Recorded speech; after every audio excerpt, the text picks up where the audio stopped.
Keep moving on.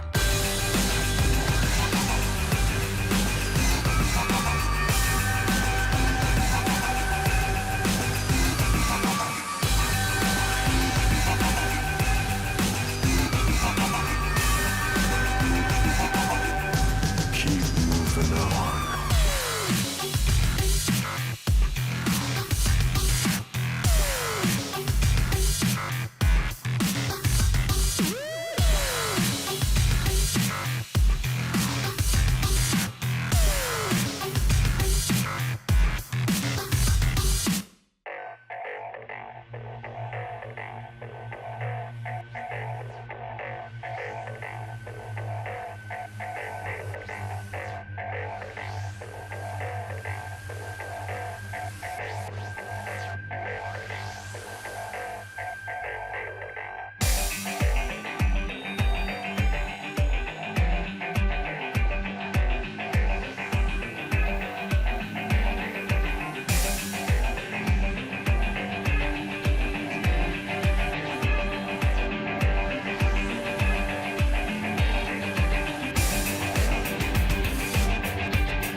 And they say I have a grim sense of humor.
Hello everyone and welcome to this special edition of Primetime League. World starts in just under 24 hours and we have a packed episode going over marquee matches, checking out the group stages, and Freak's gonna break down the patch preview for Worlds and a little bit of League of Learning. Sacre bleu! Primetime League starts right now!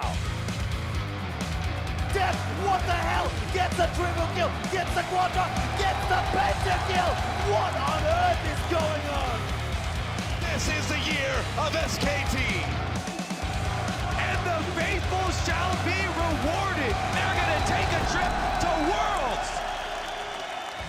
Hello everyone and welcome to a special Worlds edition of Primetime League. We're coming to you direct from Paris, France, where the 2015 League of Legends World Championship starts in less than 24 hours. Now I'm joined here on the historic River Seine by three compatriots as we prepare you for Worlds. And since Europe is the setting for the World Championship, it only seems fair that two of our EU LCS brothers in arms are here with us.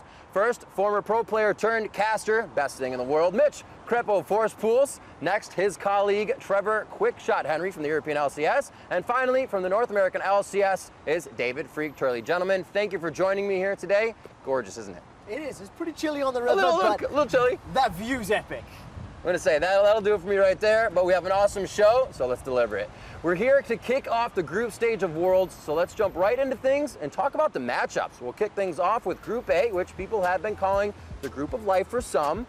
And this group consists of Chronologic Gaming, Flash Wolves, Coup Tigers, and Pain Gaming. And it could be a real battle for the two teams that will advance. Crepo, since we're almost in Belgium, Yeah. why not start with you, buddy? I mean, we're only 3 weeks off Belgium, but yeah, if you have faith, this is a group you really want to watch. CLG have a good chance of making it out top 2, if not first place. So everyone's looking at CLG, everyone's looking at Coup Tigers as well, but Flash Wolves, they could bring the upset. They really can, and I think there's a lot of things to prove for all 4 teams in this group. Chronologic Gaming back on the international stage after multiple years being away. Coup Tigers choked so terribly in IEM earlier in the year, and they didn't perform necessarily the strongest in their own region. Pain, they're finally at Worlds. They've been wanting to be there for so long. Yeah. And of course the Flash Wolves, they were just overtaken by AHQ at the end of summer. So I think all 4 of these teams want to show up on the international stage. And truthfully, I think 3 of them have a pretty good shot to making top 2. Well, it's interesting you say that because I actually wanted to bring up, especially as you're talking about group of life here, that this is probably the best chance for a bottom seed team, like a pool 3 team, to actually make it out of the group stage here. Pain has about the easiest group of teams they could possibly hope for here. So this is like their chance to show that wildcard teams can really compete well on the world stage. Outside of like individual upsets like Kabim and whatnot, I think this is actually a real chance for them. There is a real chance, but it's still a very distinct I mean, this is difference like between Pain and 1 in 20, you know. yeah, something. 1 in 20. And most of that will rely on Kami. Kami's their mid laner, is really, really big in the Brazilian scene, really popular as well. He'll have to roam. So we don't think Kami's going to take it just from winning his lane, but he does put pressure on other lanes. And maybe, you know, some of these World teams are not used to roaming mid laners as much, and he could make the difference. But it's unlikely. It's going to help at least that the 2 favorites in the group, Coup Tigers and CLG, have mid laners that are relatively passive in lane. Everybody who does remember Kaboom, we are in Europe, does remember it. It was the charm from the mid lane that caught Frog and that started the snowball that then allowed them to win. So I think there is a shot for Pain in that regard, but it'll have to be a big individual performance. Yeah. And I do think if you look at the 2 teams that are the favorite, that a lot of people are talking about, CLG and Coup, there's so much debate about who's above whom. But I feel there's quite a stylistic mismatch between the 2 teams. You know, CLG are very, very focused around their top lane and very, very focused around getting Zion to carry. Right. And especially early game focus as well is the thing. Like these guys are the early game team of North America, and Coup are the late game team of Korea. At least of the teams going here, they have actually very bad early games, and they come back to it later on. So that to me gives like a slight edge to CLG that I think they can actually close out the game from there if they get the early game leads that they're supposed to. But of course, you know, at Worlds, anything can really happen, of course. And I also think the early game pressure that Flash Wolves could be bringing to the table could also upset the likes of either CLG or Coup. You know, in a lot of the prep that we were doing, we were looking at how Flash Wolves and the whole LMS region tends to focus a lot of their ganks on Dragon, ganks on bottom lane, things like that. If they get ahead early, that could be the way that Flash Wolves gets an advantage and then presses through for a Nexus kill. Well, you're mentioning passive mid laners here from the other 2 teams here. I mean, Karsa and Maple are probably the 2 best players in their role of the LMS. These guys are incredibly good here. So those are the guys that I would expect to lead the upset if it happens here from Flash Wolves.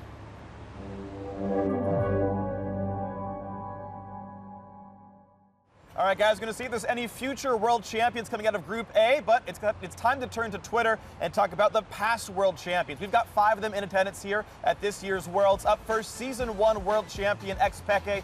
Used to play for Fnatic back then, now he's on Origin.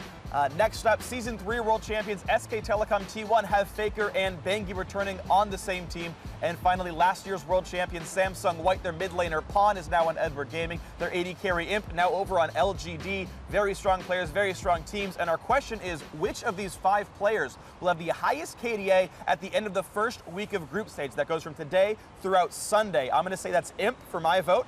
And to get into the PTL Hall of Fame, tell us exactly what that player's KDA will be. I'm going to choose 25.0 KDA for Imp. Guys, if you want to be right like I am, send your answers to @Esports with the hashtag PTL and let us know who it's going to be.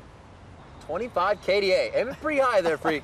So while you're tweeting in your own answers, let's move on to Group B now, where you have life, there must also be death. And people have been referring to Group B as the group of death. That's because it's a group packed with the talented teams, and not all of them will make it through. This group consists of AHQ Esports Club, Cloud9, Fnatic, and Invictus Gaming. Freak, what do you think it takes to win this group?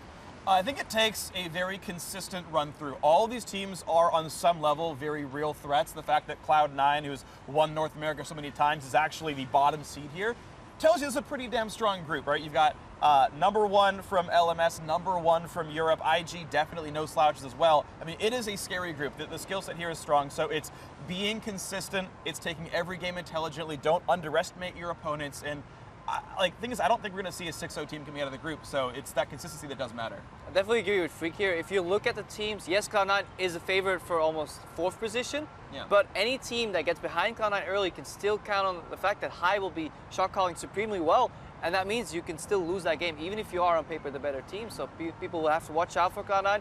But looking at the top of the table, ING and Fnatic should still be head and shoulders above AHQ and Cloud9 overall. Yeah, it's going to be interesting though, because Fnatic, the last time we saw them in an international tournament, they looked great against SKT in a best of 5. In a series, they pushed them all the way. But in the group stages, Fnatic completely floundered. Now, admittedly, that was without Reckless. That was a different mindset. It was different strategies, different meta. So I want to see how Fnatic handles themselves in the group stages, and I also want to see how well AHQ can continue to perform. They've had a phenomenal run throughout their own region. They've come in from the LMS looking head and shoulders above everybody else there, and LMS as a region is consistently underestimated or undervalued by international competition. I still feel Fnatic and IG should be just a little better than them, but they are a definite threat that cannot be underestimated. I'm going to keep my eyes though on Kakao and Rookie, especially that duo seems to be one of the highest talent mid lane jungler duos we have across Worlds even, and Kakao in particular. His team actually sets him up for glory. Like, he gets the most hard leashes out of any other jungler in the tournament. He gets help level 1, and then he snowballs, then he takes on the enemy jungler, and then he starts ganking the lanes. So if we see Kakao on form, he may very well be the best jungler in this tournament. Clearlove is probably the only one that could match him for that title, and that's debatable as already. So Kakao is definitely the person for me to watch in this group. It's interesting because Worlds in general, I feel like, has a weaker pool of junglers compared to previous seasons. Like, it's kind of the overall sentiment here. So having those few standouts is actually more important here than before, where you just kind of squash a bunch of other people who are not as good as you. They're mere mortals. So yeah, watching those guys run around is going to be important. I actually care about the mid lane matchups here as well.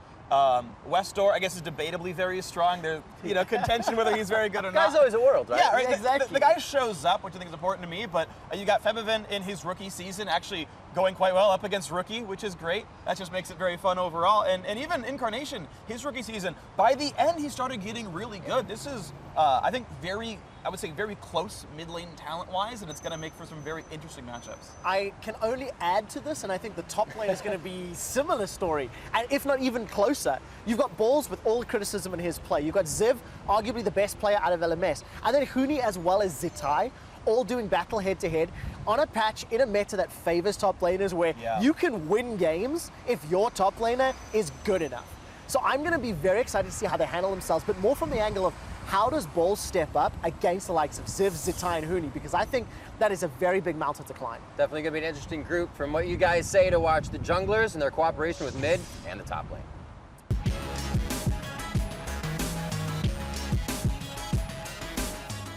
Bienvenue à tous les fans. Welcome to the League of Learning for 518. Now, guys, we're going to talk about what's changed compared to the previous competitive patches. We're going to start with the big three top laners. Fiora is weaker base stat-wise. You might have seen her in the Chinese regionals. Now she won't just outstat you, so lane bullies like Riven and Renekton should be able to handle her pretty well, but she still does all the tricky Fiora things. Her damage is still very high. Move on to the next top laner, Darius, also nerfed for the laning phase, the biggest change being the mana cost to his Q. He will actually run out of mana, so if you can sustain from him or dodge enough Qs, he will and you can try to beat him that way, but he's a big lane bully. We'll see him some at Worlds, but I would say probably not too terribly much. Also sustained down a little bit in lane, up a little bit potentially in team fights. So overall change there. Now next up is Gangplank, top laner, or maybe a mid laner as well, but since you saw him in competitive, he's lost a lot of barrel damage and a lot of barrel armor pen. Also, one of the bigger changes since you last saw him in competitive, though this was already on live for you guys, is tossing out a third barrel really quickly has a longer cooldown because you can't just chain them out quite as quickly, so that's another important change to think about for him. Next up, Lee Sin in the jungle. Recent set of buffs for him. Not only did he get 5 attack damage on Warrior, but also his ulti will do a lot more damage if he kicks a tank into other people. Also, his energy return is a bit better for him. There's a lot of Lee Sin mains in here. I think we expect to see Lee Sin very commonly picked, especially to snowball top lane. That's our big prediction for him in this tournament. Next up into the mid lane is Azir. He lost some movement speed. That's a really big one. Now you actually have to be a pretty good Azir to get away from ganks and to get away from team fights. Also, he lost the multi-hit damage on his Q. So much more of it is his auto attack uptime in team fights. He's more of a DPS mage, much less bursty, and again, easier to catch. So down a few pegs, still likely to be a viable champion. Now let's move on to the bottom lane. Mordekaiser's the new big thing. Now we haven't seen him at all in competitive play, so he's a big question mark here. But compared to what you guys are seeing in solo queue back in 5.16 and 5.17, a lot lower sustain early on. He can actually be harassed out of lane most likely. And the real big question is how players are going to play him. Even among the pro AD carries playing him in solo queue, some max W, some max Q. What items should they build? Those are all big questions. And seeing how the teams play around Mordekaiser in the bot lane is going to be a big question for us here at Worlds. And either way, it's going to be very fun.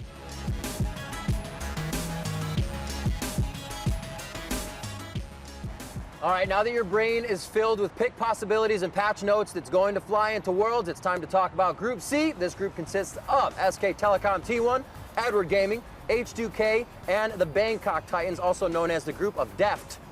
Trevor, I'm going to leave this one off with you. What is it? What do these teams need to do to get themselves out of group? Well, you've kind of pointed out already. There's two very clear favorites in this group, SKT and Edward Gaming. I'm very excited about seeing this matchup again, considering it was the finals of the mid-season invitational a few months ago, in which a Chinese team won an international tournament for the first time, knocking off a Korean squad. So I'm excited to see how it plays out. I'm still completely undecided as to who I feel will top the group though, because I do think there's a lot of strengths in both squads. I think Edward Gaming may be hungrier for a win, maybe to prove themselves, but then for SKT, it's redemption. You know, they have to get revenge for losing last time. I think for H2K and Bangkok Titans, though, it is such a difficult task because I feel they are outclassed and mismatched in almost every single way against the other two teams. Yeah, it's going to be rough, honestly. Like, you've got BKT, you know, congrats to them. It's the first ever time we see a Thai team making it to Worlds. That's cool, but it's still their first season, and the GPL is not exactly a strong region, so it's not a lot of plays, unfortunately. Meanwhile, H2K, they're the number 3 team in Europe, but they got the number 2 seed, so they weren't put into Pool 3. I mean, yeah, they're pretty good, and Europe's a pretty strong region, but like, it's just, you have like the literal best team in Korea and arguably the best team in China. Like, good luck being as good as those teams. Yeah. And it's very, very top heavy. They're incredibly strong teams. Just the player talent pool there. Yeah. You have 4 or 3 world champions playing on the top 2 teams in that group. Like, just good luck. Yeah, for H2K and Bangkok Titans, it'll really come down to not even looking at top 2, but just taking games off these Titans. And then EG SKT this could be a preview of a potential world final already. Because these guys won't meet it anymore, I believe, until the final itself. So it doesn't really matter who gets out of that group first. They both could make a run through the entire tournament, sweep it, and meet again in the final. So we'll see if they come in with full strength. Maybe, you know, tempered expectations, because EDG may want to hide some strategies as well. Nobody really knows. There is an important point, though, because you talk about, you know, taking first versus second. If you get second place in this group, you face a random number 1 team from the other groups. That's true. And that's a 1 in 3 chance of being LGD. Edward Gaming lost to LG. Like, they don't want to play LGD. That's a terrible idea. So it's weird because there is a very big reason to get first place here because you might exit in the quarterfinals with the wrong quarterfinal draw. So as much as people like to say Chinese teams love to sandbag, the games that don't matter and bring the dank memes out, actually first place pretty can important. mean a lot. I mean, or second place means you face CLG and then it's free anyway. Well, I also want to talk about the mid lane matchups in this particular group. Trial by fire. 3 Korean squads. You've also got Ryu playing for a European team up against FLICKR. I mean, the quintessential gif of Z v Z.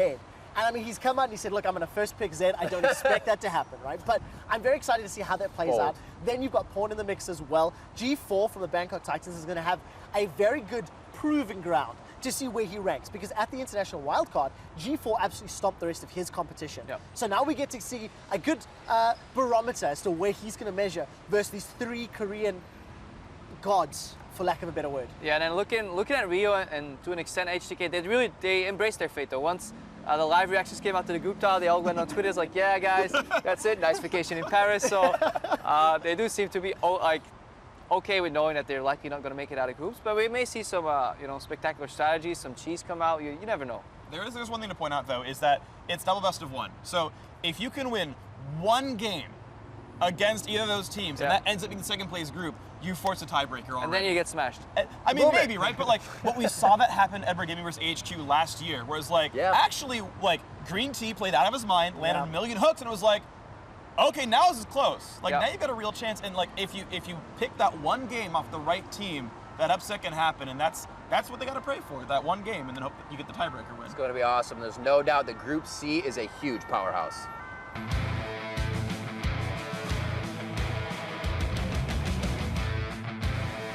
All right, guys, so with all of the talent assembled in one place, we wanted to see what your favorite matchup or kind of marquee matchup would be coming into Worlds. Now, you can obviously go on and talk forever, so we're adding in the death timers. We're going to have 45 seconds to talk about the matchup that you think will be the marquee matchup coming into Worlds. I believe, Freak, we will start with you.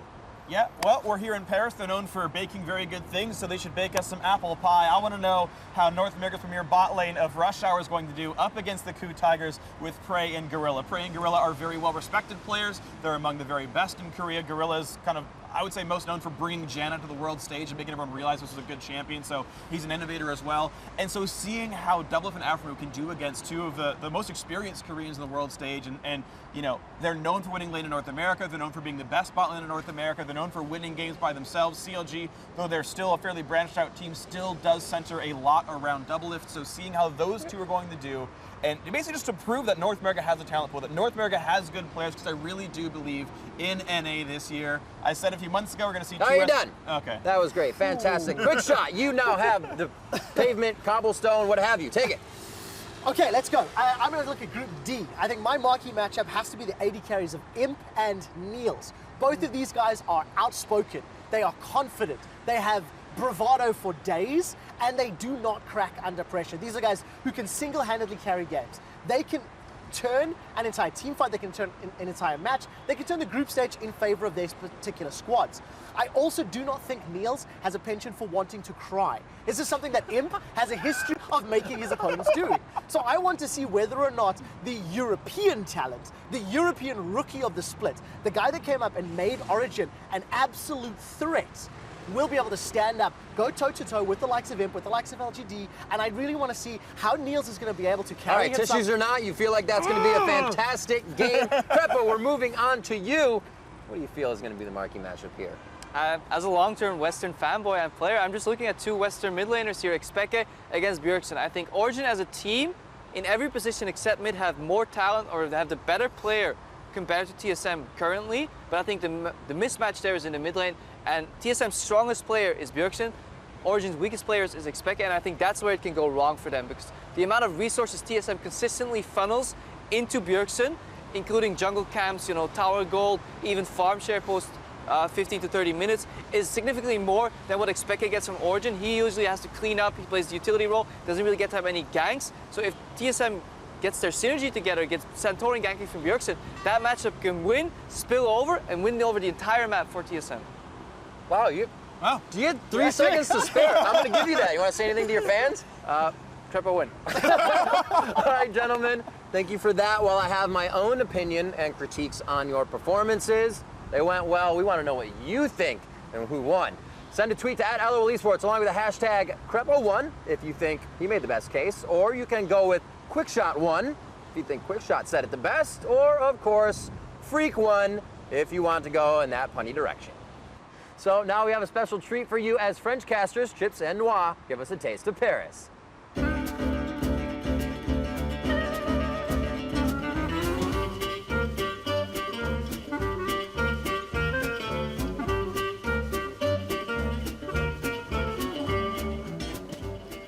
Hi everybody, welcome to the 2015 World Championships in Paris. The city is pretty well known for art, monuments, and of course the food. And here at Au Pied de Cochon, it's really good. Let's take a look inside.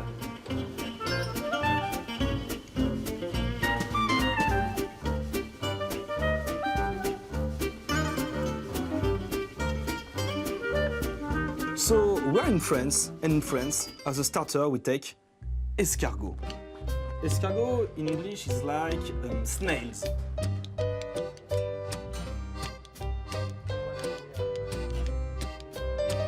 Let's have a taste. Cheers.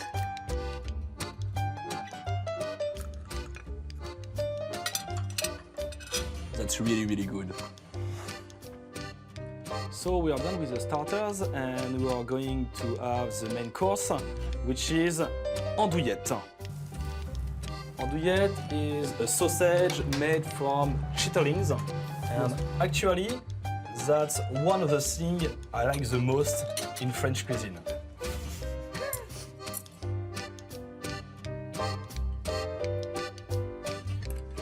That's really, really, really good. And generally, you eat the andouillette with some French fries. You can eat with some vegetables, but fries are French. So in France, we have a sentence that says everything is good in the pig. In French, tout est bon dans le cochon.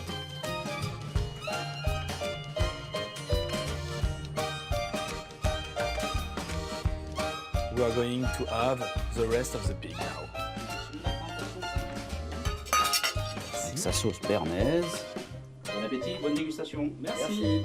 This is the foot of the pig, this is the nose, this is the ear and the tail.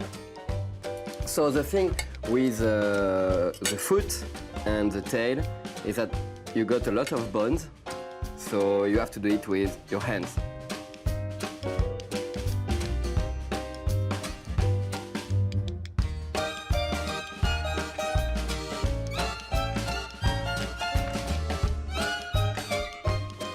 So after a good meal, of course, you have to have a good dessert, and it's Crêpes flambées au grand marnier.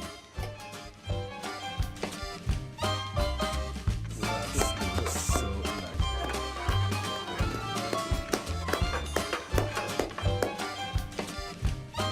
Merci beaucoup. Bon appétit. So guys, it was a pleasure to have you for this excellent meal. I hope you will have a memorable and excellent World Championships 2015.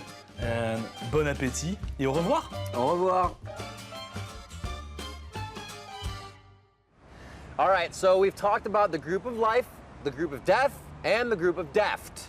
Now it's time for Group D, which might as well be Group Black and Blue after the fighting it's going to require to advance from this group. The group members are KT Rolster, LGD Gaming, Team Solo Mid, and Origin. Freak, I'm going to start with you. What's it going to take to come out of this group? It's going to be interesting because I think it's going to take defeating the #2 team in Korea. Like, KT Rolster are pretty good. It's interesting because judging the LCK as a region after they lost like 15 of their top 20 players is a little bit hard. People still think Korea is very, very strong, and certainly KT Rolster is a good team, but I think this is actually a real chance for Origins, a real chance for LGD, and TSM has to play very far up to catch up to this level. I just think it's scary the fact that TSM is almost favored for 4th place. Yeah, I think so. Coming into this season, nobody would have expected TSM going to Worlds because they made these big statements like, only thing that matters for us is Worlds. You know, we're just going to go through the season again. We're looking to improve. We're looking to expand infrastructure. But it all came like falling down at the end. They had a one-dimensional style. Everything revolved around Bjergsen. They tried going into different areas, but they just really didn't succeed. And right now, they just have to fight their way even up to third place, possibly. It's a difficult setup. And of course, the game has moved away from that sort of solo mid-carry style over the last year. We're seeing a lot more prevalence of obviously the jungle top coming into play, the jungle supports. I know we've been discussing quite extensively how the jungle and supports can impact the game. And when you look at the likes of TSM, they just don't have the same ingredients that a lot of these other players have. You contrast the likes of Centauran and Lustboy versus Amazing and Mythy, for example, versus TBQ and PYL. I mean, Imp has said quite openly that he went to LGD because of PYL and his ability to lead and shot calling games. So it's going to be a difficult task, but I'm also very excited to see how these other three very strong jungle supports duos can impact the map and roam and get to the other lanes. Yeah, I mean, talk about Pickaboo here on KT Rolster. Like, he's the reason that KT Rolster is even good right now. They're like a 5th place team that wasn't going to go to Worlds, and he shows up. His roaming's really good. He's making so many plays around the map. Now, that does mean that Aero might be left alone a little bit, and if a team has a very aggressive duo lane, like LGD, they can abuse that, and Imp's going to have a field day, I think, winning a 2v1 lane. But you know, that's the thing, is you have very different styles here. TSM are very, very, very slow. They're the only team at Worlds to have a gold deficit on average in their region. Like, they have horrible early games, and yet top laners is full of lane bullies and snowball-y, like, hyper carries. And so either Centauran learns how to gank for once, at least a lane that doesn't have Bjergsen in it, or TSM gets rolled over. Meanwhile, you have some really, really, really scary top laners, like Acorn and Soaz, who's actually quite good this year, and Someday. Who's like the Korean top laner right now, and those are the guys to really watch for, and I think those are the guys that have the most sort of ability to carry the group. Yeah, there's just a lot of good communication in the top three of these, or in these three teams, and then TSM has been struggling a little bit with communication, but they could have fixed that in the bootcamp. Obviously, we don't have any insight, because if they fix that, I do think they have the individual talent. I think Centauran is underrated when it comes to mechanics and actual gameplay, but it just doesn't seem to be any confidence. Him and Lustboy, neither of them is really stepping up in the communication department and leading the charge when it comes to roaming together, controlling the map, and I think that will be one of the biggest weaknesses for TSM. But I think in raw talent, they still have what it takes to at least challenge these teams. I'm very interested to see how Origin steps up as well. You know, I still feel that LGD and KT Rolster are the sort of the stronger teams of the four, but Origin's the one that I think has the ability to surprise, because they have consistently impressed in every stage of the tournament. They went from Challenger to LCS, went undefeated practically. In LCS, they showed up, they took Fnatic to all the way to 5 games, and I mean, so has outclassed Huni multiple times in that series, which is something that nobody's been able to do in Europe all year long. And this is a guy who I personally felt was like an old dog learning new tricks. I wasn't sure how Soaz was going to do. The weak link for Origin, in my opinion, is going to be Pekka in that mid lane, and I think their ability to surprise and make it a playoffs will hinge on how much better Pekka can get from the end of LCS to now Worlds. And one last thing I want to talk about real quick is LGD's AD carry Imp, I think, is by far the best AD carry in the world, easily the best AD carry at this tournament. And even though we keep seeing like AD carries are sort of falling off and they're less valuable and top lane carries are big and Azir was crazy for a while, Imp is a player that can hard carry a game and can put his team on his back. So I want to see how that bot lane goes for LGD and what they can have Imp do, because he's a very exciting player to watch. Oh, we're going to have to see Group D, our final one. Definitely a lot of back and forth between TSM and Origin. We'll have to see how they fare with the other strengths of the group.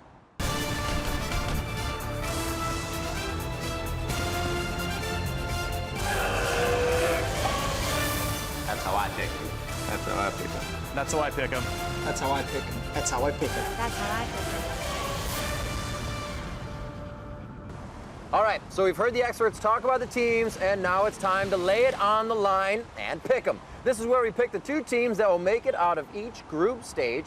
Here's who I picked. Coming out of Group A, I believe it is going to be CLG and the KOO Tigers. In Group B, I have Fnatic over IG. Looking at Group C, I have SKT over EDG, something we've talked about a little bit in the group. There'll be some back and forth. And LGD over KT for Group D. Now I'm going to pass it down the line. Crepo, what are you looking at for the groups, buddy? I completely agree with you here. Again, in Group A, I have the faith CLG over KOO Tigers. Group B, I have to rep Europe. You know, Fnatic's going to take it all. IG a close second, of course. SKT is going to trump EDG this time, and they're going to go all the way to the final, but we'll see about that later. And then LGD, obviously they're going to trump KT. Imp ain't easy. All right, you go next. All right, fair enough. I'm going to be similar, but with a slightly different flavor. I think CLG will also beat Coup Tigers in Group A. Repping European pride here in Paris, Fnatic will be over IG, and I think convincingly. Now, I want EDG to beat SKT.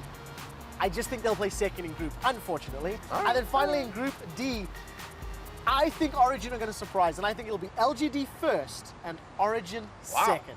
All right, so I like yeah, you got Freak, some smart finals? things going on. Yeah, so as you guys said, Group A, Group B the same, CLG Coup, Fnatic over Invictus. Next up, I do think Edward Gaming will win this one because I think there is a reason to get first place and they are the stronger team, so EDG over SKT. And finally, I agree with you. Yes, LG is going to win this. They probably win the entire tournament, but number 2 team, Origin, will beat up on KT Rollster. Oh.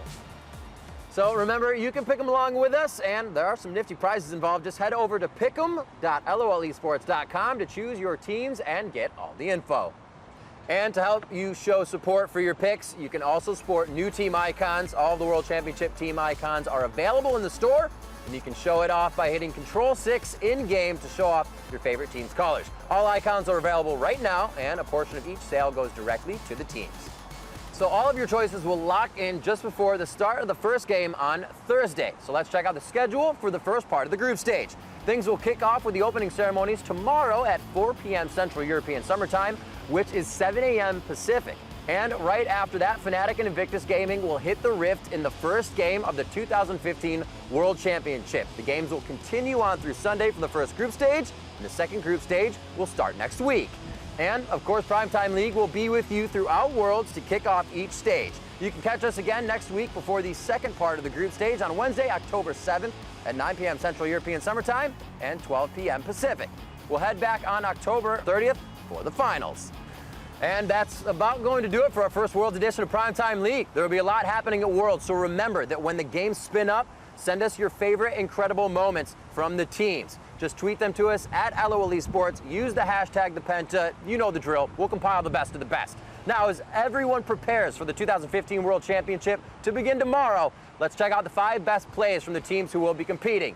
Or as the French would call it, Le Penta! Grabbing the number 5 spot is CLG's bot lane with the Ballista play. Keep missing. Oh, the flash hook! They got him! Shao goes down. That was beautiful. The Ballista play pulled off perfectly right there. Charging in at number 4, Fnatic's Reckless gets an explosive pentakill. There goes Yellowstar, another taunt. Hooney's looking for Miffy. Wild Growth will slow them down. Glitzerlance connects as well. And Reckless plus, that's a kill to Reckless rather. That's a double. He's looking for more. That's a triple. He's looking for 4. That's the quadra. He will get it. The reset forward. Looking for a pentakill. We're in Sweden. The Swedish AD carry gets a pentakill. Reckless is on fire today. SKT's Faker outplays KT's Nagne as he dashed into our number 3 spot. Level 6, they get the flash from Nagne. Faker comes in. He's got the ult. He's got the kill. Dodged that petrifying gaze so beautifully, I almost couldn't see it. Drifting in at number 2, LGD's Gonfi sweeps his way through a 1v2. Gets the knock, the wind rolls down, gets the kill, drinks out the tie, gets his flow back and kills the tie. Somehow gets the double. Unbelievable. He gets that second ultimate, uses the sweeper, denies vision, knocks him up, gets the auto attack into crit, dashes through the wind wall as he places it down a second time. And he has the shield, gets the knock up again. Unbelievable. And at number 1, Depth puts EDG on the path to the World Championship with a series-ending pentakill to secure the LPL Spring title. So close, and Akon forced the pot lane. Clearlove going back in. Akon around the side, but Death finally makes it in. Godby getting tanked up as well. Clearlove actually dies as Pawn goes back in, and Mako's not here, and Death now peeled away, but Korra does so much work in the back line, but it might not be enough here. Pawn needs to find a kill to win, but Q sets us out. Imp gets the kill. That's 2 kills. Death goes back in, flashes aggressive. Pawn needs to tie it away. Death, what the hell? Gets a triple kill, gets the quadra, gets the pentakill. What on earth is going on?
Legends aren't born.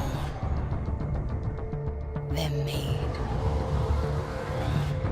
There is no shortcut to immortality.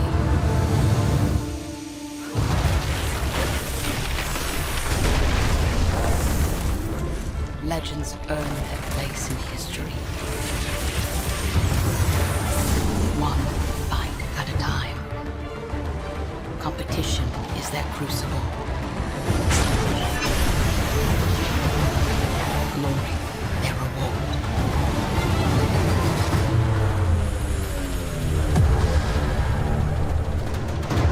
Gaining strength from every victory. Drawing wisdom out of every defeat. No destiny is written, but who will stand up to the test?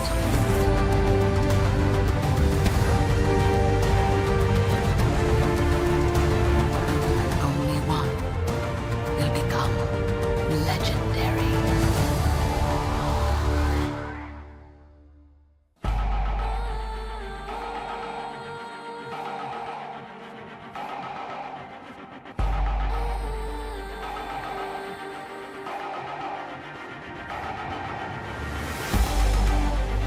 작년에 실패를 이미 맛봤기 때문에 저는 이번에 온 기회가 매우 소중하다고 생각하고 이번에 소중한 기회를 절대 쉽게 놓치지 않을 거예요.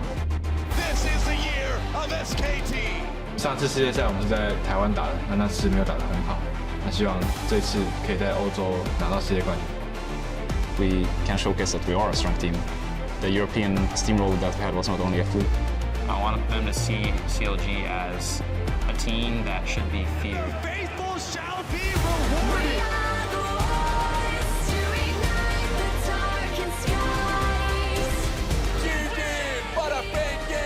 Pain is the strongest wildcard ever be in a world championship. 누구를 부르게 만들게 한다보다는 제가 안 울었으면 좋겠어요. 带着舞龙八部，拿着卫生的世界杯，我们恭喜了，快点！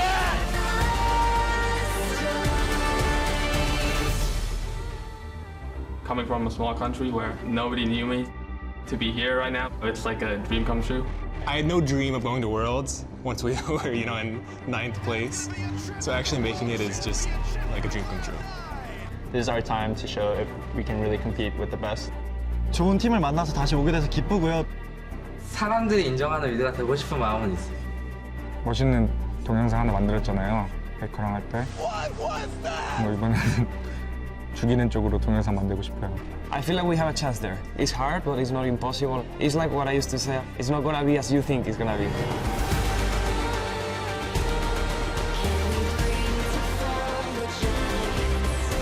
所以这次的机会是非常难得，而且也是这次我想要好好表现，让全世界都看到我们。 SKT 아니면 저희가 우승할 것 같아요. 지난번에 MSI 때 저희가 이디즈한테 패배했었는데 그렇기 때문에 더 만나고 싶었던 것도 있는 것 같아요. 이번에는 페이커 선수랑 이지훈 선수만 견제해야 될 게 아니라 모든 선수 견제해야 될 것 같아요.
Ladies and gentlemen, to opening day of the 2015 League of Legends World Championship. You're getting a look at the packed house in Ladakh Coleman in Paris, France, which will play host to our first 2 weeks of action. action.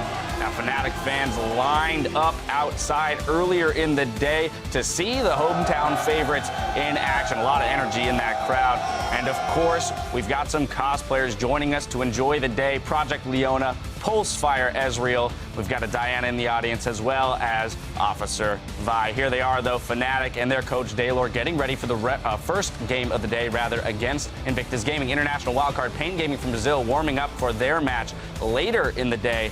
And finally, mid-season invitational champions Edward Gaming looking to start strong on the international stage. Now, each team is here to fight for one thing, the Summoners Cup.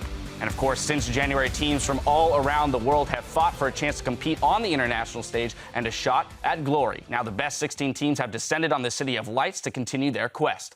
Hello, everyone. I'm James Dash Patterson. It's great to have you with us as we kick off this month-long event to crown our world champions. We'll be sending it out to the venue to kick off the opening ceremony in just a few minutes. But first, let's introduce our fully stacked analyst desk. From the North American LCS team Renegades, Alberto Crumbs Rengifo, then OGN shoutcaster, Korean expert, Christopher Monte Cristo Michaels. Sorry, I forgot to let you say hello back. I was just firing through it all. So hello first, well, Crumbs. I'm here to represent, and a 50% chance at least. Got to hold it down. There it is. And Monte Cristo here, of course. Yeah, it's wonderful to be back. Also repping the Renegades. So we got a 50% Renegades desk going. Renegade stack desk here. And finally, from the European LCS's Team Rocket coach, Jacob Yamato-Cannon Mebdi.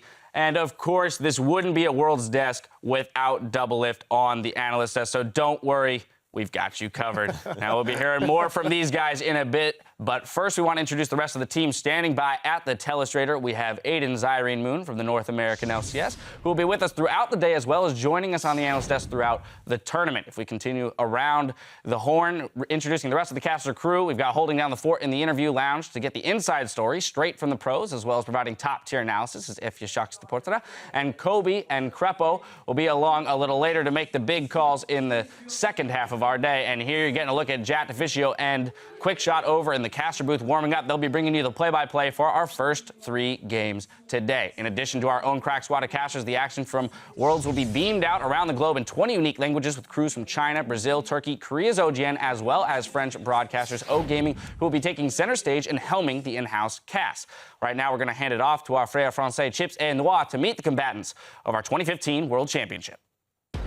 S'il vous plaît, pour la cérémonie d'ouverture, faites un maximum de bruit pour ces équipes qui viennent des 4 coins du monde. Pour, s'il vous plaît, les représentants de la Ligue nord-américaine, gagnant des Regional Qualifiers. S'il vous plaît, du bruit pour le 3e seed, du bruit pour les Cloud9! Now our first team from North America, Cloud9. Bit of a Cinderella story here. In 9th place, as we heard in the opening trailer from Lemonation. Didn't even expect to be at Worlds this year. This is where that Cinderella story is probably going to end, though. Realistically, it's an entirely different stage this time around. Sad but true, sad but true. They've been here before, though, so perhaps experience can help them out a little bit on the international stage.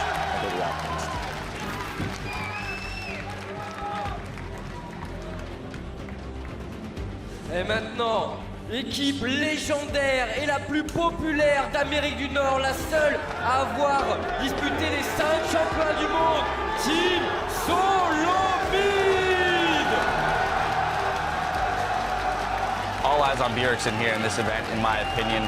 This team has, been consistently criticized as the team that is focused around the mid lane, and this is a stacked tournament when it comes to mid laners. Well, yeah, and I mean, I don't think it's a fault to really focus on your strengths, but they are going to have an otherworldly performance to really crack this extremely difficult group. I'm really excited to see what they bring because of all the teams that have scrimmed against TSM and keep saying these guys are good. Les gagnants du Summer Split, le site 1 de la région nord-américaine, s'il vous plaît, tapez du pied pour les Counter Logic Gaming!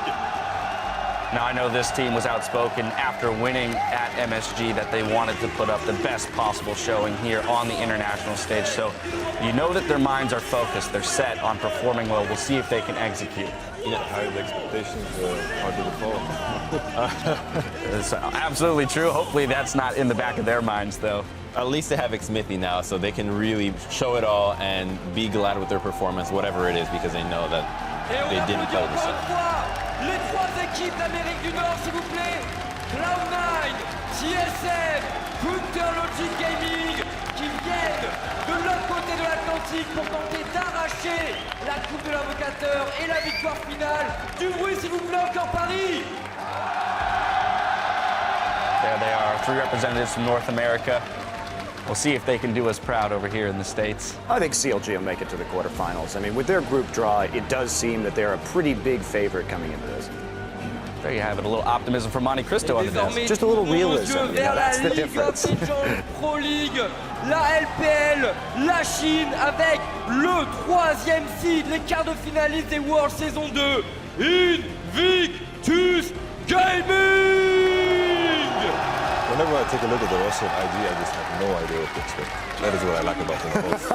Well, what's funny too is in our prep for this entire event, Spawn felt the same way. As a caster of China, never certain what this team is going to pull out, and that could be an advantage here coming into the tournament with a few weeks in the dark here as the patches have changed. Maybe they'll pull something out that no one's seen before. Well, if this team miraculous. Et maintenant, pour leur seconde apparition Worlds, les gagnants du Mid-Season Invitational, Edward Gaming!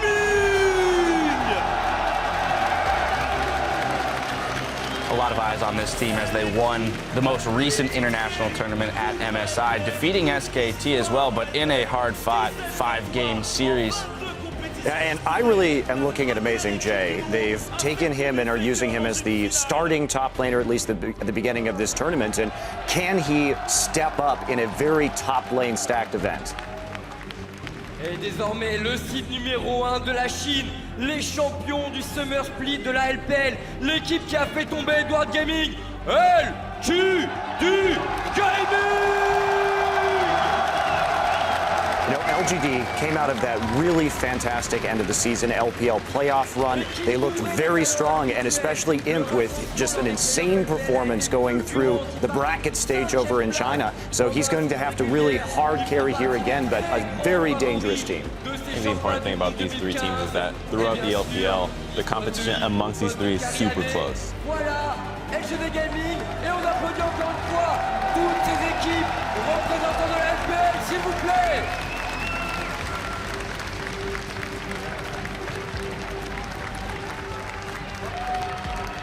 Our 3 representatives from China.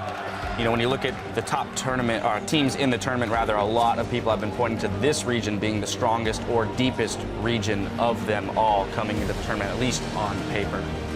I would have to agree.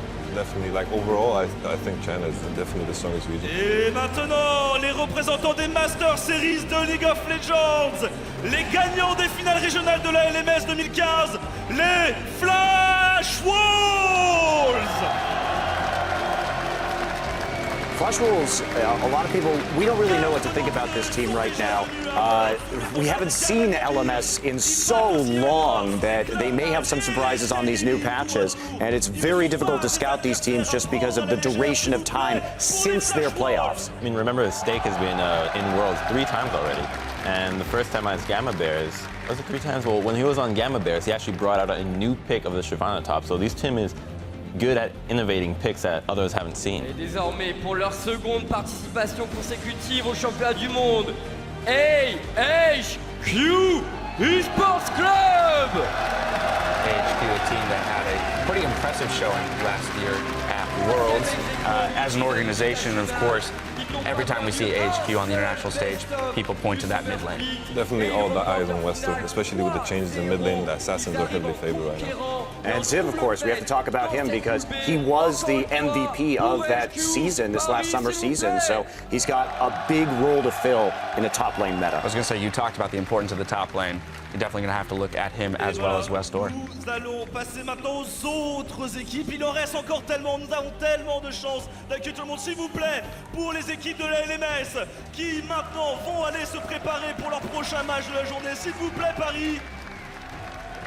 What I love about LMS is since they consolidated into their own region right now, it really has helped level up a lot of the teams involved. So they're much more competitive than they were last year, and it's really done, I think, that entire region a world of good. Et les représentants en tant que wildcard venant du circuit de League of Legends brésilien, 2 fois champion du Brésil, s'il vous plaît, les Paris! There you have it. Probably, arguably the stronger of the two wildcard teams in this tournament, fighting for the pride of Brazil here. A team that you do not want to underestimate.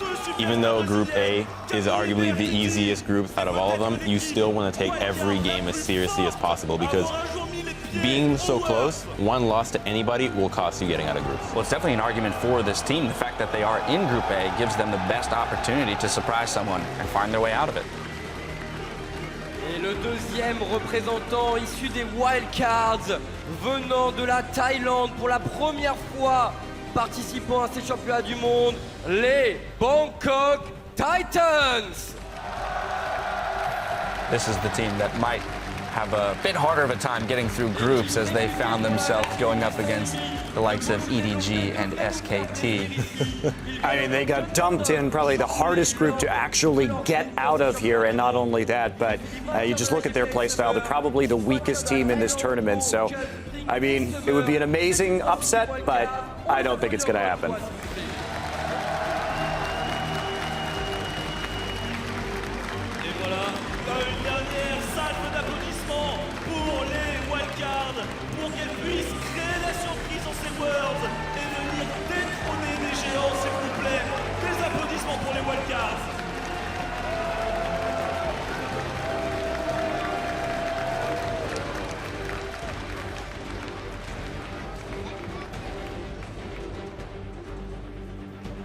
Et maintenant, représentant la Corée, les gagnants des FLICKR Regional Qualifier 2015, les KT Roadsters!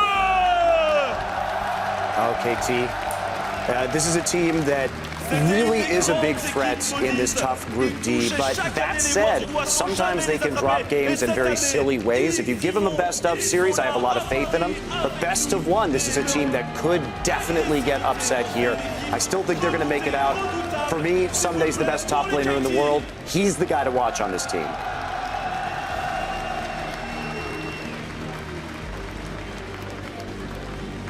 Pour leur première fois aux Worlds, le site 2 coréen, les Coup Tigers. I don't think Coup Tigers is not a team you should underestimate. They've been in the past innovators, and this massive patch coming into Worlds is a perfect patch for them, I feel. Yeah, they are definitely going to have tricks up their sleeves. My question is, do they even have to use them in this group before the quarterfinals? Because I think they'll just breeze through Group A.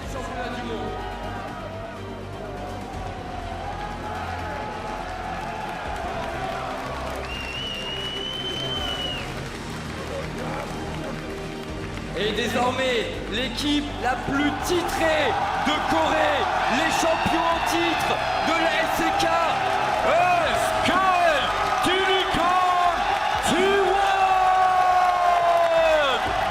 Returning to the stage, your 2013 World Champions, SK Telecom, they have to be out for blood, especially considering their performance at MSI. I'm sure they want to come back and take that title back to Korea. Dash, I can tell you from being around the team, they are mad. I'm cheering for Bengi and FLICKR, you know, it'd be two-time world champions if they win this. And everybody mentions FLICKR, can he win it again? Well, come on, the guy that's helping him out is Bengi this entire time. He's the guy he's the one in the back helping the strings, pulling everything together. I have to add, even though I think China is the strongest region as a whole, I think SKT is the favorite coming into this. I think I agree with that, but there has been some dissension. People taking EDG or LGD, of course. It's going to be a much closer tournament, I think, at the top end this year than it has been in the last two.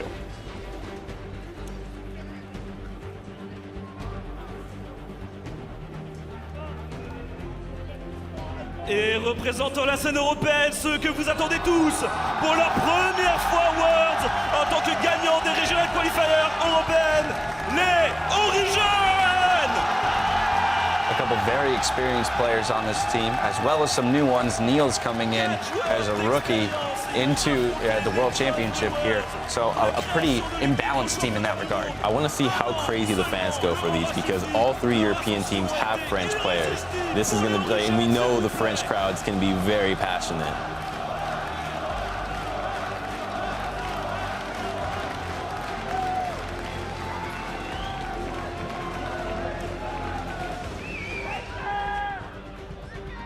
désormais pour leur grand début sur la scène internationale, le deuxième seed de l'Europe, H2K!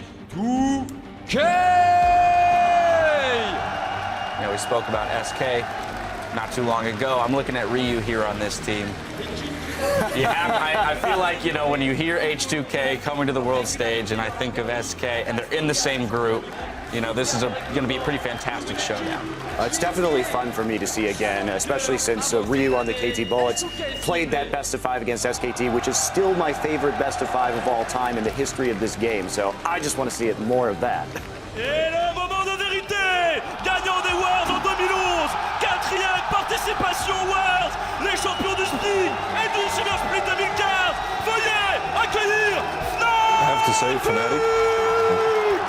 That's all right. There's just a lot of support, as you can see, but go for it. I have to say, Fnatic, like, ever since Season 3 Worlds, I feel this is the best Western team we've had ever since Season 3 Worlds.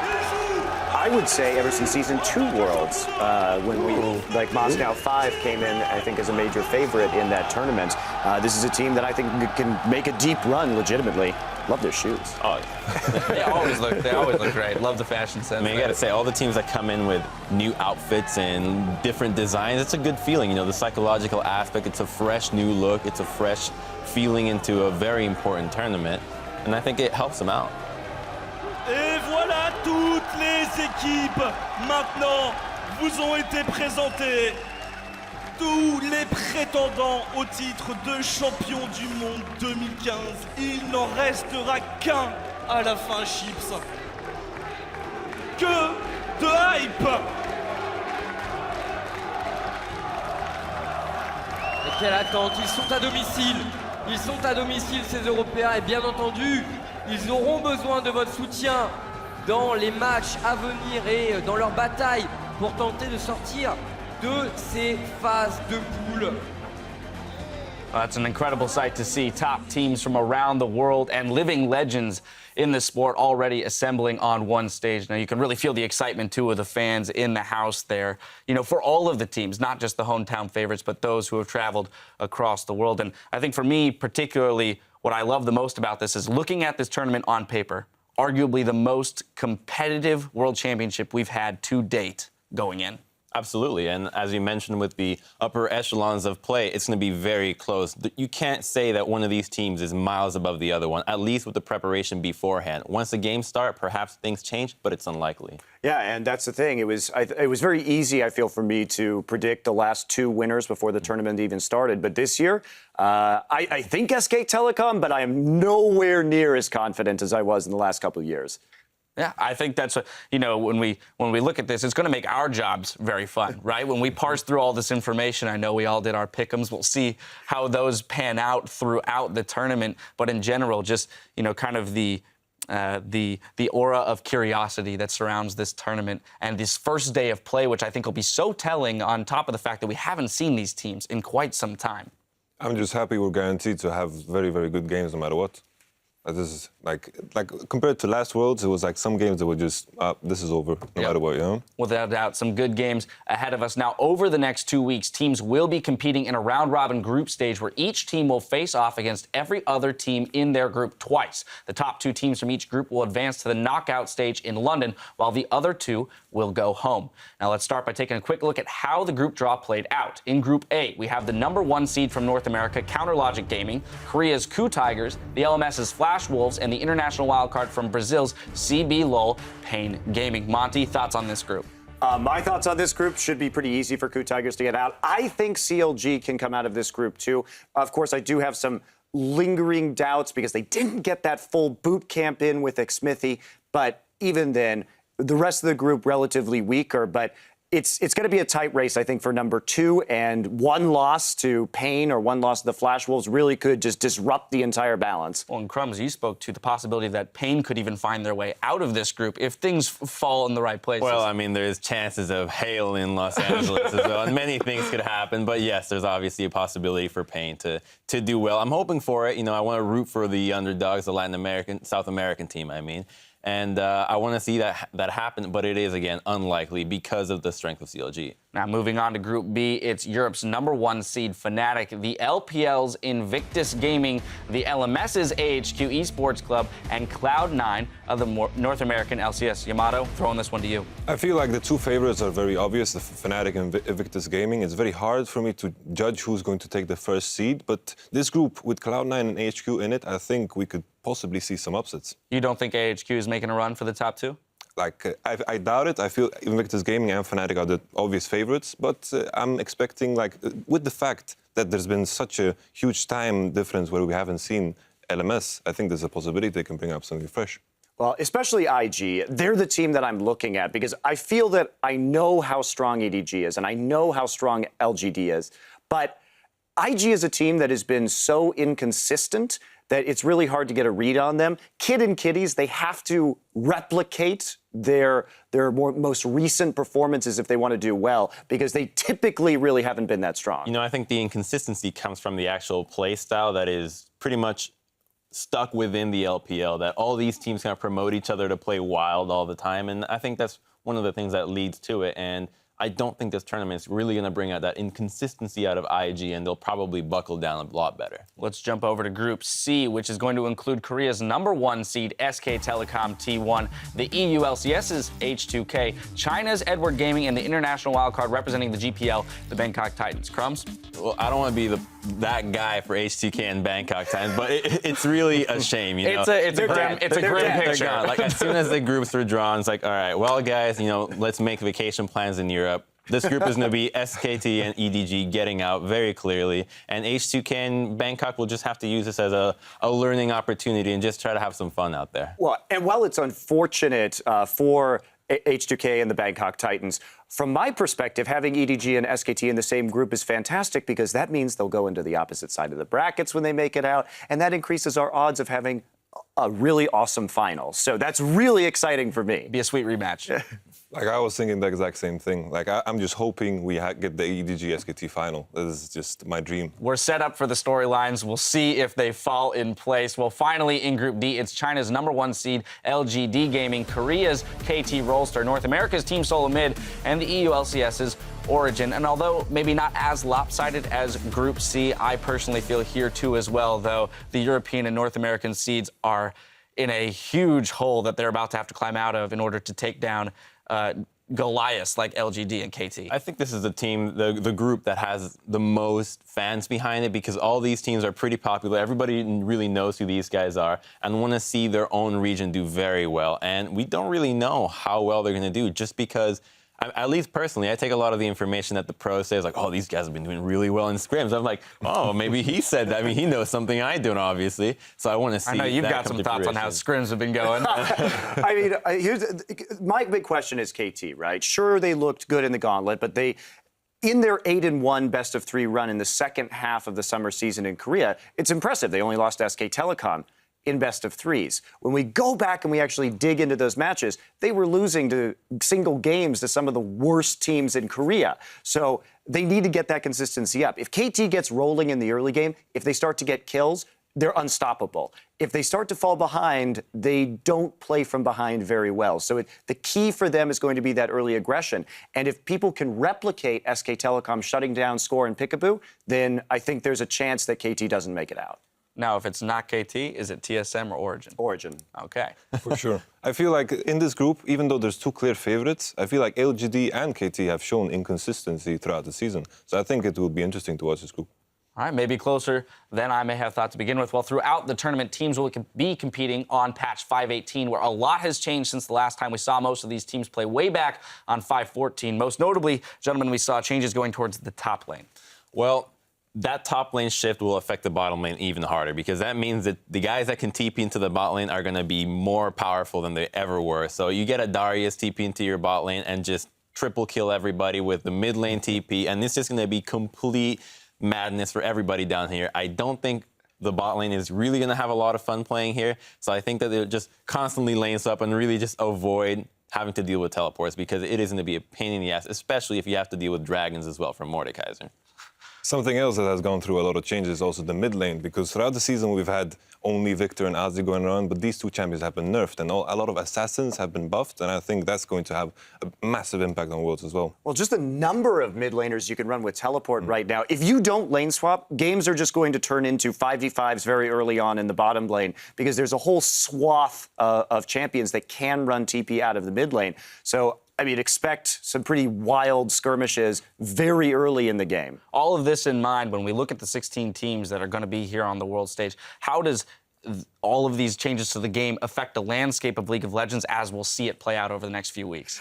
Dash, I don't think anybody knows, really. I don't think anybody... I mean, these changes were so massive. We can sit here, we can have ideas of what's going to be played. Obviously, Mordekaiser's quite strong. Gangplank and Lulu, because of their nature, being able to be played in both the top and mid lane should be very high priority picks and bans, but I have no clue. I think a cool thing, too, is the itemizations. Like, all the other tournaments, you can kind of expect, okay, this guy's going to build this, now this item follows up. Now you can build pretty much anything you want. We've seen crazy builds even in the earlier patches, and now that 518 has arrived, there's so many new items and different paths and itemizations with crazy champions that we've never seen before. So it's another thing to keep track on, be like, oh, take some notes down, this is what's good. Well, we have no clue. Maybe you at home have a clue. So we're going to look to you in the Twitter sphere. Hit us up at LOL Esports and tell us which player and lane will have the biggest impact on 518 and why. Be sure to hashtag Worlds so we can talk over some of your answers on the desk later today. Now, before we head back inside the venue for Game 1, let's check out what we have on the docket with today's schedule. Kicking off the tournament are the hometown favorites, Europe's #1 seed Fnatic versus China's Invictus Gaming. Then Cloud9 will take on AHQ Esports. After that, we'll move over to Group C for a grudge match between the two Zeds, SK Telecom versus H2K, and we'll conclude day 1 in Group A with Brazil's Pain Gaming versus the Coup Tigers. Now let's get your predictions, gentlemen. 2015 World Championship, Game 1, Fnatic versus Invictus Gaming. Crumbs, we're starting Fnatic, with you. baby. It's gotta be. These are the guys. I'm hoping these guys can take it somewhere. You know, I'm putting in a little extra love instead of analysis into this. I want them to do well. You know, I want to see a Western team, and the shame that happens is that throughout the entire season, there's always NA versus EU, and then when it happens that the EU team is better, all the people from NA are just like, yeah, we'll cheer for EU now. So you got to get behind those Western teams at Worlds. Monty. You may be surprised, but with equal numbers of Korean players on both of these teams, I actually, I can't just go by my default of who has more Koreans. So it's definitely going to be Fnatic for me as well. I think this team is going to be very, very sharp coming in here. They really buckled down in their boot camp in Korea, I know. And they obviously had a great season in Europe, and they will be a major threat here. I also just think they're more consistent than IG. And I think that Yellowstar and Reckless is a very favorable matchup for Kid and Kitties. For me, it depends on, can Forbidden stay alive in that mid lane? Because that synergy between Kakao and Rookie is extraordinary. So it's not just a math equation this time. There is thought behind it. Next up, Yamato. Well, of course, I'm going to go for Fnatic as well, simply because I like to go for the solid choice. I feel like at this point, IG is like rolling a dice, and but IG doesn't have a 6. That's the problem, you know? All right, well, there you have it. The desk is in unison for Game 1 of the 2015 World Championships. We're going to have to mix things up later in the show, gentlemen, get it more exciting. Well, without further ado, let's send it over to the caster booth to get us into the games. Thank you very much, Dash, and the rest of the analyst desk. My name's Trevor Quickshot Henry. I'm joined by Joshua Jat Leesman and Mr. Martin DeFicio Linger. That's it, yeah. The title. Right. Guys, we are kicking off the 2015 World Championship with our first match, Fnatic taking on Invictus Gaming shortly. The players on stage getting themselves settled. And we just saw the analyst desk here. 3 guys saying Fnatic was going to win. 18-0 in the summer split here. Only lost 2 games to Origin in the final. Very, very close games overall. And Origin could honestly have won their best out of 5, but Fnatic are here now because they've been so dominant all season long. Yeah, we saw the dominance all season long. We saw the fan reaction when they came out. And honestly, this is the highest expectations that have been on a Western team really since Moscow 5 and COG EU attended Season 2 World Championships. So there's a lot of pressure on this team and a lot of expectations to fulfill. IG is a hell of a team to have to start against. It is for sure, but people can trust in Fnatic to do proper preparation for a team like IG because the coaching staff behind them, we have Daylor, of course, getting so much praise. We have the manager, Ispa, as well, making sure that players are eating healthy, they're working out, and everything Fnatic as an organization is doing is supporting these players, and they're just making sure that as long as they focus on the game, they should be able to perform at the top level. And that's what you need. That's what the West needed beforehand. We see the same for CLG now with their coach, and they're now the #1 team in North America. Yeah, that support staff is giving them the consistency. Gentlemen, I think it's about time to meet the starting lineup from the European LCS. One of the most hyped top laners. It is, of course, the Hollow Master himself, Huni. Rainover in the jungle, Febervin in the mid lane, Reckless as the AD carry, and the French player for Fnatic and captain, Yellowstar, the support. We saw some glimpses of Daylor there on your screen just behind the players. He is their coach. Their opponents today in Victus Gaming. They will be on the red side of the Rift. They will be representing the LPL. And they will be starting with Zitai in the top lane, Kakao in the jungle, Rookie in the mid lane. Kid is your AD carry, and then Kitty's their support. Coach on stage as well is Mafa, formerly of the LCK. Now, Invictus Gaming had a bit of a bumpy end to their summer split, ended up placing 3rd seed in the regional qualifiers after losing to EDG in that battle for the 2nd seed. Yeah, heavily inconsistent team, but we really have to talk about how strong their top side of the map can be. The synergy between Kakao and Rookie, as well as the emergence of Zitai on those carry top laners, should challenge Huni and Rainover's synergy in that top lane. Yes, the bottom lane can go to Fnatic's favor if we see that, but the top side of the map is so strong for IG, it's going to be a fascinating matchup. Yeah, and in the mid lane, of course, Rookie, the guy getting praised as one of the best mid laners in the entire world. He's going against Febervin, and it's very different how the teams are looking at these mid laners here. Fnatic obviously don't really play around Febervin too much. It's about these side lanes. But Rookie and Kakao, their synergy together can shut down almost any mid laner in the world. Febervin is a guy, though, whenever he plays these top names, these really, really big star players, he does tend to perform even better. We saw him solo kill FLICKR at MSI. We talk about it so often. So I think he will be okay in holding his own. It's when Kakao joins in, we get some problems for Fnatic. Yeah, but I got to ask a bigger question. If Kakao's joining in against Rainover, isn't this a massive mismatch in the jungle? It is. Everybody was saying Kakao's going to beat up on Rainover. Yeah, and we've seen so many times watching IG's games how he gets almost slingshotted ahead in the jungle because Kakao is one of the few who still gets pulls from his duo lane. It's unfair, man. To get level 2 super fast, that means he gets level 3 faster than the enemy jungler. It means he gets double buffs, and it means he can start invading the jungle and take over the game. When asked, actually, Kakao, if he was going to show that his synergy with his mid laner was legendary at Worlds, he says no, he's going to kill all 3 lanes because that's why he plays jungle. So he's getting slingshotted in that jungle, and he's going to be looking to carry some games. He's one of the few real carry junglers we have here at Worlds. We see a lot of these guys who play more for the team. We see a lot of late game picks still coming in with Cinderhulk. I'm expecting at least for the team fight, Kakao is the guy who will still pull out the Nidalee, and he will just go to town. And he's so strong in these one-on-ones. Scary guy to watch for, but he's also fairly inconsistent, and that has been the downfall of IG. When he doesn't get rolling, or if he doesn't push Rookie forward, Fnatic suddenly might get towards the late game and do really well. Consistently inconsistent. I think we've heard it from every single analyst when they're talking about IG. Yamato actually with some strong words there that you can roll the dice. IG not having a 6 on theirs, implying Fnatic does. Yeah, I don't agree on that one. Of course they have a 6. Yeah. IG has some of the highest highs and the lowest lows of LPL teams. That's exactly what being inconsistent is if you're still a good team. So I agree that if IG absolutely has the capability of rolling high. But this is now a new patch, a new meta. All these new picks coming in. And of course all the teams have been boot camping in Korea, so they've been playing each other. They've probably seen all the picks, but everyone will have something secret ready. So this pick and ban phase, we have 2 teams who are not afraid to pull out, you know, the different kind of things. We even saw Time Kench from Yellowstar, Cassiopeia top lane from Huni at MSI. Yep. There's a lot of new picks, so this one might not reflect 100% what the meta is going to be. Right, it could be specific strategies just for this game even. We want to make all these conclusions about what the world's meta is going to be, but it's really going to take a ton of iterations throughout this group stage. We probably won't even start seeing it until the quarterfinals happen because there's going to be so many in-game and out-of-game adjustments that happen here. This first champion select just has almost too many possibilities to talk about. Yeah, some of the really strong picks we've heard a lot, you know, from the players, and a lot of people have been talking about them on Twitter and on Reddit and so on. It's like there are 3 picks it seems that everyone agrees on are super strong. Lulu, of course, as a flex pick, top and mid lane. We have Gangplank, the same deal, can go top, can go mid. And then, of course, a Mordekaiser down in the bottom lane. Very snowball-focused champion, but when he gets rolling, he can take over the game completely. Yeah, and what I find so fascinating about that is even though this is a new patch and those champions have been nerfed slightly, China got to play on the 5.16 patch for the LPL finals, and when IG qualified against QG, they were letting Lulu and Gangplank through to the opponent team on multiple times, and they've been nerfed since then. So even those champions playing on hard mode. Considered high. We have no idea what's happening. Well, we're going to find out. We've talked about Maud, we've talked about Lulu, Gangplank, we've not even mentioned Fiora or Darius. And ladies and gentlemen, for the game 1 of the 2015 World Championships, we are into picks and bans, and the dunk master Darius is dunked into the bans. Not really a big surprise. Fiora and Darius, as you just mentioned, are being hyped up quite a lot as well.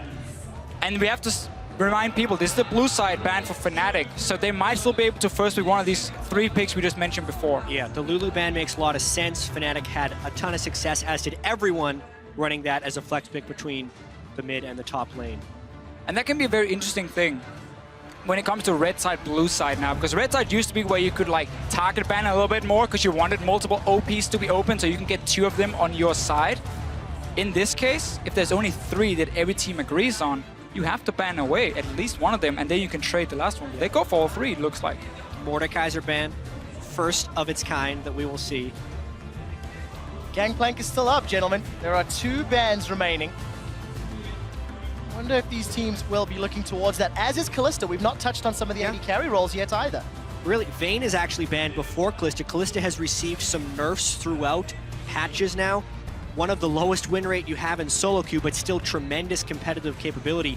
It has actually been left up with Gangplank going down. I wonder what Huni will end up playing and how much priority is on the first pick. Really not that much, it seems. But this was exactly what we just mentioned before with the red side. If there's only 3 super strong picks, you have to ban them away from IG's side, and they're just playing it safe. Not gonna take any chances here. We've seen Reckless spam a lot of Mordekaiser in solo queue. At least I'm not surprised. I think she's the best jungler open or just available basically, because a lot of them are very even, but at least this for me stands out just a little bit. Her early game is still great, and the fact she has that cocoon. Yeah, so Nidalee, I wonder if Cow's going to play this. For a second I thought they'd actually locked in Aatrox. I was about to freak out. It's not a European team. Braum has been banned, so the poke from Nidalee would be higher, but Kakao actually goes for Skarner as he did during their final regional qualifier match against QG. So, ladies and gentlemen, 3 out of the 4 juggernauts have already appeared in game 1 of Worlds. There's 5 seconds left for the lock-in. IG most likely going to go for the safe support pick, and it is the Thresh secured. And you get one of these compositions now where your single target CC is so insane already in the first 2 picks. Stun from Skarner, then you pull them in with your ulti, the Thresh hook coming in as well. The amount of pick potential you have on just 2 picks, and also still very safe. Skarner's gonna do fine dueling in that early game. He doesn't gank that well before level 6. I definitely want to see how Kitties performs. Out of the 67 games in summer, only 3 of them were on Thresh.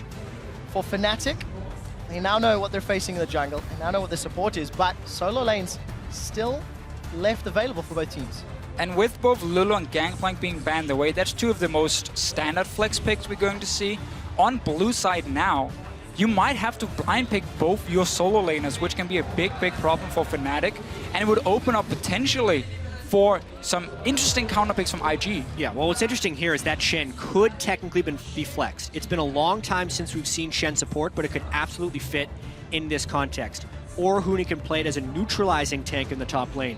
But as far as what we know of Huni's champion pool, he really doesn't have that much success on neutralizing tanks like Maokai. So that's a very interesting pick of Shen this early from Fnatic. But it is one of these flex picks here for Fnatic, so potentially they can hide one of their solo laners, but I'm expecting it to go to Yellowstar for the exact reason you just mentioned, and also this Shen would then open up another way for Huni to duel Zitai.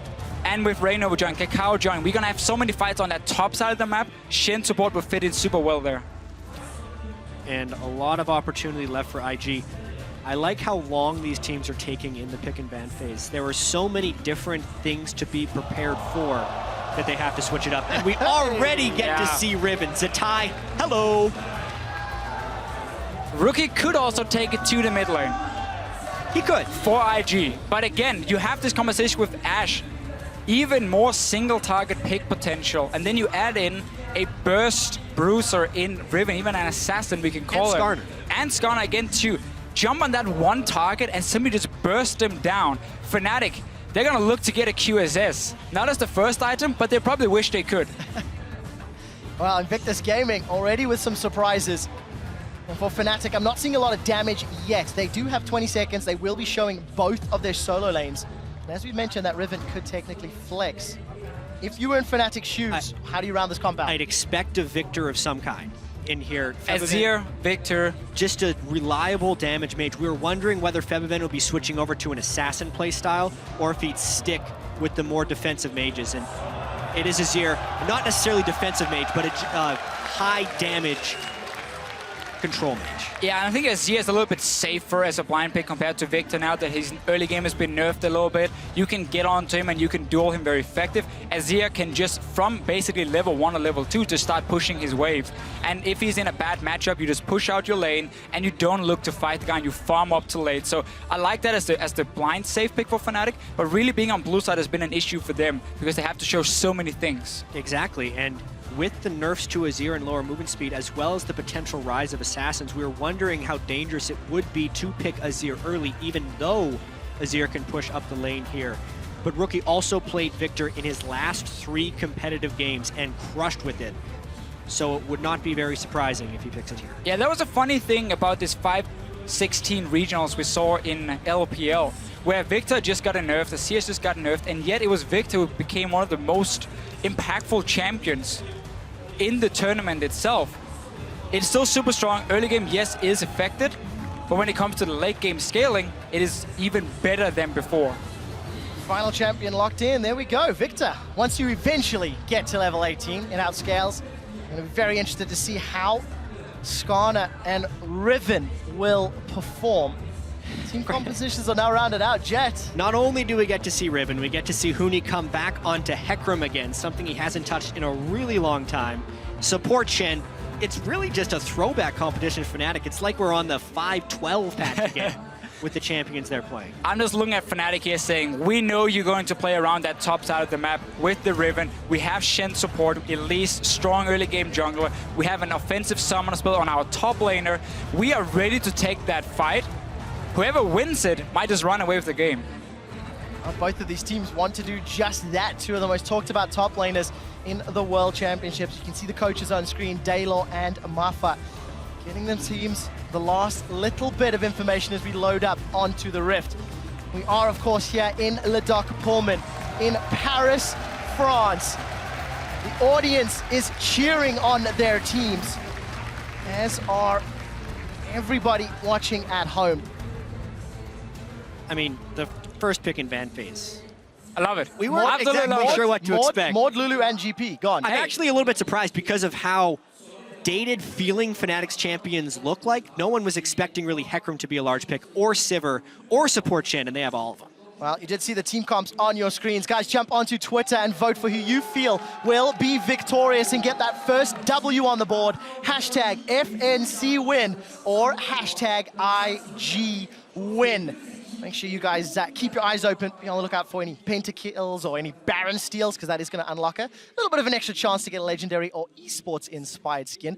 Guys, we do have a very brief pause, and I want to mention this Hecarim point you touched on, Jet. 21 games since Huni has last played that champion. Okay. Admittedly, it's been, what, 2.5 weeks? Yeah, 3 weeks since the very beginning of the summer split. Correct. Been the last However, 24 games total. So. Hecarim was a pick when he was used a lot. They always did really well into melee matchups because you can constantly just sit and spam your Q. And again, when you don't run with the smite, as we saw for a period of time here with Cinderhulk, you have an offensive summoner, you're going to rush the Trinity Force. You are very, very strong in the mid game. And when we have these all-in comps on the top side of the map with the Riven jumping in, with the Skarner going in and trying to pull someone back, Fnatic are going to be ready to fight for it. So I wonder if IG is going to say, you know what, we're not going to fall for that one. We're going to try and play around the Shen instead and have this massive amount of teleport and action in the bottom side where the Thresh and Ashe are there to provide the CC. Yeah, and as far as the early game strengths of these teams go, I do have to point out, Kakao has only played Skarner 2 times. He picked it up after they actually lost to EDG when Clearlove played Skarner against them, and then he played it twice. In those games, he completed a Sightstone right after he upgraded the first part of his Hunter's Machete. So incredibly early on in the game, that would be really a Sightstone rush on Skarner, who already needs to farm until 6. So he's actually playing a very weak early game Skarner style that is pretty much all about defensive wards. That actually gives Fnatic a potential window to aggress on the top side, because Kacao's counter ganks are not that strong to support a Riven who needs a lot of jungle attention. You're 100% going to see Reignover be more active when it comes to ganking in the early game than a pre-level 6 Skarner. Skarner, on the other hand, he often benefits a lot from having lanes that can push, so he can invade into the enemy jungle, contest, of course, a little bit in there. He's dueling pretty well.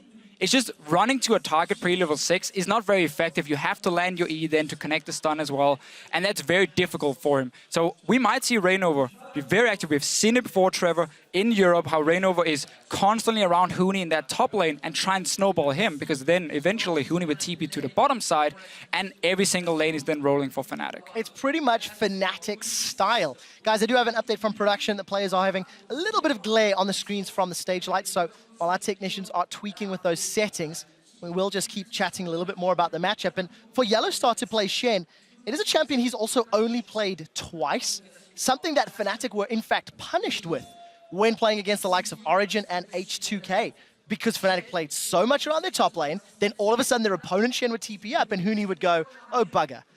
This time around, they're now trying to channel some of that power themselves, knowing of course that Kakao wants to hold Rookie or Zitai's hand. Yeah, and with Rookie playing Victor, I'm not expecting all the action to be around the middle lane. This is going to be more the farm lane, just try and push each other out, see who can roam first. Often Azir, when he gets the Nashos, he can really push the lane, but then Victor goes back with his E and just instant clears it. Yeah, and only in general, it's a question of what style we're going to see this game. Fnatic actually adopted a somewhat defensive or passive play style in the first 15 to 20 minutes of games over in the European LCS because they were so dominant. They didn't need to take large amounts of risks in the early game, so therefore they started playing more passive. But we'd expect in the month leading up to Worlds, playing against higher and higher caliber teams, that they would have adopted some more aggression. And we're kind of seeing that reflected in their early picks here. The Hecarim and the Elise are two champions that look for very early plays. Yeah, and once again, Fnatic, when it comes to preparation, we know how much work they put into it. So again, they've been watching all these games here from IG, looking at how they play. And I think we can safely say that over 3-4 weeks of boot camping, if Fnatic was still extremely weak in the early game and kept getting punished and losing games for it, they would have changed something. So if they stick to the style we've seen in Europe, it's because they've still been able to play well in late game team fights. The same thing I want to say for IG though, because as a team, while they are so inconsistent and we often talk so much about the early game, Kakao, Zitai, and Rookie, when it comes to late game team fights, I think they are a very strong team. They are in the LPL, fantastic practice, of course, and Kid is a fairly underrated AD carry when it comes to these team fights. I don't think he's ever going to do a whole lot in the laning phase because of Kitties as well, has to kind of hold his hand in the lane. But then in team fights, Kid often plays some of these carries like Vayne and can go crazy. Well, one game wasn't particularly great, but that's, okay, that's fair. So much That's of a story. Huni on the Hecarim will be setting his target on Kid. I mean, Ashe, low mobility. If Huni comes in with those TP home guard rushes, that could be a little bit of a problem for him. Assuming Fnatic gets to a good mid-game position. For Fnatic coming up against IG, their team fighting, you've talked about it. How much will this team composition affect their ability to fight? I absolutely love Fnatic's composition in team fights. Right here, you have fantastic engage on the back line, as you mentioned with the Ashe here, low mobility coming in. At the same time, if you look at what IG is running, when you have a Riven, you're never going to look to engage this head on. You want to flank with the Riven at first, so whoever gets that vision control before objectives can be super impactful for both Hecarim and Riven getting into fights. There's also a few different ways IG can initiate. Obviously, the Ashe arrow is that's the main one. Really large part of their initiation, and that allows them to really single out one individual and will basically make it so if the Ashe arrow connects and Kakao goes in, Reckless is required to use his Sivir ultimate just to match the fight, because they'll basically have to run in after whoever is getting pulled in. And I'm actually kind of happy we had the delay here because we did so much prep. We finally got a chance to talk about some of this stuff. We're back in the game. Yes, we are, Jat. Ladies and gentlemen, let's get back onto the Rift for game one of the group stages in Le Doc Pullman. The Summoners Cup is etched into the mid lane to remind each and every player what they are competing for, and a defensive start across the board. Fabian was the first man in the middle lane. That means he gets the trophy for himself, for now at least. IG gonna look to take it away from him already. Very defensive start. We see Kid sitting under his tower. This is in case Fnatic invades him on the top side of the map and start deep warding. to spot where they're going, they won't see him when he's hiding here unless they just check all the way over the wall. There are so many different lane swap scenarios, and in all of the LPL games we watched, it felt like the LPL games were the hardest to predict out of all of them. So here, it's Kid alone hiding behind one turret, which would be an indicator that they want to hide Kid up in that lane so that they can't scout where the AD carry is, but it also means that IG doesn't necessarily care if there's a lane swap or not. They're mainly just trying to deny knowledge. And we see right here, none of the teams really invaded in and put down multiple wards, just a ward here on the red buff of IG from Fnatic, trying to see if they can spot Kakao starting on the top side of the map or on the bottom side. And obviously, if you don't see him on this red buff within the next 30, 40 seconds, you know he started on the bottom side, and that's always good information to get. I want to see if IG wants to freeze this top lane, because they are a region, or LPL is a region, where they very often focus on the AD carry experience in these lane swaps. And you can see Kid already up in this top side here, just grouping the minions together and gonna start a freeze for himself. Let's find out how that freeze pays out. Reckless down in the bottom lane. Dallas is going to find something here. Just a little bit late on this invade. This was mainly an invade to check who was starting. He can now ping out Huni that he did a solo start, which actually tells the rest of the team a lot. Nice steal there by Yellowstone. But this is one of these situations where if you do not invade in at level 1 to try and take over a jungle, it's very hard for you to deny anything in the early game. So Huni got his camp, got to back down to the bottom side, and Reckless should be pushing this bottom lane if I know the Fnatic lane swap correct. And that means they're just gonna look to take over the bottom side of the map. But Fnatic at the same time, they didn't invade either. So we saw IG clear away this jungle. Reignover and Huni can only get a grump for themselves. Everything else is cleared. And you can see them holding hands in the bottom half of the jungle. Reignover and Huni, that is. Tower is going to be under threat shortly as Reckless continues to shove the wave up. And every time we look middle, Febiven's trying to poke out Rookie. Yeah, this is actually where the lane swap will be made or broken. Kid is freezing in the top lane, whereas the bottom lane for Fnatic is shoving. And Hecarim and Elise are trying to cut off the Thresh and Riven. IG can't do this. This is way too late. They're sending people down. When there's a fast push happening, IG was slow you on this know lane swap. There's gonna be 4 people on the bottom side. They show themselves so late that Fnatic can move in between tier 1 and tier 2 on the bottom side and zone them away, meaning Riven got absolutely nothing, and now they're late to pushing the top tower as well. It can effectively turn into an untradeable turret because the rate at which Fnatic got to push that lane and how they can actually bounce that wave off the turret for Huni to farm means they would be able to rush top before that turret falls. This is very much now IG needing to take advantage of Kid's experience advantage that he will have because they will be down in the global gold race. Yeah, IG won't even be able to touch the top lane tower here. Kid is looking to just maybe shove the wave out and then go back and buy for himself because he has nothing yet. Bot lane tower didn't go down. Bounce mistake properly. Fnatic recall a little bit too early, just got a little bit too eager in getting this lead here. Yeah, that was actually a pretty big mistake there. Huni, if he would have gotten a little bit more damage from one of his allies before they peeled back to the jungle, they could have bounced the previous wave, which would have preempted the Zatai teleport. Now, Fnatic will have to add an extra person to that bottom lane if they want to take the turret. That sliver of health on the turret makes a big difference in the early game. The whole strategy from Fnatic was to early take that tower and bounce the wave back so he would freeze and push away from Zatai. He would get less farm. He does have to overextend still because he's pushing down towards Huni. That's why Reignover is showing himself on the bottom side. And Kid just recalled from top lane. He didn't have enough gold for a pickaxe, so no advantage for Kid yet. Yeah, not only is Reignover showing bottom lane, he's already used a pink ward there to give some more help to Zatai. Down in the bottom lane, Zatai's going in. He's going to use those broken wings, get some damage onto Huni, and Huni's forced to rampage away. Easy victory in the trade for Riven. It's suddenly a problem right here for Fnatic. Because the turret was not killed, Zatai actually got to use some of his advantage. All that time investment that Fnatic put into hitting that turret, IG was using to garner experience for the majority of their team. Hecarim needs to be able to win the melee versus melee duel there, and Zatai could end up getting a lot of farm in this lane.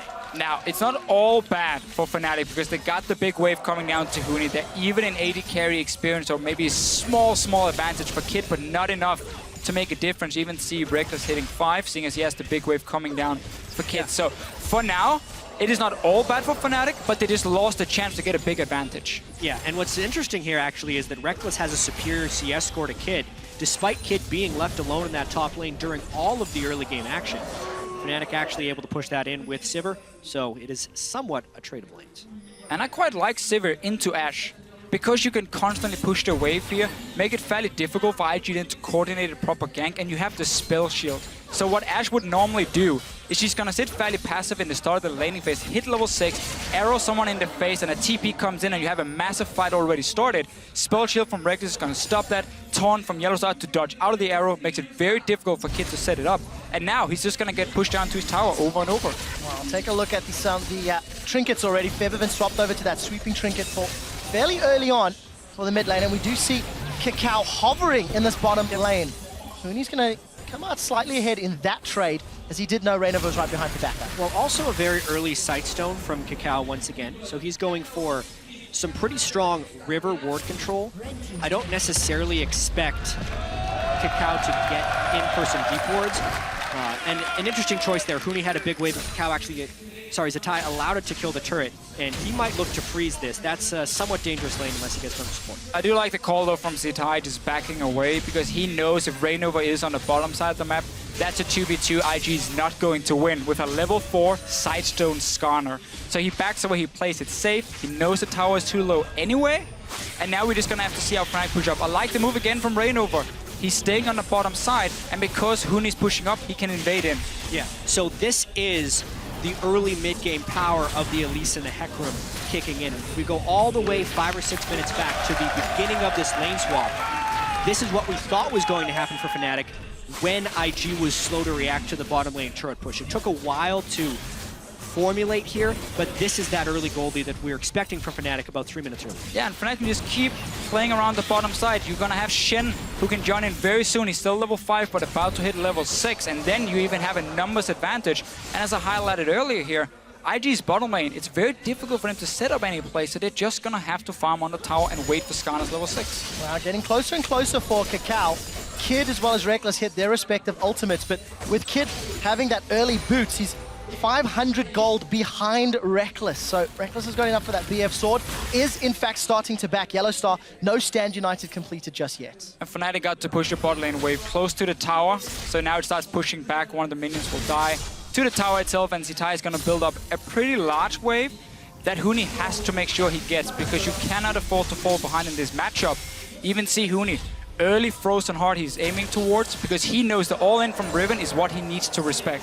Yeah, that one little longsword got lost somewhere along the way, but you know, definitely looking like he's doing a frozen heart rush with a tiny little bit of offense early. Not losing there, or not securing the tower early on may have changed the decision-making as far as Huni is concerned. He has once again got to that bottom lane to Fisher, looking to catch that wave. And we catch a glimpse back in this middle lane. Febiven and Rookie, we've not seen them trading too often, but even on CS, Rookie's gone for a second upgrade on that Hex tech, while Febiven's about to back and spend. A lot of the jungle pressure has been about creating space for Huni in this bottom lane with the deep wards from Reignover inside the jungle of IG. So it's kind of expected that the Azir and the Victor would just be trading farm in the mid lane. Keep in mind, this is the nerfed Victor from generally the last time we saw him in most competitive play, aside from the regional qualifiers. They're trying to put on 5.16. So he's not getting as much early mana from that tier 2 upgrade on Victor, and will have to be a little bit more conservative with the way he shoves it away. And exactly that is a fairly big key in this matchup, because Azir with Nash's first can just keep shoving the wave without using a whole lot of mana himself. You can try and starve the Victor simply, because if he goes back to base at the wrong time, Azir is so effective as well at pushing down the tower, and that's how Fnatic can keep trying to snowball this tower advantage they already built up with the first one, and in fact none of their towers took any damage. Yellowstar's in trouble. He's already taunted and needs to flash over the wall. Zetai's hungry for blood. He's come forward as well. Use those broken wings over. 3 members of IG are nearby. Caught a glimpse of Reignover and Gents. He's actually gone Runeglaive Elise. That's a little different for Fnatic, and Reignover is traditionally one of their primary tanks. It's something Reignover did in the first game he played Elise against Origin in the finals. It's a squishier build, but this time they actually have a tank in the top lane, so I can see him more getting away with it. The longer Fnatic can hold these lanes, the better. That entire invade by Yellowstar, while it did burn his flash, gave Huni a large amount of free time in the bottom lane, whereas Zatai has not been able to farm. So that farm discrepancy amongst top laners is only going to grow as long as these lanes maintain their current form. And obviously Zatai here saying, I can't do anything on the bottom side of the map. The wave is going to be at his tower. I'm going to try and make a play. But Kid and Kitties are not ready to give up this top lane to him and try and swap the lanes around because Fnatic can fast push him so effectively. So he's just going to return to the bottom side. We're going to have exactly the same situation. Skarner is level 6 though, even level 7 for Kakao. So now the ganks can start happening, and he's going in a Rookie! Oh, Rookie's going to flash the cocoon. Summon a spell blown at the cost of Reignover's flash. Yeah, even so, Rookie still has cleanse, even if the cocoon would have landed. The shuffle that Fevaben pulled from the mid lane there wasn't quite as clean as he would have liked, but they still do burn one summoner spell. I would like to see Fnatic, though, start using this Shen. Make some plays with Huni. He's fairly strong already. He has some armor if you want to tower dive. And whenever Riven is stuck on the tower here, you can set up a 3v1. You just need to know where Skarner is on the map.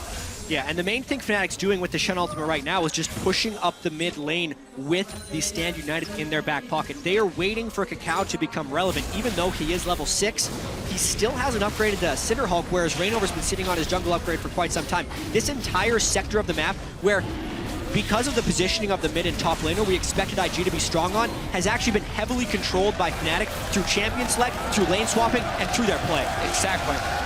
And that allows them to get the first dragon, extending their gold lead to 1,600. All of that free time for Huni is just money in the bank. And we did continue to see Fevaben pushing down that mid outer turret. It's been chunked lower and lower every time Rookie backs. And things are not looking to get much better for IG right now because Kid has been forced to go back at some very poor timings for himself. He had got a pickaxe and then a bit of crit the last time. Again, there's no BF sword for him. He's not hitting really a point where he's going to be very strong compared to Reckless, who's building just to fast push waves with early attack speed. Huni's going to continue doing the same. Frozen Heart is completed. They're basically waiting for Kakao to pull the trick on one of the lanes. But it's going to be very difficult for him because he doesn't know where Reignover is on Elise, and he doesn't know if the Shen ulti can just come down instantly and stop this gank from happening. I did see the IG ward near the Grompa Fnatic spotting out Reignover's Elise for the time being. A little bit of information to work with. And look at the bottom lane. Zitai pushing up the tower heavily, but Reignover's focus is on the top half of the map. Yeah, and Zitai's actually taking some pretty heavy risks right now to be pushed up this far because that quadrant of the jungle that Huni has behind him is completely empty as far as IG is concerned. They're looking to make a risky play because IG has kind of lost control of a lot of this. The Vision War is being won by Fnatic, and therefore they're moving down blind, essentially, to where they want to go. Fnatic ripped in the other side! He is on the hunt down the cocoon! Kitties is caught, and he's killed by Reignover!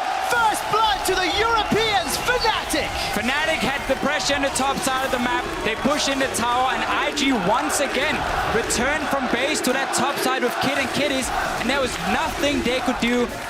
Fnatic has the map control, and then you can go for these plays. Not only was it a good play, it was a smart play by Fnatic right there. The play that IG was hoping to set up was essentially the same. They were hoping a 3 or 4 man dive onto the near empty lane, but they didn't have the vision control. Fnatic did. So they made a smart, safe, well-executed play, get first blood, and now a 3,000 gold lead. And it is so key for Fnatic that they managed to make a play on the Shen lane itself. So there's still an ulti ready for Yellowstar, which is stopping the aggression from IG. We see it here. Kitties and Kid return from lane and quickly realize our tower is gone. We're now caught in the middle, and 4 members show up. Nothing they can do once they overextend. Poor call from IG. They get punished. And as I said, Yellowstar still has its ulti ready. Where's Skarner going to go?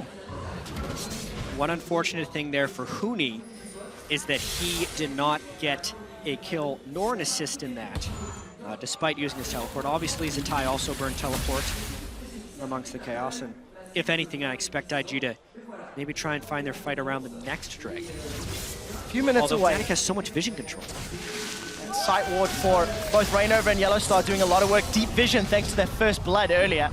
And Reignover a little bit tankier, got that giant spell completed. We did see a BF sword picked up for Kid, but Fnatic, cool, calm, and collected, slowly, you know, increasing their lead and increasing their advantage. Oh, gentlemen, Yellowstar, he fancies some blood, and he's found Kitties, knocks him into Reckless's hands, and Febiven will take the second kill. And this is where things just go downhill as a support. You have no flash, but you're trying to get vision control back on the map, and then you get caught out. You're dead. Your tower now is taking damage. And Fnatic wants more out of this. They're trying to just snowball this game out of control. They knew the flash was down on Kitties, so they got the repeat gank. Because they killed Kitties, they also get pink ward control inside the jungle of IG and are looking to push down that low mid lane turret. If Fnatic can get the kills, 3 outer turrets to 0, as well as a move on the second dragon, it would be huge. Well, take a look at Huni. He's been caught by the crystal arrow. Here comes Kakao. Get over here, he screams. Stand United used to keep Huni alive. Tower is secured in the mid lane as Reckless gets that killing blow. Defensive peel from Fnatic. They're running away. That onslaught of shadows needed to get Huni away. We do see the Sun Disc thrown down for defense, and Febiven will be able to get out.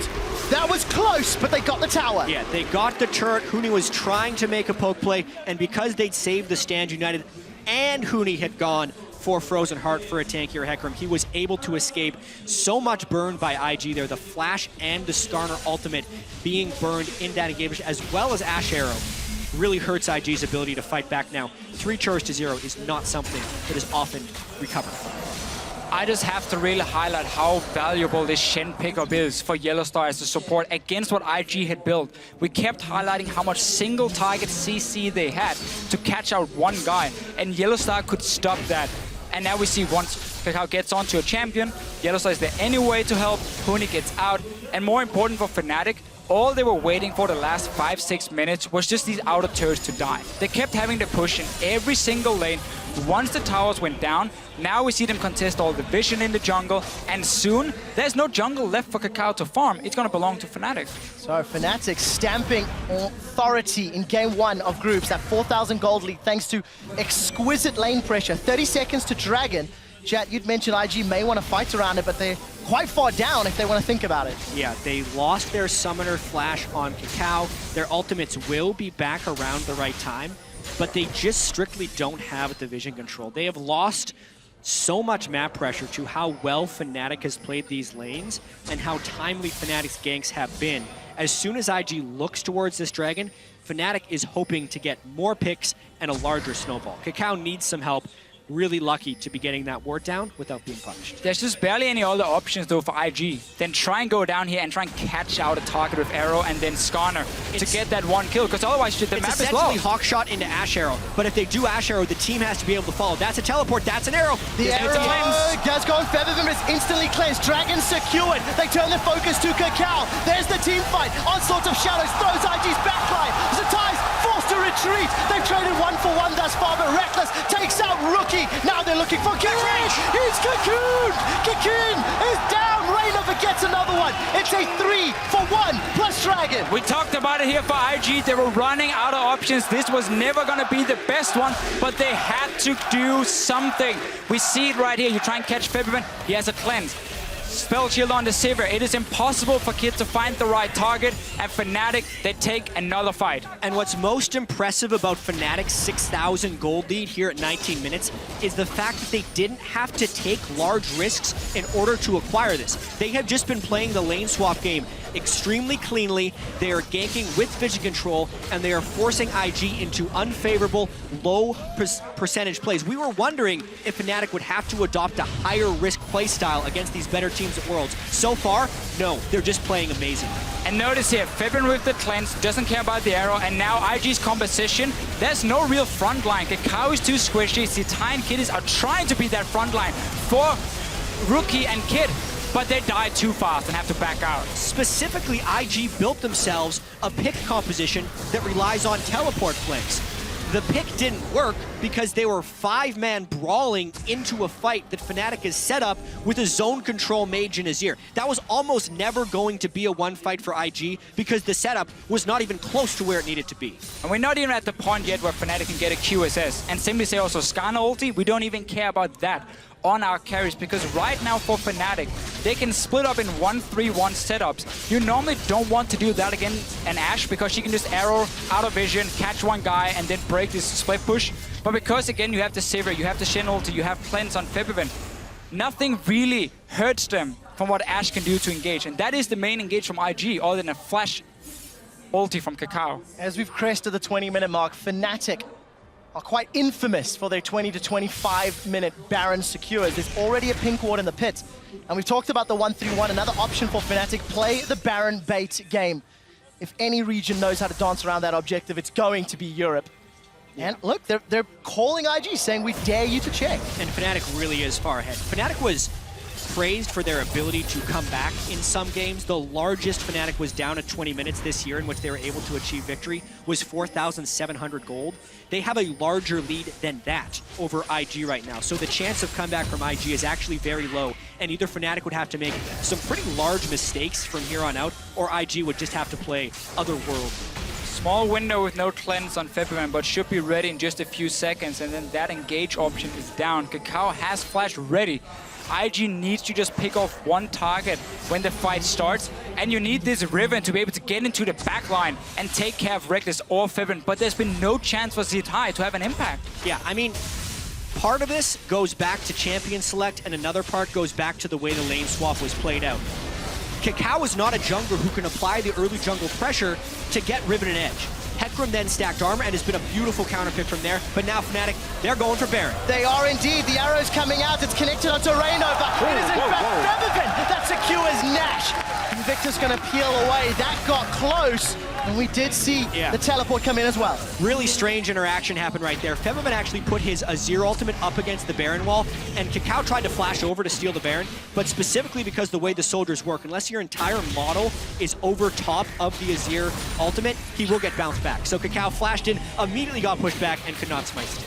Now, we have seen IG fall behind basically from the start of the game. And that is something as a team we have seen multiple times before in the LPL. They have been so inconsistent. We just see it here again. Kakao not flashing all the way over. The way Azir What's terrifying is he actually got his smite off. It was close. He did 700 it was damage. Close. It's just Baron was at 1,000 when his smite did 700. But Azir wall is not like a normal wall here on the map where you can flash almost over it and you will move to the other side. If you don't flash fully over it, you will always get bounced back. But as we just mentioned before here, IG as a team has been so inconsistent in the LPL, and they managed to bounce back then in the next game and look fantastic. For them now, they need to figure out what can they do here, but they're so far down at 22 minutes, it should be nearly impossible for this team to come back. Gentlemen, we saw Yellowstar shoving out that bottom wave. It's a third item QSS for Featherfin. Another tower falls, and for the European team on home soil, when European squads have more than 4,000 gold lead at 20 minutes, they are 42-0. And it's an exceptional stat. When you've generated an exceptional lead, another tower is going to crumble under the might of Fnatic. And this is precisely what Fnatic is getting out of this Baron. They're getting the second tier turrets in almost every wave. The gold difference from before they take this Baron to when the Baron goes out is going to be massive. And when you can see the support split pushing, Yellowstar is split pushing now. And Stand United, he just wants to be part of this. He just wants to be important as well. He's getting the wave going. Hootie's coming in on the backside. These are indefensible outer turrets for IG. Yeah, and of course the right call from Fnatic. No teleport for Huni, so you needed someone else to take in the wave with you. It is going to be Yellowstar. No ban of command yet, slacking a little bit on that one. If it comes in later, then there's nothing IG can do to wave clear as well. The question marks around which IG would show up are coming to light, and the question marks about just how good are Fnatic on the international? How good are they after their boot camp? They're showing pretty good. It's one game, but this game isn't even close. Like, Fnatic is absolutely demolishing IG right here. We obviously can't make any conclusions off the first game at Worlds when it's going to be a month-long tournament. Wait, Fnatic didn't win Worlds yet? Yeah, it's over. Congratulations. Even so, this early game, this mid game, the way Fnatic is playing well controlled with so much pressure in front of the home crowd is all very good. I think we really can just praise Fnatic for the pick and ban phase. It looked a little bit worrisome on the blue side here. They didn't really have anything where we felt they could see any of the soul lanes from IG, but just the fact they have this Sivir pick into the Ashe that completely nullifies what Kid can do with his arrow and just push him in early. The Hecarim, the melee matchup who can go Frozen Heart as well, and then Shen's support against a team that relies so much on what the top laner can do 1v1. It's just a very smart pick and ban phase for Fnatic, and they're getting rewarded for it. One thing we did discuss about top lane being a more influential role, and the patch in general, was that it was going to be a little bit more swingy, more snowbally, because a lot of this game is about gaining a quick advantage and then trying to win within 20 minutes. In this case, Fnatic has accumulated an 11,000 gold lead only 25 minutes in, but that's in part because some of those matchups were so swingy. And instead of having, for IG's sake, a top lane tank to fall back on and create some stronger team fights, they've fallen behind on Riven, which is one of the most devastating things to have happened. And you're falling behind on an Ashe. Your damage is not anything to write home about, and if you cannot pick off targets, your value really goes down. She's a fantastic snowball pick. Don't like her that much once she starts falling behind. But really for IG, in this situation, and what we're probably going to see for the rest of Worlds, is that the current meta is very snowball focused. You can very quickly get an advantage where you take over one side of the map and you can keep forcing plays on that side, and we're going to get these leads here. Think back to Season 4 Worlds with Samson White, how dominant they were when it came to vision control and simply forcing you out of your own jungle. That style has been now taken by most of the top teams, and they're trying to perfect it, and we're going to see more of that at Worlds itself. You can see that massive gold difference between the respective players. It is over 10,000 gold now. Another QSS was picked up on the side of Fnatic, and Baron has worn out. So Fnatic have successfully taken all outer turrets, 26 minutes into the game, and now they've shown strong early, strong mid. Fnatic need to demonstrate that they can have a strong closing to the game. All summoners are up, all ultimates are up. The jungle belongs to Fnatic. This is what we talked about earlier with the lead that Fnatic have built up. Yep. Do they just play it safe and go for another Baron or maybe Aspect before looking to finish?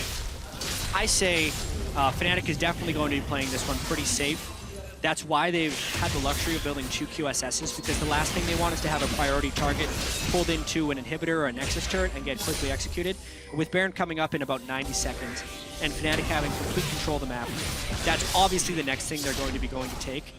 Fourth Dragon would not be far behind that, but I expect Fnatic to at least try and make a play with the Baron buff, and if they get even the slightest bit dissuaded, I think they'd be going for Aspect, because the overall timer on that is still pretty early in the game, and Fnatic wants to keep their options open. Just take the Baron buff, go for your 1-3-1 setup again, where you have Huni sitting in one lane, let Reckless fast push another one, and then join Peppervin. And you can either dive if you want to, you are strong enough, you're far enough ahead, or you can just wait for these Baron buff minions to do the work. The wave clear on the side of IG, it's mainly gonna be on Rookie, but AP champions, they hate the Baron buff because the minions no longer will just get one shot by your E if you are the victor, and they will buy time for Fnatic to just slowly but surely poke down the towers. If an engage happens, as you mentioned, Jad, double QSS is in here, Shen ulti is gonna be there, face of the mountain. There's so many ways for Fnatic to make sure a single target will not die. Yeah, right now Fnatic is kind of hoping in the back of their heads that IG is going to try and contest this Baron, because it would be very nice if they could pick off multiple people in IG and then just end the game instead of waiting for these Barons. But with the 12,000 gold lead, it is within Fnatic's right to just smatter this jungle with wards.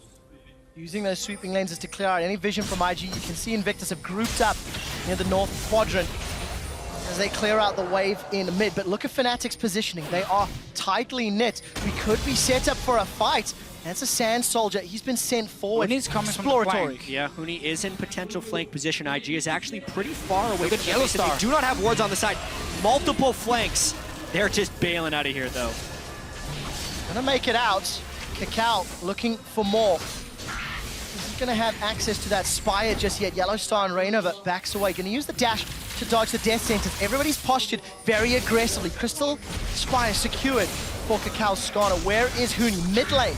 Let's see if we can find a flanking opportunity. No home guards from either top lane, so we're not gonna see that insane flank coming in from Huni or Zitai, but both teams, they know this next fight will be the fight deciding the game. If IG can manage to win it, they will be able to stall the game. If Fnatic takes it, they should be able to push and open up the base completely. They're starting the Baron.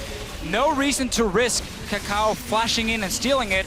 Fibber needs to be on point with his ulti if they want to go for somewhat this. of a dangerous Baron start, but here's the teleport from Huni. He has flank. He's found Zitai. The onslaught slows him down. Reckless has got one. Reignover flashes over the wall. He's looking for kitties. That's a defensive flash. Emperor's Divide will not pin Kakao to the wall. It's a battle on 3 fronts, and it's a battle that Fnatic is winning. That's a triple kill for Reckless. There's 2 more targets in his sight. He's looking for more. Here's the tower dive. Huni is chasing Kid down. A flash away. The ricochet. It's bouncing. It's spinning. Reckless, can he get more?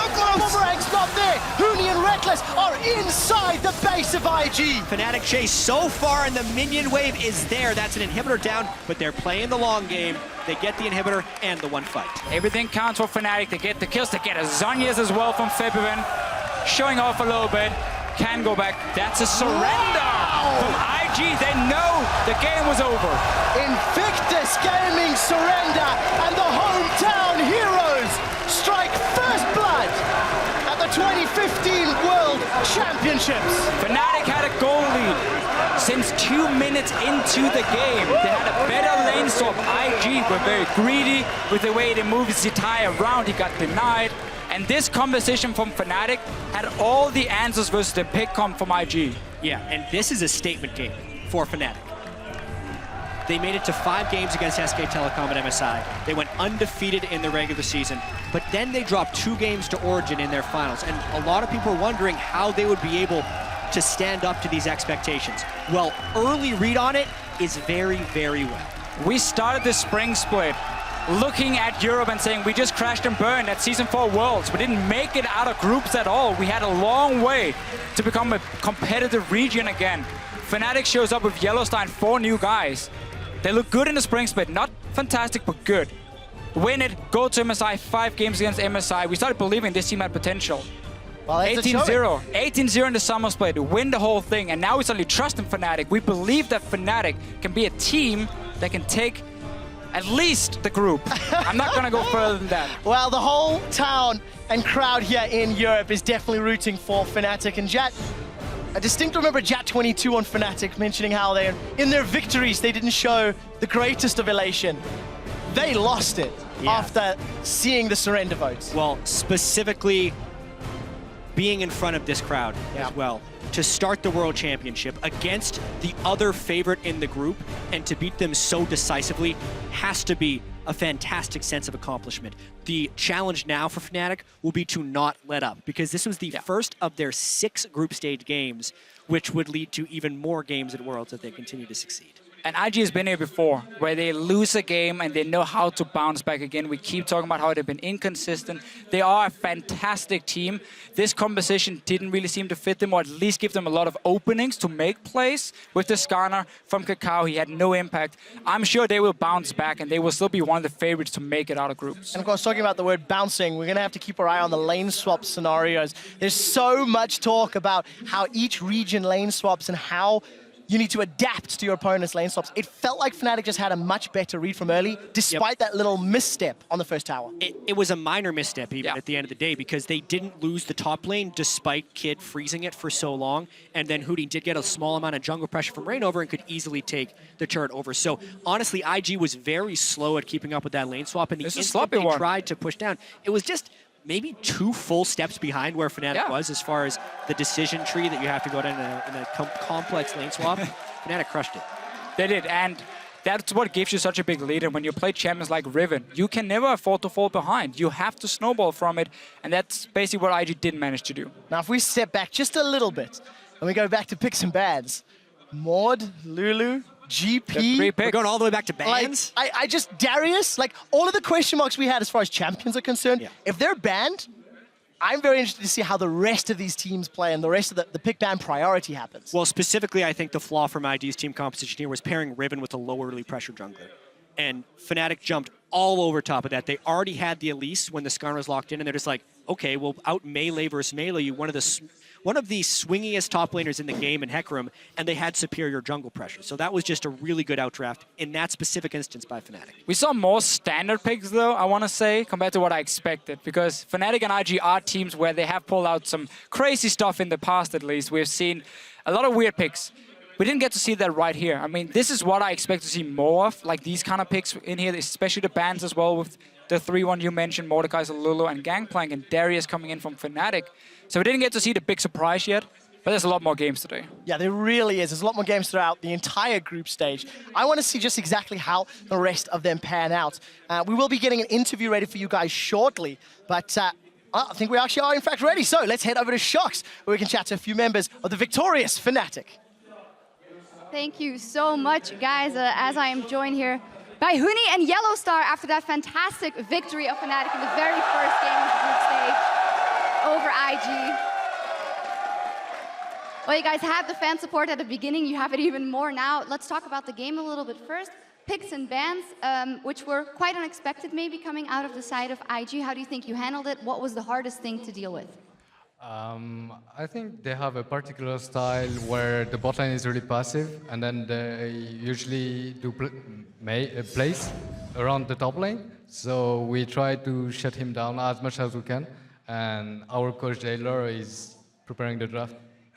And then you guys got into the game, did very well early. Huni, you ended up in the lane against Izitai, against Riven as FLICKR. How did that go? Because in the beginning, it looked kind of rough for you. Just goal was, for me, just I'm not dying. And then the whole just Riven, because Riven is really a strong lane phase champion. And then actually, FLICKR is into Riven. The champion can hold. And just he doesn't die. And then I'm just farming. That was my job. And I did it. You did it very well. Again, you guys snowballed the game from there. What was the moment that you realized, okay, we got this game, guys. We just don't give it out of our hands. We have it. Yeah, he didn't want to say it, but he said that he was a better Riven. So he was a bit shy, you know? Whoa! Throwing him under the bus a little bit, but maybe something we get to see further on in the group stage as well. This was only the first game, but it was very, very convincing. And you know how high the expectations are on the shoulders of you two, and as Fnatic coming out of Europe. How does your mindset change now? What do you have to be careful of after such a convincing victory in the first game? As the regular season, we don't want to think about further games. So we just take one by one. And then we just focus on our next match. We shouldn't, we play to our maximum and just play our game. Huni, you've said before you want to show that you is better than Nate, that you're the best top laner in the world. For you, you've said a lot coming into this World Championship. How do you feel about this first game and what you can show in the rest of the tournament? Well, it was just first game, and then it was just group stage game. So, and I did just well, and I didn't carry alone. So. I'm not yet the best top laner in the world, so I will prove. Not yet. Maybe in the final you can prove it? I think so, yeah. Okay.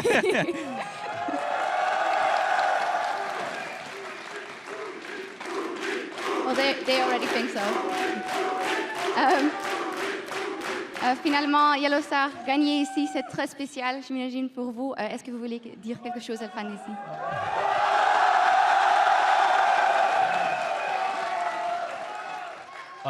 Je pense que la raison pour laquelle on est venu ici pour la phase de poule, c'est parce qu'il y a le plus de matchs, le plus de jours, c'est parce que vous êtes le meilleur public, je pense. Hein?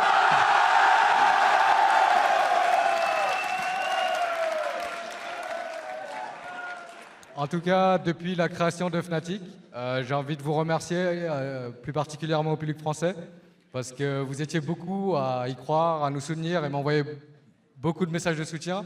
Et j'ai envie de vous dire merci encore une fois. Et c'est grâce à vous. Well, a lot of nice words from Yellowstar for the fans, thanking them and saying that they are one of the best crowds in the world, if not the best, and thank them for their support to Fnatic throughout the years. Well, thank you guys very much. What a fantastic start to the tournament for Fnatic. And as for us, we're going to go back over to the guys at the desk. Thank you, Shocks. I mean, what an extraordinarily convincing win there for Fnatic right out the gate. Has to make them feel good about at least their chances in this group, securing the first seed above the second and really setting themselves up well for the quarterfinals. I like what Yellowstar was saying about the draft, that they really wanted to shut down the top lane. So by taking the Shen support is another pick that really hinders the aggression from the top lane. So Riven could never really all in that FLICKR pick, and they played a style where they just pushed all three lanes. So the Azir can push Invictor 24/7. Sivir with Shen just pushes nonstop. Same with the FLICKR, and you just have Elise running around doing whatever they want, and you don't even need to spend that much money on warding because you know where the jungler is because you have that Elise just going everywhere. So it's a very methodical, super simple game. Well, in reference to the pick ban, earlier we asked which lanes you guys at home thought would have the biggest impact on 518, and at Custard Cream 86 tweeted all these changes to the mid lane and mid laners and the mid laners in general, and we still see Azir and Victor, gentlemen. I think that's true. We are going to see Azir and Victor, but just because that happened this time doesn't mean that we're going to continue seeing that. There's going to be a lot more variety, but they still are very stable mid laners, very conservative picks that you could really rely on even in blind pick situations for the most part. I feel definitely like the problem is like IG, well, not the problem, like the idea is that like IG picked Skarner and Riven. It kind of provokes the Azir because Azir is just so good into it generally. And like in mid, it's very, very few champions that are good against Azir. It's a safe blind pick in general. Especially against a pick comp too. And I think if we start looking at the picks and bans and what IG was trying to do, I think it's smart of them to come in with a pick comp. If we look at teams, even in Fnatic's regular season, certainly they went 18-0. But, for example, the Origin game with Expeke on Twisted Fate, there has been a weakness in Fnatic to losing early skirmishes and having pick comps work against them. Now, in this particular situation, running an Ashe and running the Skarner for hard single-target engage with the Thresh 2, then you have the Victor and the Riven for burst damage. So the Azir is a great pick because you can deny the initiation or just reset the team fight. So it does work well here. And then that forces the Riven to have some fancy teleport flank angles and other things like this. The problem, though, with IG is that if you run a pick comp like this, you have to get to Dragon first. You need to get the Skarner crystal down. You need to have priority on that objective and make sure there's no vision so you can set up the engage. Because if you don't get that, you're not going to win that 5v5. I wouldn't even think it's just the Dragon. The laning phase in general was such a problem because I think with picks like that, you have to play so aggressive. You need to be the one that is pushing the enemy into their towers, and then you allow the jungler to do his thing. Kakao was farming the entire time. He got a Sightstone early. That is not the way you want to go about fighting a lot and fighting early. I want to get Yamato in here. What do you pinpoint as the failure for IG? I feel like the biggest problem with IG, I feel in the first rotation, they pick Skarner. Skarner is a champion that has so obvious weaknesses. And as Jad mentioned before, IG likes to play around their top lane. The first pick, Fnatic, like the Elise first pick was very, very good because it almost guarantees them to get the stronger 2v2 matchup. And with that in mind, the Skarner is a farm jungler, very weak against Elise in general, and has very, very obvious weaknesses in the shape of Azir. All right, well, we saw, again, a very convincing win out of Fnatic here. Last thing I want to hit is just the importance of having won this first game, but also in such convincing fashion when we look towards 5 more best-of-1s to close out this group stage. You know, it is important, and I think they played the lane swap situation very well, but at the same time, you can get the momentum off of that win, but if I'm Fnatic, there's not really a lot of takeaway from that game because so much of that was IG absolutely messing up the lane swap and giving them an insane pressure and a very good farm advantage. So it's kind of business as usual for Fnatic. Exactly. I wouldn't get too hyped up about it. Well, it was a quick start for the World Championship here with a win going over to Fnatic. Now we need to step away as Cloud9 and AHQ take to the stage, but don't go anywhere. We'll be back with a look into that matchup when we return. Cool.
Welcome back, everyone. Now, before we jump into our next match, we want to tell you about something that is new to Worlds this year. Players can directly support their favorite teams by picking up Worlds team icons. With a team icon equipped during the month of Worlds, you can display a special in-game emote for your team. Now, after patch 521, the emotes will retire as we clean up the confetti, but the icons will stick around.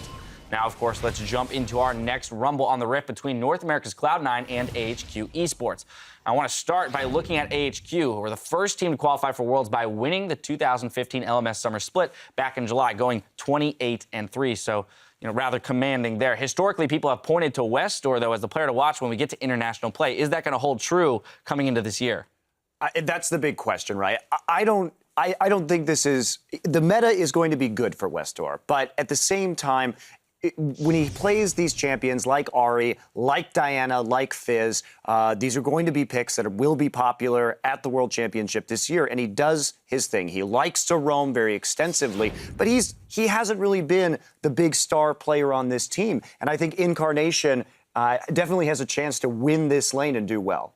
I feel definitely like when we speak of Incarnation, like throughout this split and this season in general, he's been playing all these safe picks like Victor and Azir, but he was first and foremost famous for playing those assassins back in Season 4 in solo queue, so I'm expecting this meta to also favor him. Question of whether or not they can adjust to that, to those picks in the mid lane. Crumbs, what about you? What's most important here looking into this matchup? Well, this should be a really explosive game because from the statistics, AHQ has actually a team that gets a lot of good early game leads. So at 10 minutes, they usually have a pretty nice lead. But the interesting thing is, when it reaches to 20 minutes, their lead almost always just balloons out of control. So they are a team that really knows how to snowball a game if they get the lead. Now, the troubling thing for Cloud9 is that in their gauntlet run, they fell behind in 8 out of the 14 games. So if they give a lead to... That's at 10 minutes, correct? Yeah, at 10 minutes. So if they fall behind in that early game, they're very likely to lose a game, especially considering that they lost every first and second game except for the finals,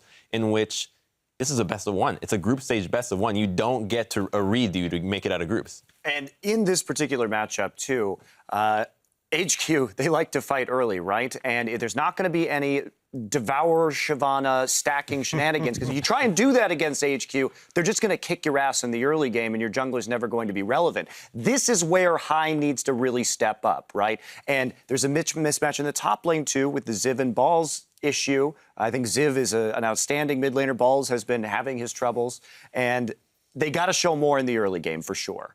I feel like what I'm looking at when I think of HQ, they play gamble. There's almost zero consistency in how they play. They always gamble, and I feel like this type of play style is good against the worst teams. As an LMS, they don't really have any there's only the top 2 teams. And against Cloud9, I feel it's perfect because they are a bad team. All right, well, they are a bad team, and that's how it is right now. And you can say, okay, they went through the gauntlet, but at the same time, that was not a challenging gauntlet. I mean, the teams that were in that gauntlet had absolutely fallen apart by that point, and it was basically just Cloud9 picking up the pieces. So with this consideration in mind, with the consideration that they aren't a very strong team coming into Worlds, what do we have to look to? What's that thing, that piece of hope that we can cling to going into this matchup? Where does C9 win it, if not for the Devourer Shyvana jungle? Laning phase. It's got to be the laning phase. I think it's High's shot calling. The shot calling. I feel Sneaky and Incarnation have had good individual performances. Karma Draven. What? Karma Draven win lane. Win lane, win game. And I say C9's a bad team, but I will never discount High's ability to come up with a creative solution to win a game. He is a fantastic shot caller. He's great in that role, and he can turn things around in a late game in a way that very few players can. All right, well, we've seen some impressive shot calling from him in the past on the international stage. I have a feeling I know where this is going to go, but I'm going to go down the line and get your predictions nonetheless. This time around, we're going to start with Yamato. I think Cloud9 will go 0-6 in their group. So you're predicting the entire group to begin today. He's not just doing game one. All his predictions for Cloud9. That'll be filled in the rest of group stages. Now, I'm hoping that in this long break, because High was plugged into Cloud9 and had to change this role very quickly. Now he's had a few weeks to really level up. So I'm hoping that we're going to see something new, and High has really evolved as a jungler. That said, I don't think that's a realistic expectation, so I'm going to take AHQ here, too. We've gotten ourselves a little out of order. Crumbs, though, I'm assuming you're going with AHQ as well here.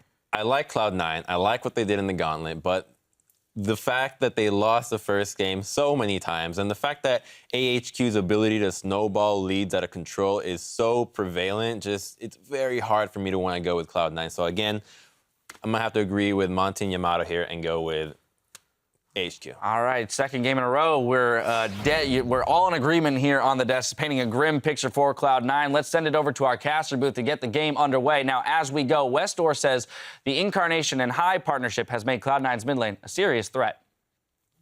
他比较不同，他是刺客也会，然后那个维克特也会。那我觉得他也是很厉害的中路。那尤其是他有那个 Jungle High 的配合，那他很会如鱼得水。那我觉得他也是个不容小觑的对手。 Well, we'll find out how much attention AHQ will pay that mid lane. Before we get to the game, let's take a look at the starting lineups for this match. On the blue side, it is, of course, the North American Cloud9, Balls, High, Incarnation, Sneaky, Lemonation, and their coach is Bubadub. And on the red side, we have HQ Esports from the LMS. Ziv is in the top lane. We're, of course, going to have Mountain in the jungle. Westor, we just heard from him in the mid lane and as the AD carry. Albus is the support and Backstairs is their coach. And we're about to jump into picks and bans. I'm hoping for an Assassin v Assassin matchup, but it's not what Incarnation was playing really at all in summer. Westor, he loves them. Yeah, there's a lot of talk about how many bans Westor draws as a mid laner. He drew the most Fizz bans of anyone else who was banned in all but 3 of their games. But AHQ actually spent more bans on opposing mid laners than were targeted at Westor. They banned Azir in pretty much every game and Cassiopeia in half of them. So Westor actually has a very small and limiting champion pool, and his team actually bans to protect him in those situations, which makes Incarnation's vast champion pool actually a bit of a concern. It helps when he is then roaming to help out the rest of the team, of course, if you're investing in those bans, which is something we don't see from Incarnation at all. Very true, but this AHQ lineup is no longer about Westor. Ziv was the MVP up in the top lane and has been the main carry for the team as well. Westor roams to help the other lanes and snowball them because they've become bigger carries than himself in the mid lane. But yeah, Cloud9 have a lot to prove. At the same time, there are like 0 expectations for Cloud9 right here. They can go in and just play fairly freely and show what they can do. Well, 3 bans already in, gents. Mordekaiser's out. Azir once again banned by AHQ. Rek'Sai and Rise from Cloud9. So C9 targeting some very specific champions with at least another jungle ban, hitting maybe the weaker area of Cloud9's team. Yet another Azir ban. That is no surprise for AHQ. Even with the nerf to Azir, it is somewhat expected. And there are more unknowns on the side of AHQ than any other team at Worlds for pick and ban, because the last competitive patch they played on was 5.13. They ended their season so long ago and qualified as the #1 seed. It will definitely be revealing what they decide to do in this champ select. Both Gangplank and Lulu will be open. And instantly, as I say, Cloud9 locks in the one that was left. That is the 3 picks we keep highlighting. Mordekaiser, Gangplank, and Lulu. Obviously, HQ will still have a chance. Not to get an Elise, sadly, for Mountain, but he's played a lot of Gragas back in the LMS. He likes these big bruiser here where he can stay alive a little bit and wait for his team then to move from the lanes and join him. In these invades, he likes to do like Mountain is a jungler. He only goes one way, and that's forward. I never seen the guy retreat from a fight. He's always first man in, and he stays in there, and he keeps fighting. Traditionally, standing at the end of it as well. AHQ have been incredibly dominant in their region, only dropping 3 games all summer long. You contrast that to Cloud9. It was only 3 series they managed to win all summer long. Maybe it's an overstatement. And in those 3 series, they dropped more games than AHQ did in their entire split. It really feels like a David and Goliath matchup, but we'll need to see what AHQ do. Kalista and Braum, 3 seconds left. It looks like those will be the picks. Yeah, like these 2 very strong picks for HQ. Don't get one of the real big power picks, but Braum, I think for support is definitely up there as a must pick in almost every single game. And of course, Kalista, while she's not perm-ban anymore, she's still a very, very strong laner. And AHQ as a team will constantly force fights around that bottom lane. Ziv will TP down, Mountain will gank it, and Westor will roam. So having a strong lane, at least where you have early kill pressure, is very important for their early fights because they have to snowball. So Cloud9 need to think about what they're going to lock in. The Brahmins also a steal. Early lock-in, and it is a Morgana, most likely for Lemon. Couple of interesting things about these Cloud9 picks. The Morgana is what Lemon Nation ended up picking after he shied away from Karma, which he seemed really attached to. It's also an old school counter pick to Braum. I never considered it a counter pick, but it's actually very good against it because you can black shield the stun from the Braum. Additionally, Lee Sin is a champion Hai has put a lot of games on. It's a champion we expect to see a ton of jungle prevalence throughout Worlds here. 5 attack damage on Warrior, as well as some energy buffs and buffs to the ultimate, which allow to do more damage on targets it passes through, are all big things, and Cloud9 will look to put out some early pressure here. Yeah, much like we saw Fnatic in the last game try and counter what IG normally likes to do with camping that top side of the map.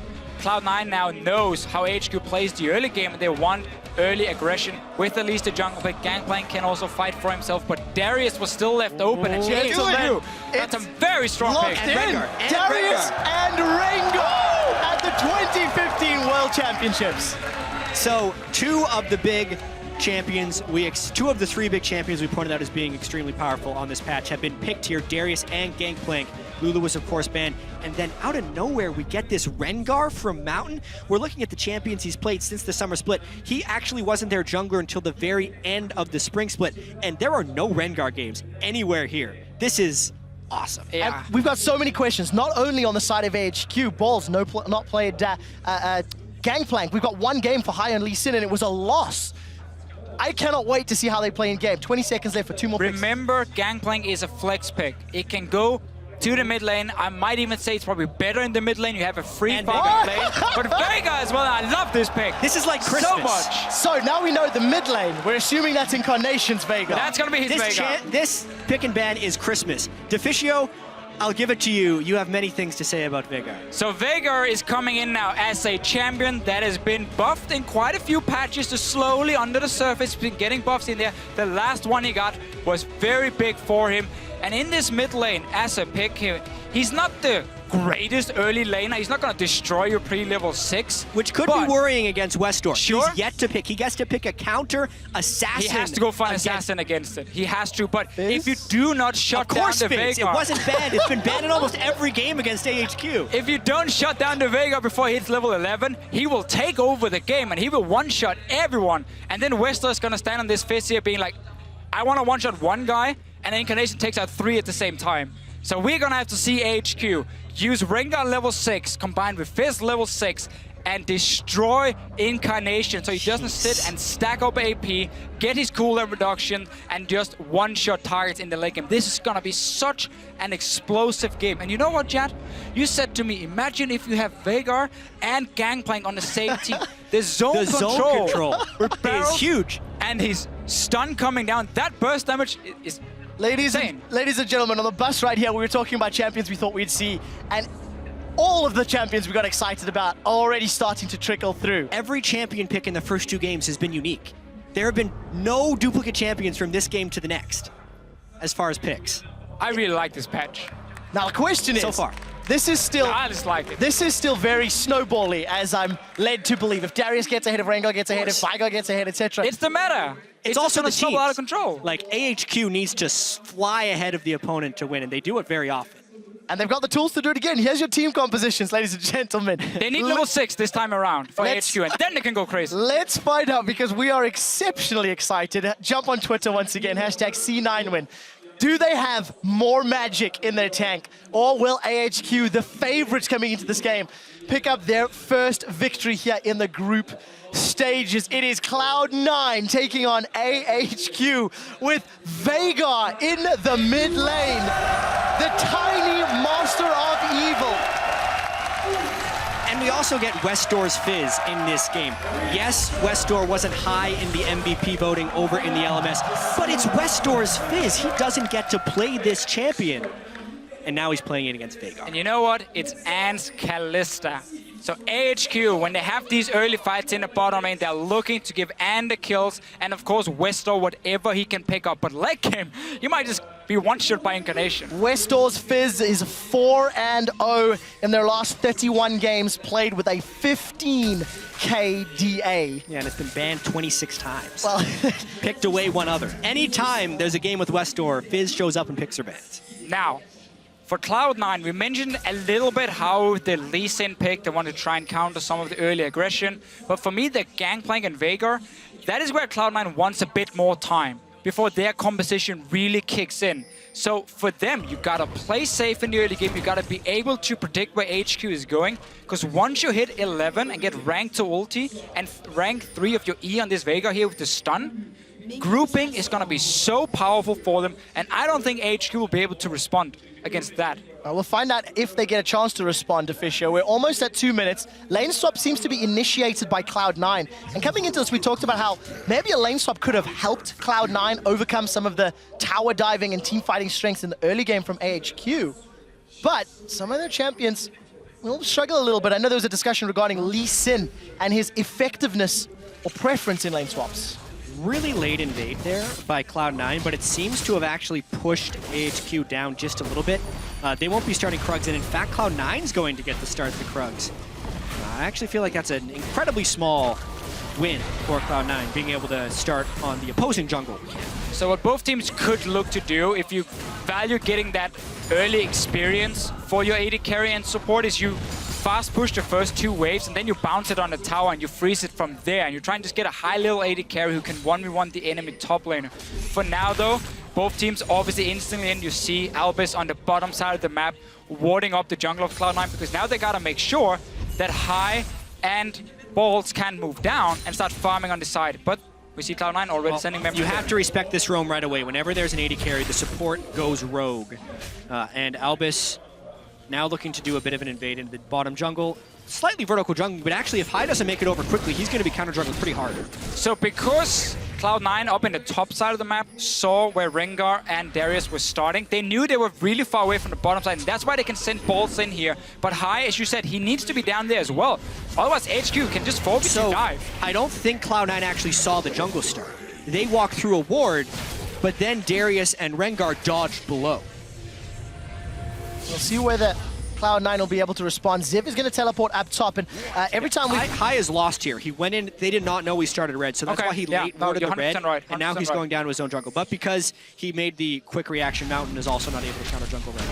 So, one thing I do want to keep an eye on, every time we look middle, by the way, Incarnation farming with that Baleful Strike, he's already got plus 10 AP for free, and I want to track just how high that goes. You want to know the funny thing about Veigar is, you don't even need that bonus AP. Just from standard items, you get so much damage because you have a 1-to-0 scaling on your ulti and on your W.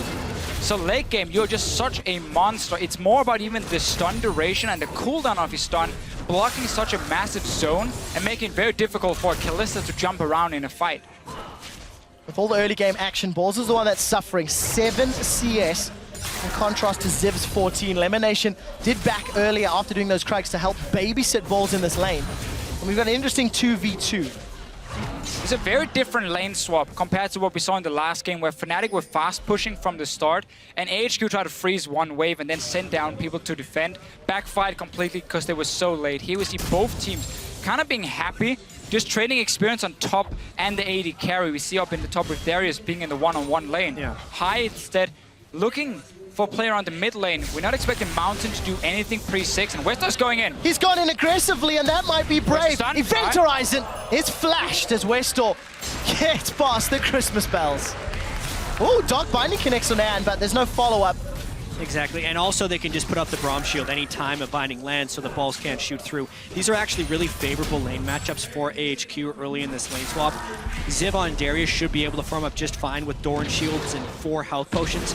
Additionally, Anne and Albus can really punish Sneaky and Lemonation, or sorry, Balls and Lemonation in that bottom lane because of the Braum and because of the melee versus range discrepancy. Yeah, never been a fan of the lane swaps where you just trade AD carry for top lane experience. I think top lane has always benefited so much more from getting an advantage. Now in this case, you can see Cloud9 is swapping back. So before it gets completely out of hand, they want to get it back to standard lanes.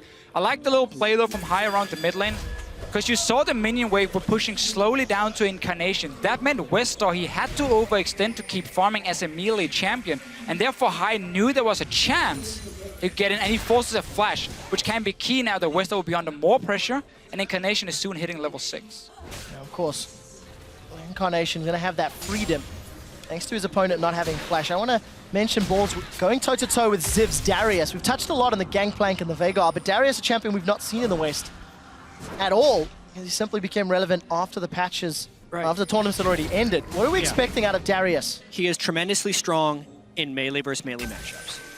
And he's also very swingy in lane. The fact that Balls has had to swap back into this lane with Ziv having a full level on him as well as double CS is putting him in a situation to fail. So Ziv will actually have a large amount of lane pressure and should be able to bully Balls' Gangplank quite substantially here. It was just such a weird start for C9. We've taken that camp and then slow pushing it with Sneaky up on the top side, so he barely got an XP advantage over that top laner on their way. So Ziv just picked up so much extra farm, and he's gonna continue to be a bully. Level 6 is where he really starts becoming extremely hard to deal with, and he's one of these champions that if he gets going, he can just snowball completely out of control. It's why teams like playing around the top lane.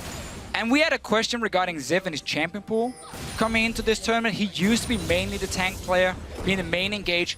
He's on Darius, he's on a carry, and so far it's looking good for him. Well, in my opinion, Darius as a top laner has the most overlap between tank and carry.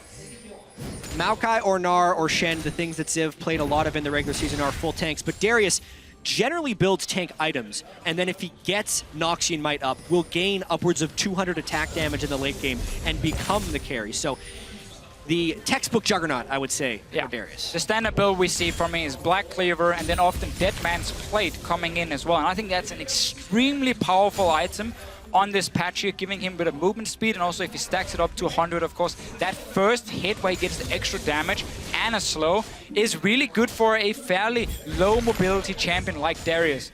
Westar taking a little bit of poke. He doesn't have flash, remember. We'll be able to just dance out of this one. Clearing that pink ward's actually pretty high value considering he didn't have immediate jungle support. So that's actually a nice mini win there for Westar, and his flash is only 2 minutes off from coming back again. You talk about jungle support. Level There 6 we go. Thrill of the hunt. The stun connects. This will be first blood to Westar's Fizz. He does get stunned up high. I'm not sure you want this fight.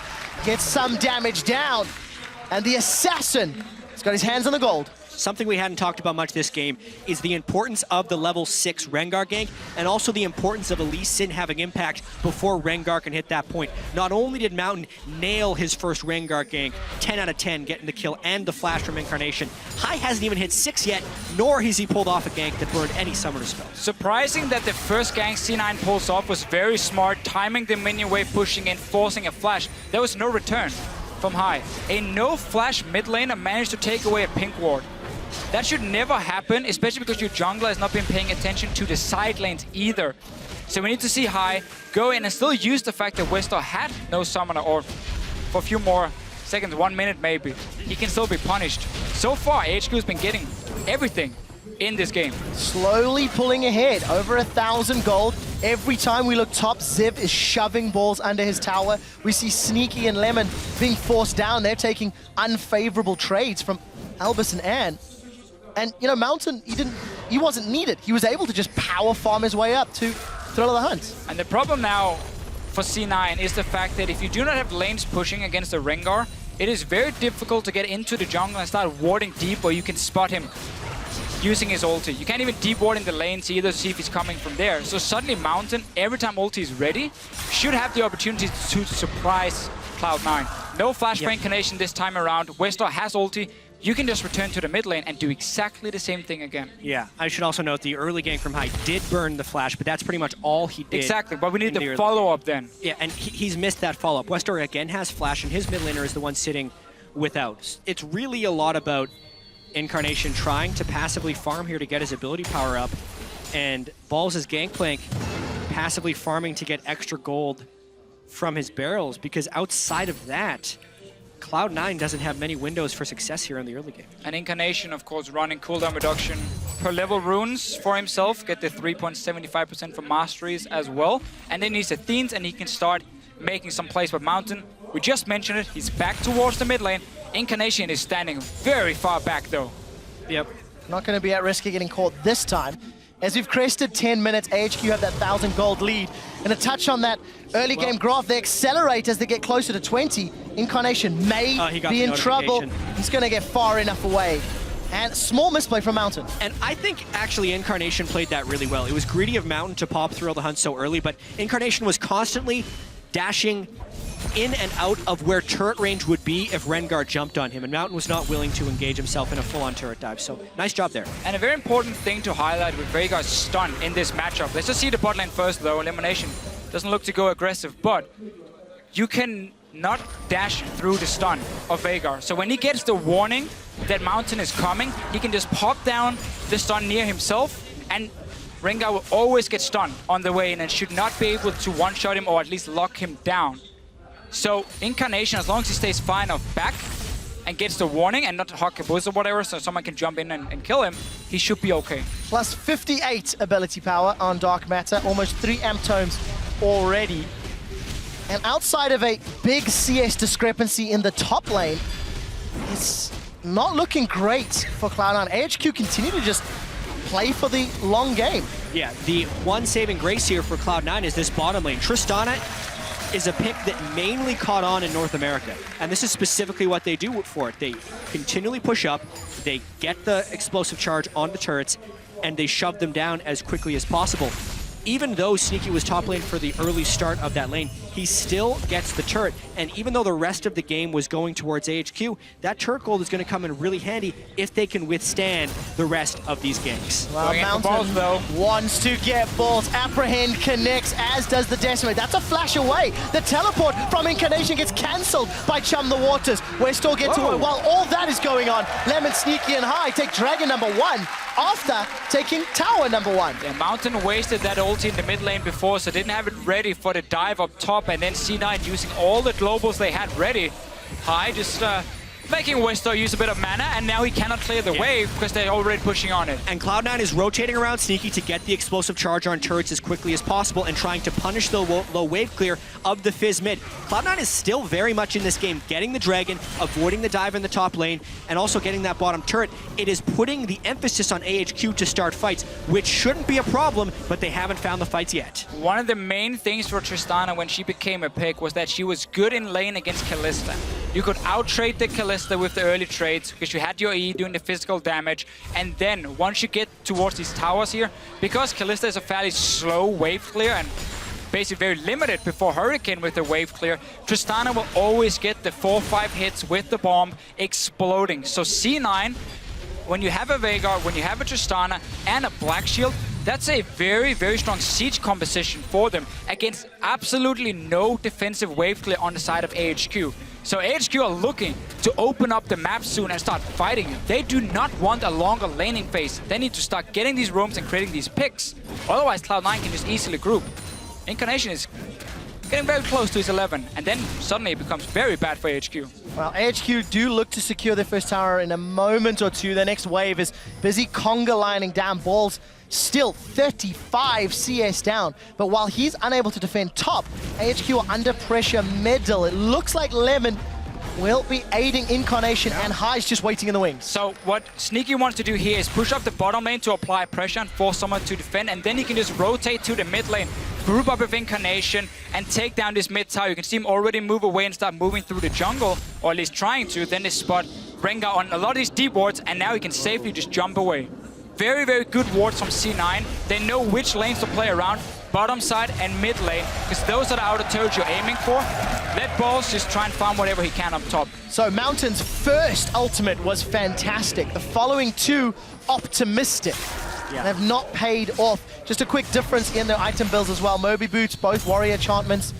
Moby Boots for Mountain versus the Sightstone for High. So still fairly squishy on both sides of the jungle camp. And this would normally be the time in the game where AHQ would be taking advantage, but they just strictly don't have the wave clear, and that's the stun! Oh, he's down! Sneaky gets the kill, even an assist for Balls. They're gonna turn their attention to the tower as that cannon barrage helps to clear the wave. C9 might be behind in gold, but this composition when it gets to siege on a tower is so deadly. You see the stun, the chain CC coming, and you just burst down one target. They are so far ahead in map pressure as well. Westar would have to fight, and they just keep chaining. Cloud9 is on a rampage. Oh, there we go. Wait for Event Horizon to come back up, and Incarnation will say, I'll have another. They've decided to back away for now. Look at Westar. He was in the river. And because Ziv was called down, Balls gets free time in the top side. The pressure and the tempo is so heavily in Cloud9's favor, it is catching AHQ way off guard. AHQ in the LMS is used to playing a laning phase where they always get slightly ahead. They're then used to getting out of the laning phase and just take team fights left and right, and they win them and they get so far ahead of the other team. Now, they're suddenly against a group of guys who can simply move up to a tower as a unit and just slowly but surely they look for a pick or they just take down the tower, and AHQ needs to respond by flanking them and getting a massive team fight. And this game could very easily become a bloodbath with the way it's progressing. Both teams have multiple turrets down, and LMS, much more than North American or European LCS, fight over the Dragon, specifically if the other team is trying to chain them. It was actually really strange that Cloud9 was able to get that first Dragon, which means AHQ is putting even more priority on preventing the second one. And since Cloud9 does have turrets down already, the next course of action would be to start securing those Dragons. This fight in 90 seconds could be massive. Level 11 for Incarnation. He's got 120 bonus ability power thanks to that passive on Baleful Strike. And we did see AHQ grouping around the Dragon. So for Cloud9, where is their next move? Mountain does have Thrill of the Hunt on, and he's thrown it down. Really poor ultimates after that first gank so far. I mean, what was he hoping to accomplish with that? He ulted and he wasn't willing to face check in to get vision because honestly, he may have died. I think he was, also just checking. Is there anyone hiding around here? Do I get a marker? Do I get a warning? But it does mean for the team fight now, near this Dragon, it is not there. And the way for HQ again to engage, just highlighted, they have to be able to flank in. Otherwise, Incarnation can just land the stun, deal the damage. Oh, that was so close. If Westor jumped in, that Primordial Burst could have just insta-gipped him. I will say, from the earlier push that Cloud9 did on the mid lane, it does feel like HQ is not well prepared for this Veigar pick. And Incarnation has put a lot of practice in on it. Jack, who would be prepared for the Veigar pick? It's Worlds. You have to be prepared for anything, and this is the value of some of these different picks. Whether or not you can find the proper counters for Veigar, this is what's looking like close to the first Westor and AHQ have seen of it. 2,000 gold ahead. Cloud9 are after falling behind at the 10-minute mark. Dragon and Vision, way north of Dragon, is fully secured. Cloud9 should not be surprised. But look at Westor Mountain off to the left-hand side of your screen. And this is another beautiful thing about this Veigar pick is once you start fighting around objectives, your stun can just cover a complete entrance. How on earth is HQ gonna walk into this Dragon if they walk straight into the stun? They might have to. They have teleport on Ziv, and they're giving up the second Dragon already. Cloud9 with a fantastic performance. Let's be honest, surprising many. A lot of people anticipated AHQ to do well, and this Veigar pick has thrown the game on its head. Incarnation gets caught by another Chum the Waters, flashes defensively high, forced to safeguard out. We did see the Glacial Fissure go down, as well as the Cannon Barrage. And at the end of the day, a lot blown for nothing. TP used from Ziv as well, but it quickly cancelled, realized there was no fight to be had as C9 already jumped out. But we mentioned this in Champs, like we talked about it during the early game, how for Cloud9 it was just all about not falling behind in the early stages of the game. Wait for Incarnation and wait for Sneaky to scale up a little bit and then to start sieging away. And as you said yet before, HQ so far have been looking for a few picks with Mountain, but he's been very far from finding anything. Yeah, Mountain's Rengar has not been impressive. His first gank was good. Everything after that has completely missed the mark. The deep wards from Cloud9 are in all the right places to stop Mountain from being able to push. And despite, here's the huge thing, despite Balls going into that top lane against a Darius, beginning down 20 CS and a level, he was down 40 to 20 and level 5 to 4. And even though he lost his turret early on, he's stuck right in there, and he's been able to use his global somewhat offensively. Huge credit to Balls' Gangplank, his most played champion in Korean solo queue during the boot camp. He is doing good work against Ziv, HQ's strongest player. The key really for C9 with this early game is the fact they had that Tristana into Kalista lane on the bottom side. with the Morgana to just continue pushing the lane over and over. So while they were losing on the top side, going even on in the middle lane, with Incarnation dying once to the gank, they were winning the bottom lane. That gave them an opening to get an outer turret and get into the jungle of AHQ and start placing some of these deep wards you see on your map now, making it even harder for Mountain to pull off an ulti. We do see that wave clear being so useful. Westor, wow, he's decided to go aggressive. Balls is being caught out, Chum the Waters goes up, and Westor makes that look so easy. But Cloud9 said they want to fight in the mid lane. The dunk master Darius is about to get dunked. It's Sneaky that gets the kill. Now we've turned into a 4v4. We do see Mountain jumping in, but he immediately has to flash away. Exhaust reducing all his damage. Event Horizon has come back off cooldown. Sneaky's trying to be focused by Westor, but it won't be enough. That's the second kill of the fight for Sneaky. He's burning. He needs to run away. Mountain gets caught by a dark binding, and High goes in, but it's Incarnation that secures the kill credit. 5-2 and 4,000 gold up. And Cloud9 is actually thinking of turning on to Baron after this. This is a risky call. That was a great chaotic fight win by Cloud9. They got balls coming in TP. Anne is the only one in the mid lane. 3 others are dead. This is Baron at 22 minutes for Cloud9. They will take full control of the game after this secure. So we see 2 things from AHQ as well. We saw Westor split pushing, getting a kill onto balls. That's one of the ways they can get back into the game. But then the rest of the team were caught sleeping in the mid lane. High gets the engage.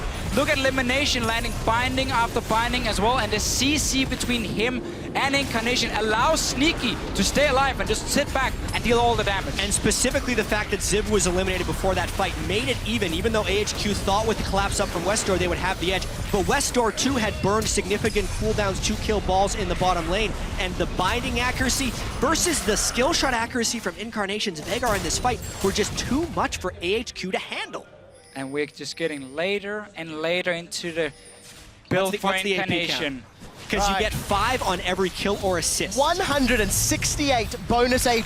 Right. Currently, Incarnation has 497 ability power at 22 minutes. A Baron as well, and they are now sieging the inhibitor turret. It is down. This is exactly why Tristan is such a big pick for the North American LCS. The instant you get an edge, you get to snowball the turret. He found Mountain! And Mountain's jumped in, but he's down. It's Balls that takes him out. Ziv got stunned by the Event Horizon, and he's forced to flash away. Sneaky goes in aggressively. Red buff is ticking. Buster Shot gets eaten by Albus as Anne eats a huge crit for dinner. The inhibitor will be dropping, and there are minions pouring the bottom line. They might go for the end. That's 20-second death timers on 2. You got Tristana. Keep pushing, keep pushing. And they are pushing. Nexus turret number 1 is being focused. Another the Event Horizon catches Westor, and he may need to take the door. The exit. Cloud9 look for the second Nexus turret. It is being focused down. The satchel charge is on. It's ticking and burning. That drop will drop shortly. The Event Horizon catches Anne, but he is able to QSS away. Second item QSS. There is no damage. Cloud9 are on the Nexus, and they will take down the number 1 team from the LMS. 23 minutes and 58 seconds.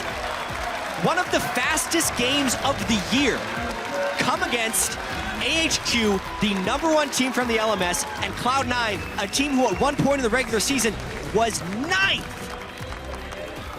What an upset in this group stage. The analyst desk before this game here, every single one of them mentioned something that C9 had going for them that could win the game. We had Cloud9 and we had High on his shot calling. We had, of course, Incarnation and Sneaky as the 2 carries as well. Both of them stepping up big time in this game. But this composition for C9 when it comes to sieging is so powerful. And AHQ had 0 wave clear. Such a risky comp. And there were so many unknowns about AHQ coming into this event. And DeFisher, you and I were actually talking last night. Cloud9 had a lot of different ways in which they could win this game. We didn't get a chance to talk about it because it was over in 24 minutes. But if Incarnation could outperform Westor, pressure and shove the mid lane so Westor could not roam, if Ziv could not have a dominating performance on a new champion, and if Sneaky could win the 2v2 against Anne. All of those things happen.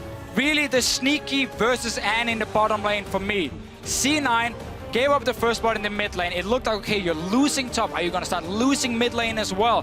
Where is the pressure going to come from?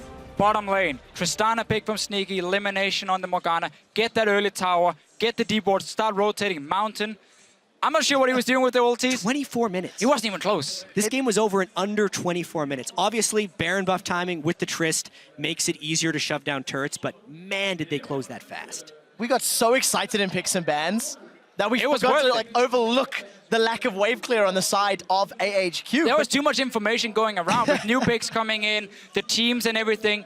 But we just see how powerful it is. Oh, you want to start wave clearing under your tower? Here's a massive stun around you, and I'm going to one-shot you. And then your tower is dead, by the way. Incarnation's Veigar was so good. Spot on. AHQ was not ready to deal with the event horizon. It felt like that was consistently stunning AHQ. And then with the new faster drop down on Dark Matter, it was just dealing so much damage. You talk, the damage on Dark Matter is almost as much as the ultimate. Yeah, it's insane what he can do. 1.0 AP ratio on it. Still though for AHQ, a thing we saw a lot in the LMS was Ziv was the main engage in the top lane. Maokai and so on could TP in.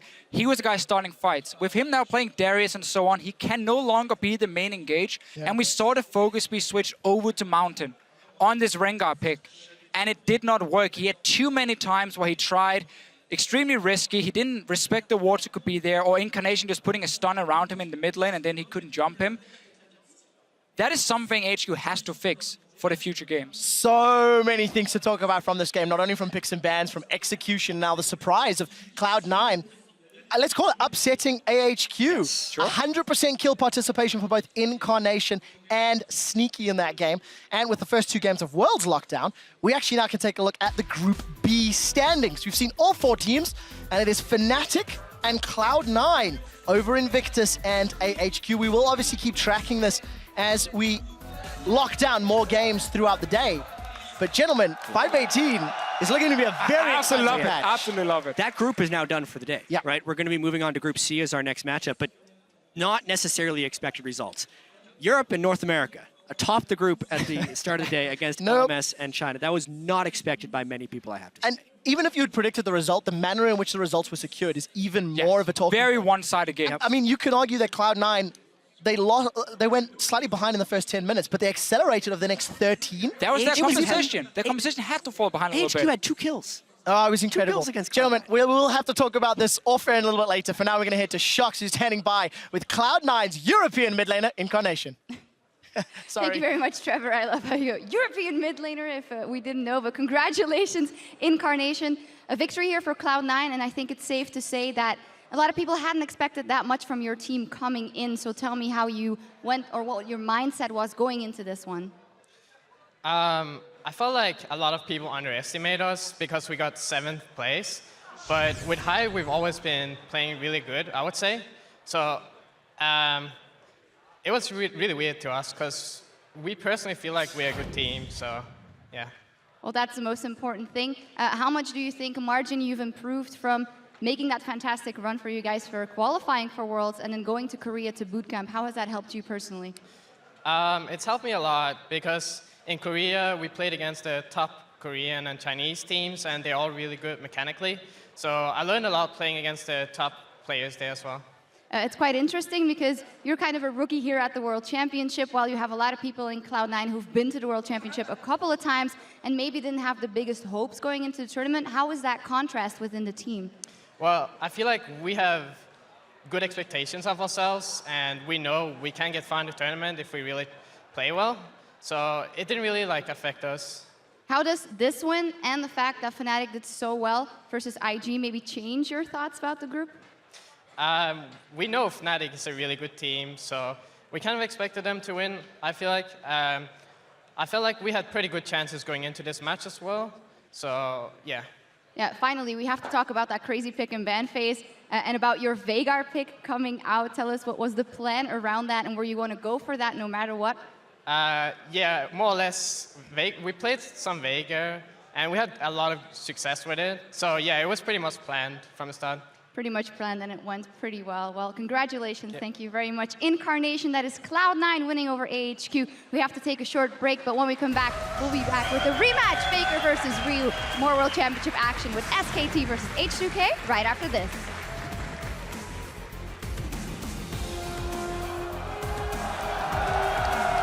Call for help if you need it. Don't be afraid to play aggressive. It's Call fine where if everyone you die. is. Call where everyone is. Make sure you kill everybody. but they just strictly don't have the wave clear, and that's the stun! Oh, he's down! Sneaky gets the kill. I have my KT off, Whistler, fist, last hit. No ulti, nice. Cut back. This guy? He's stunned? Yeah, careful. F, ulti, 13. I'm pretty low. Cut back. Super low. I can TP in 10. I can TP in 10. And Mountain's jumped in, but he's down. It's Balls that takes him out. Ziv got stunned by the Event Horizon, and he's forced to flash away. And they will take down the #1 team from the LMS.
Welcome back, everyone, to day one of the 2015 World Championship. We're gearing up for our third match, Korea's SK Telecom versus H2K Gaming from the European LCS.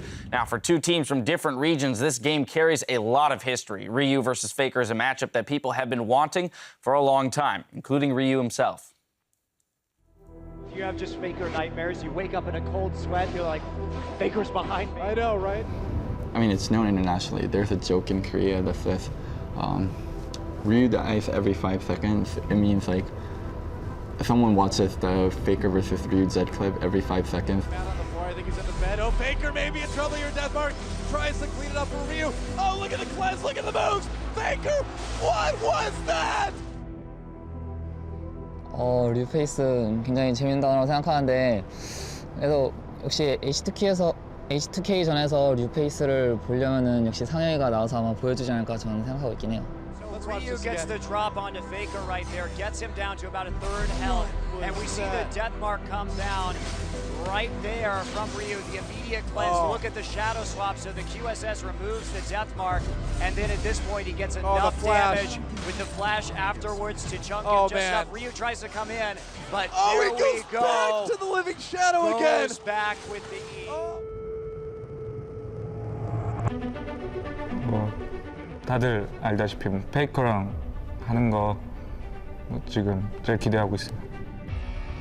사실 제가 지난번에 좀 류 선수랑 제드 1대1을 하는 영상이 많이 올라와서 그 점으로 인해서 많이 언급이 되고 있는데 멋있는 동영상 하나 만들었잖아요. 페이커랑 할 때. 이번에 또 재밌는 영상 하나 만들었으면 좋겠어요. 사실 과거는 과거일 뿐이고 그때 실력과 지금 실력은 전혀 다르기 때문에 저는 새로운 선수를 상대한다는 마음가짐으로 할 거기 때문에 그때는 제가 졌잖아요, 1대1. 이번에는 죽이는 쪽으로 동영상 만들고 싶어요. Well, we'll see if Ryu can get the upper hand this time around in the rematch between the two Zeds. Ryu is, of course, taking to the world stage after helping H2K take Europe's second seed through championship point, and has said that he would insta-lock the Zed. Now, whether or not that'll happen this game, we'll have to see. But outside of this grudge match, where should we be placing our eyes for this matchup? I think the first thing that comes to mind is H2K, when the two players that have had the worst performance throughout the previous split is, of course, Odam and Lulex. And I feel like these are two players that have taken a lot of inspiration from the SK Telecom players in their respective roles, because they are very similar, but just worse version of these players. Well, Monty, you can speak to the strengths of SKT, and particularly those two players, Marin in the top lane and Bengi in the jungle, and possibly their matchups against Odwamne and Lulex there. Yeah. I mean, Marin has been an absolute monster. The big question coming in with Marin right here is, in solo queue, he's been playing Darius. In solo queue, he's been playing Fiora. Can he play these kind of champions at the top level? So that's what I'm going to be looking for him. Fortunately for him with Marin, you already know he can play the Lissandra to an insane level, so that's another pick that could be valuable. Bengi came into the finals. Sure, he got Elise all 3 games against KT, which definitely helped, but Bengi is a player that I would have given MVP to in that series, just the finals versus KT, because he was much more aggressive than normal. His mechanics were on point. He hit nearly every cocoon, and he just played a fantastic game. So he was also diving a lot more. We saw more aggression from SK Telecom against KT, and coming in against some of these more fast-paced teams, that's going to be really crucial. And Crumbs, you talked about Bengi being, somewhat the forgotten champion of SKT behind FLICKR, and here he is back on the world stage. What kind of performance are you looking for out of him? The same thing as always, kind of gets he doesn't really appear in the headlines, but he's the one that's been helping everything out. And one of the lanes that I think I want to see him help, we talked about FLICKR's lane and Marin's lane, the bot lane, and Bang plays a very good Kalista, and H2K is one of go-to AD carries, is also Kalista. And I think that has to be a contested pick for this matchup right now because of the jungle picks that are so prevalent, that are very skill shot reliant. The Lee Sin, the Elise, the Gragas, all these champions can get outplayed super hard by Kalista. So whoever gets this pick is probably going to take over the bot lane. And with just a little bit of help from the jungle, you can really push a lead from the bot lane and just spread everywhere else. And to put this in perspective, Bang is professionally undefeated on Kalista. He has never lost a Kalista game. It's a very dangerous pick to give SKT. I mean, when we saw it at MSI, it was absolutely ridiculous. It's something that I would like to add is both teams' play styles, I would say consistent.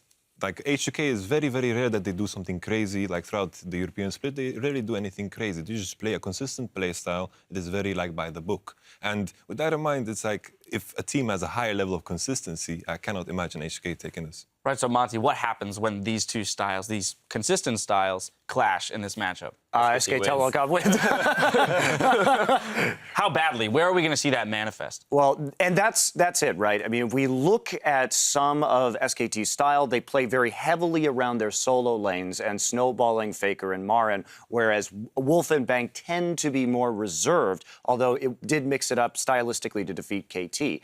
And H2K, what's so concerning about them in this particular matchup is in the 9 summer split games that they were down 1,000 gold at 20 minutes. They only won 1. If they start to lose the early game, and 1,000 gold isn't the end of the world at 20 minutes, right? But it's like if they start to lose, then it becomes a giant problem. And SK Telecom, in perspective, at 20 minutes on average in their game, has nearly a 3,000 gold lead across the entire summer season. So with these two things in mind, it seems pretty likely that we'll know the outcome of this game by 20 minutes. Yeah, 1,000 isn't so much at 20, but also, too, the statistic that SKT has at 10 minutes being 650 gold up. That's much more significant when you're only 10 minutes into the game than doubling the time and making it to 20.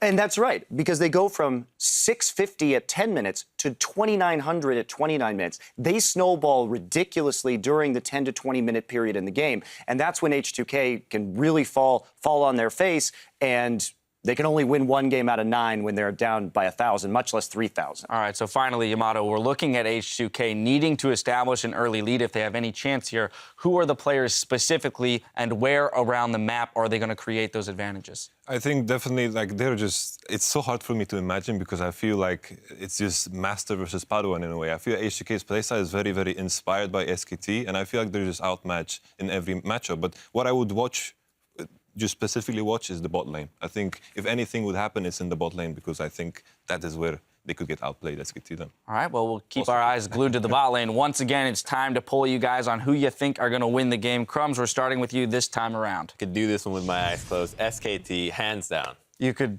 say the name with your eyes closed. That's not impressive, Crumbs. I can write it down. Look, I can do it as well. SKT. Monty, on to you. I mean, is there even really a question what I'm going to say here? It's obviously going to be SK Telecom. Not only that, I think this game will be over in 25 minutes. All right. Well, hang on, Cloud9 beat AHQ in 24. In 23. Yeah, 23, very impressive. So, yeah. Do I dare to make predictions? Here it is. SKT, of course, yeah. All right, may I remind all three of you gentlemen that you all voted for AHQ last time, and you were all wrong. Just saying. Nothing wrong with being in unison. Didn't think so. I am with you. This one definitely looks a little bit more lopsided. Now let's send it over to our casters for the play-by-play. On the way, though, Easyhoon tells us SKT's secret to substitution success. 왜 저희 팀이 식스맨 체제만 저희 팀이 유일하게 성공적으로 안착했냐고 생각하냐면요. 그래서 굉장히 여러 가지 이유가 있다고 저는 생각하는데 결국 제가 잘해서 그런 거 아닐까요? All of that anticipation. All of that because I'm good. Get good. You know what? I like it. I It's respect better that. than predicting the prediction we see from the analyst desk with HQ winning 3 games or winning 1 game. Okay, right. That was horrible. Let's take a look at the starting lineups. On the blue side, it will be SK Telecom T1, and it will not be Easyhoon in the mid lane. Marn, Bengi, FLICKR, Bang, and Wolf. Yep, and on the red side, the underdog challenger here, it's H2K with Ottawamne in the top lane, Lulex in the jungle, Ryu on mid, maybe he'll lock in Zed, Huron on the native carry, Kasing on support, and Prawley doing the pick and ban. I'm going to ask an impossible question from 2 games from 4 teams. What are we expecting in picks and bans? Let's exclude the Lulu, the Gangplank. Well, I think those picks could play a factor here because H2K is on the purple side, so of course they get the 2 picks. If they're going to look to try and snowball, let's say the bottom lane, they got to make sure they can secure one of the very, very top picks. Could be Kalista, but I wouldn't be surprised to see Tristana coming in for them. So maybe they want to leave one of these OPs open to give it to SKT and then try and see if they can get like a Elise pick to take that away from Bengi, potentially a Braum, and then get that Tristana later on. Well, we know that H2K love their Lee Sin as well with Lulex and how powerful he can be on this patch. High was successful in the previous game. Thresh, Mordekaiser, Lulu. Gangplank is still up. That was the last of the 3 that we've been seeing as a common trend across the game. And this is the first time we see one of these really strong picks being banned on blue side, SKT taking out the Mordekaiser. So they don't want to give H2K that very, very strong pushing lane. Because again, H2K as a team, they rely so much on taking down early turrets to create that goal advantage that allows them to take over the map and start winning team fights. So far, all 3 of their OPs have been banned away. Yeah, and also feels like SKT is doing a lot to ban away any of H2K's playmaking potential. Kasing, tremendous Thresh. Sure. Julex, best champion is Lee Sin. It's comfort picks they're hitting. I think they're just also banning to stay safe. Kasing is 10-2 on Thresh in his 12 games in summer, so it is a fantastic record. For H2K, they've gone for more of the power pick strategies. Will Darius be a follow-up? Is it even worth it, or do they prioritize something else and it will in fact be the Darius? Elise will be picked now by SKT. So this is what I tried to mention just before here. For H2K, if they want to try and secure a stronger match in the jungle, which I think they need in order to really win the early game versus SK Telecom, Elise was my pick for Lulex. But now with these bans here, by taking away the other standard first picks, Elise is an easy one for SK Telecom. Bengi was fantastic in the final against KT on it. And this puts Lulex in a situation where normally in Europe he would go for the Gragas or the Rek'Sai, but none of them really wants to challenge the Elise that much in the early game. So give Bengi some ability to move around quite well. As well, H2K banned kind of the 3 target champions that we expect to be most banned. Although Mordekaiser is the one to be banned in all 3 games. Maybe they play it safe here since they banned away most of the OPs. Yeah, I think H2K, on the other hand, or for their composition now, is going to say, you know what? We need something safe, something standard for us. Gnar, we have seen multiple times from Odo Omni in the top lane. And the reason Odo Omni can pick the Gnar here is he wants a lane where he can push it with a range advantage. Because then what they will do with the Gragas is they're going to have Odo Omni pushed in his wave 1v1. And then Gragas is just going to move up and you're just going to 2v1 dive. We might even see Shin support for Kasing to just make that even stronger. And then you can try and shut down the top lane now. You have a range matchup, most likely into a melee, if it's going to be like Fiora coming in, which is what he's also trying to prevent with his Gnar. There's just so little damage if they go for that Shen support route, and Odo Omni doesn't manage to get a split push type of damage build. If Bang locks in this Tristana, again, it is another steal away from H2K. They're being pushed to their sort of tier 2, tier 3 picks, despite the fact that Lulex has played a large amount of Gragas. H2K is giving away too much in this one. Tristana, to me, again, was one of the key picks to get that early tower push going. It does also deny a bit of the Kalista pick that could potentially have happened from Yanin. Fiora beats the Gnar in the early stages of this top lane, but then later on, once Gnar has some armor, it becomes a little bit more difficult for Fiora, and Gnar can start pushing her in. And then we can see the dives happening. And Rio, come on, just do it. Just do it. You have a physical top laner, though. I mean, it's not gonna happen. It's not gonna happen. Should just blind pick Zed against FLICKR to officiate. Just do it. He's gonna last pick his mid laner, unless he wants the blind guess like one of the safe blind picks in mid lane, who has a lot of good matchups. Let's look at what else H2K can do. They need some more damage. They've got a decent enough front line. They have some engage, some disengage. Well, as we mentioned, SKT has done a lot to disrupt the comfort of H2K. I really like the way SKT has composed this draft so far, because they are confident in their ability to play a ton of different champions to a high level. So they are still picking what they feel would be comfortable champions for them, whereas they're pushing H2K onto theoretically less comfortable things. So we get the Braum. We mentioned it for Kasing. Yeah, it was either the Braum or going to be the Shin support for him. Sivir wants H2K. I mean, this is again a very standard H2K comp, but also very outdated in many ways. This is what we used to see during the summer split, before playoffs even. Sivir taking so many nerfs, still offers that utility for a team and a fast pushing potential, but you cannot take down towers as fast as a Tristana. FLICKR has played Fiora mid on multiple occasions, so this could actually be a flex pick for SKT. They need some AP damage on SK Telecom, and that's what we're probably going to get. No. Okay. It could be fancy, but they need some AP damage. Azir is the safe blind pick. Rio can take LeBlanc into it though, and try and outplay Azir in the laning phase. He can even go for Ahri if he wants that massive skill matchup. But he cannot fall behind. That's what Nagne tried to do in the finals of LCK. Wasn't that successful? No. Azir has been nerfed since then. Yeah, the audience. Zed would give them a whole bunch of physical damage. We're not expecting it. LeBlanc is actually something that could... Ahri is the most likely. And Ahri is something that Ryu has used several times in the summer split, has dismantle teams single-handedly, especially the closer we got to playoffs and including playoffs. Yeah, I mean, this guy used to be one of the biggest Ari players in Korea when he was playing there. He continued the trend. Whenever I talk to Broly about Rio, he always says, oh, Ari, yeah, just give him Ari. He will make big plays. He will try and carry our team. This was the other option. All right. This is one of the reasons like Azir and Victor is not as safe to blind pick anymore, because these assassins are coming in here who can duel them in the early game and try and snowball against them. But H2K is running a composition that really, to me, screams, get that lead in the mid game, or you are going to fall really far behind. And versus Azir and Tristana, your towers are going to die so quickly, and the late game team fights are going to be so difficult for you to play. And truthfully, that's really H2K's strongest way to pick up a win here. They are somewhat outmatched in every department, whether it's individual, whether it's strategy, etc., etc. And we've talked about how H2K as a team, and Analysis mentioned it, from 10 to 20 minutes, they're pretty decent. SKT are even better. And SK Telecom's team composition is built around getting a large lead early. With the Fiora top lane and the tremendous turret killing potential of Azir and Trist, they're looking to do a lot of split push and turret destruction through better rotations. It's also a very good way when you expect to have a gold lead of any of the game quickly. So that's what SK Telecom is most likely going to be trying to do. And I really fear for this massive mismatch between the top laners and junglers, with Elise and Fiora being so dominant in the early game. Gnar, he wants to get an armor item under his belt before he really wants to duel it. And Gragas, of course, going Cinderhulk. That is going to be a problem for H2K. Can another LCS team pick up a victory, or will LCK's #1 seed SKT get on the board? That is what the analyst desk predicted.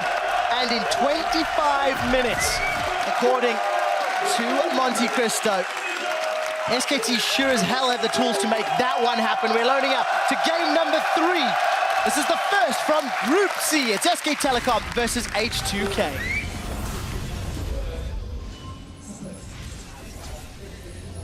So, standard lanes or lane swap. We've mentioned how Fiora can beat Gnar early. H2K have done a lot of lane swaps in Europe and usually favor tower diving when looking to push the tower. Right, and specifically lane swaps in the LCK often result in the top laner getting the majority of the farm. As far as teleport usage and experience gained on top laners, LCK is ahead of everyone else here, so it actually fits quite well for Marin to be on a carry top laner of Fiora. He's played mainly tanks during the regular season, but now on a carry, his large amount of gold share that he gets from the team maybe put to some better use. The top lane swap focus, though, from SKT is often what's fairly weak against their fast push we see a lot in Europe and in NA, because it simply means that his team won't have time to move up and defend him once he TPs into that tower, because H2K will already be on that side of the map with 4 members and ready to dive him.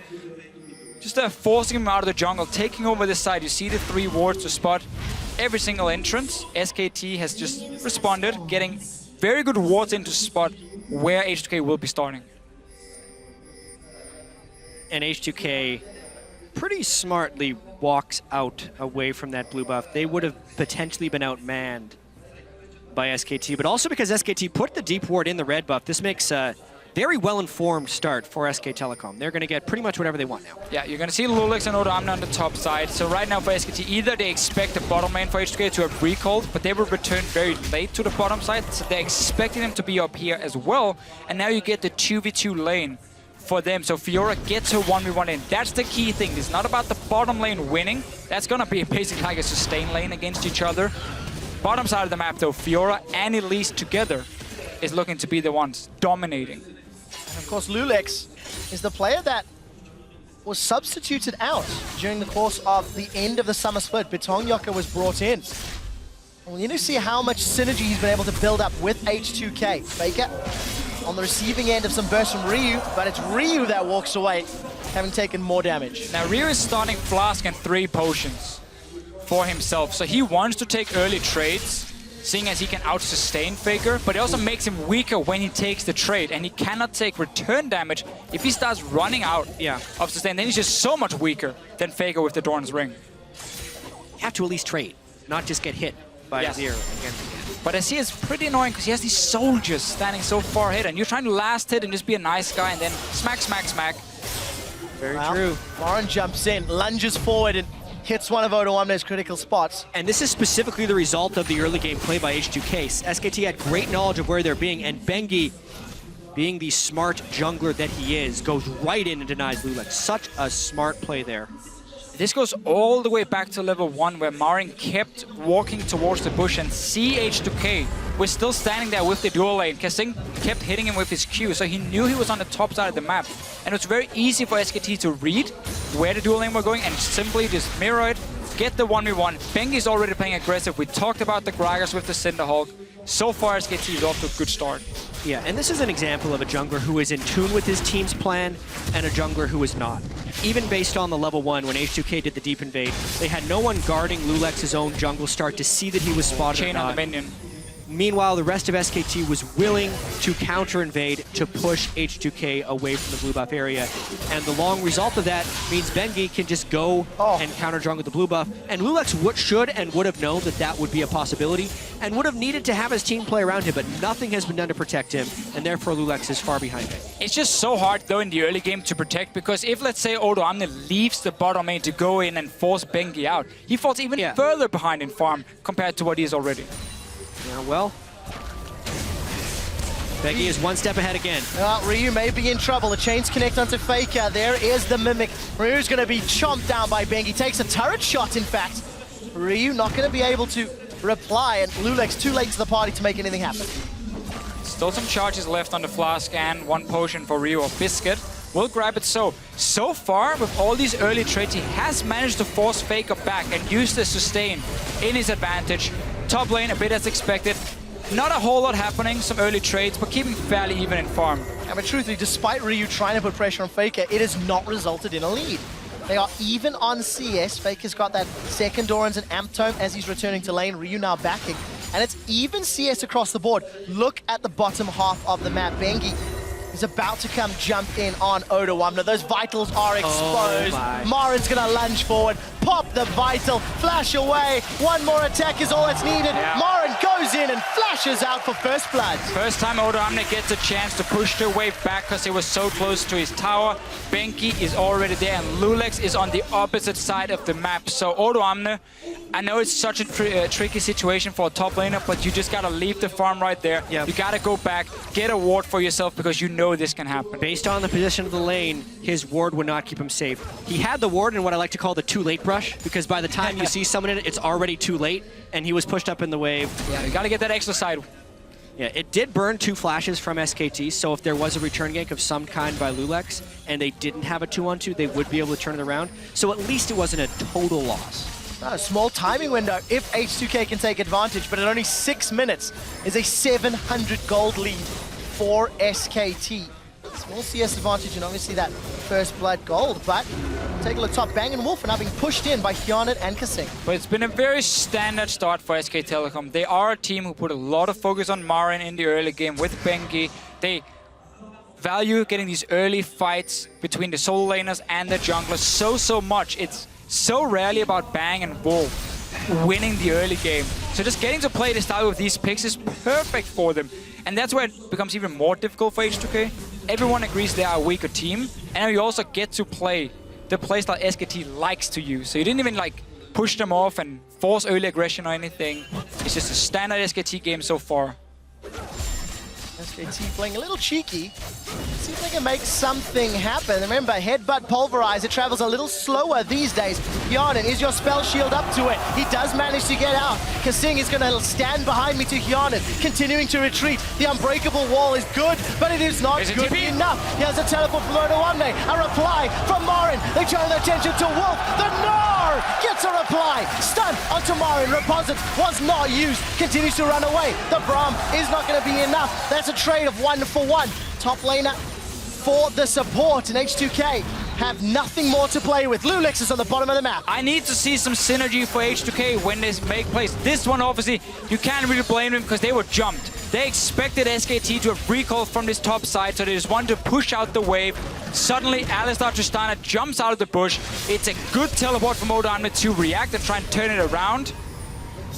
But once again, though, it's SKT making the aggressive plays. Honestly, though, both teleports being used, one jungler being there, and essentially a 4v3 going as a 1-for-1 is a disaster gank for SKT, and it gives H2K the potential to aggress. Wolf died, and Kasing is level 6, so Bang is actually in a bit of trouble. Wow, Glacial Fissure for that one. And all Bang needed to do was rocket jump away. And he had both summoners. A little bit... optimistic. That's a good word for him. So, 2-1 in favor of SKT. The gold lead has shrunk.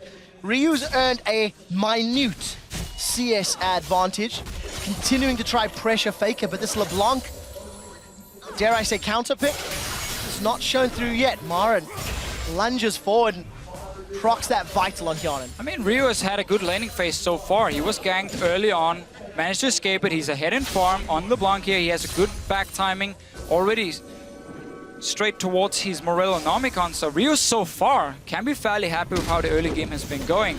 And if it wasn't for SKT setting up that trap, we could potentially have seen Lulix be part of a gank as well. But he's just been a little bit unlucky, and then also a little bit bad timing for him where he is on the map when action happens. And I think important to note, Hyanan now has a BF Sword and Avarice Blade versus the Pickaxe and Avarice Blade of Bang's Tristana. So, in theory, more fighting power on Hyanan's side.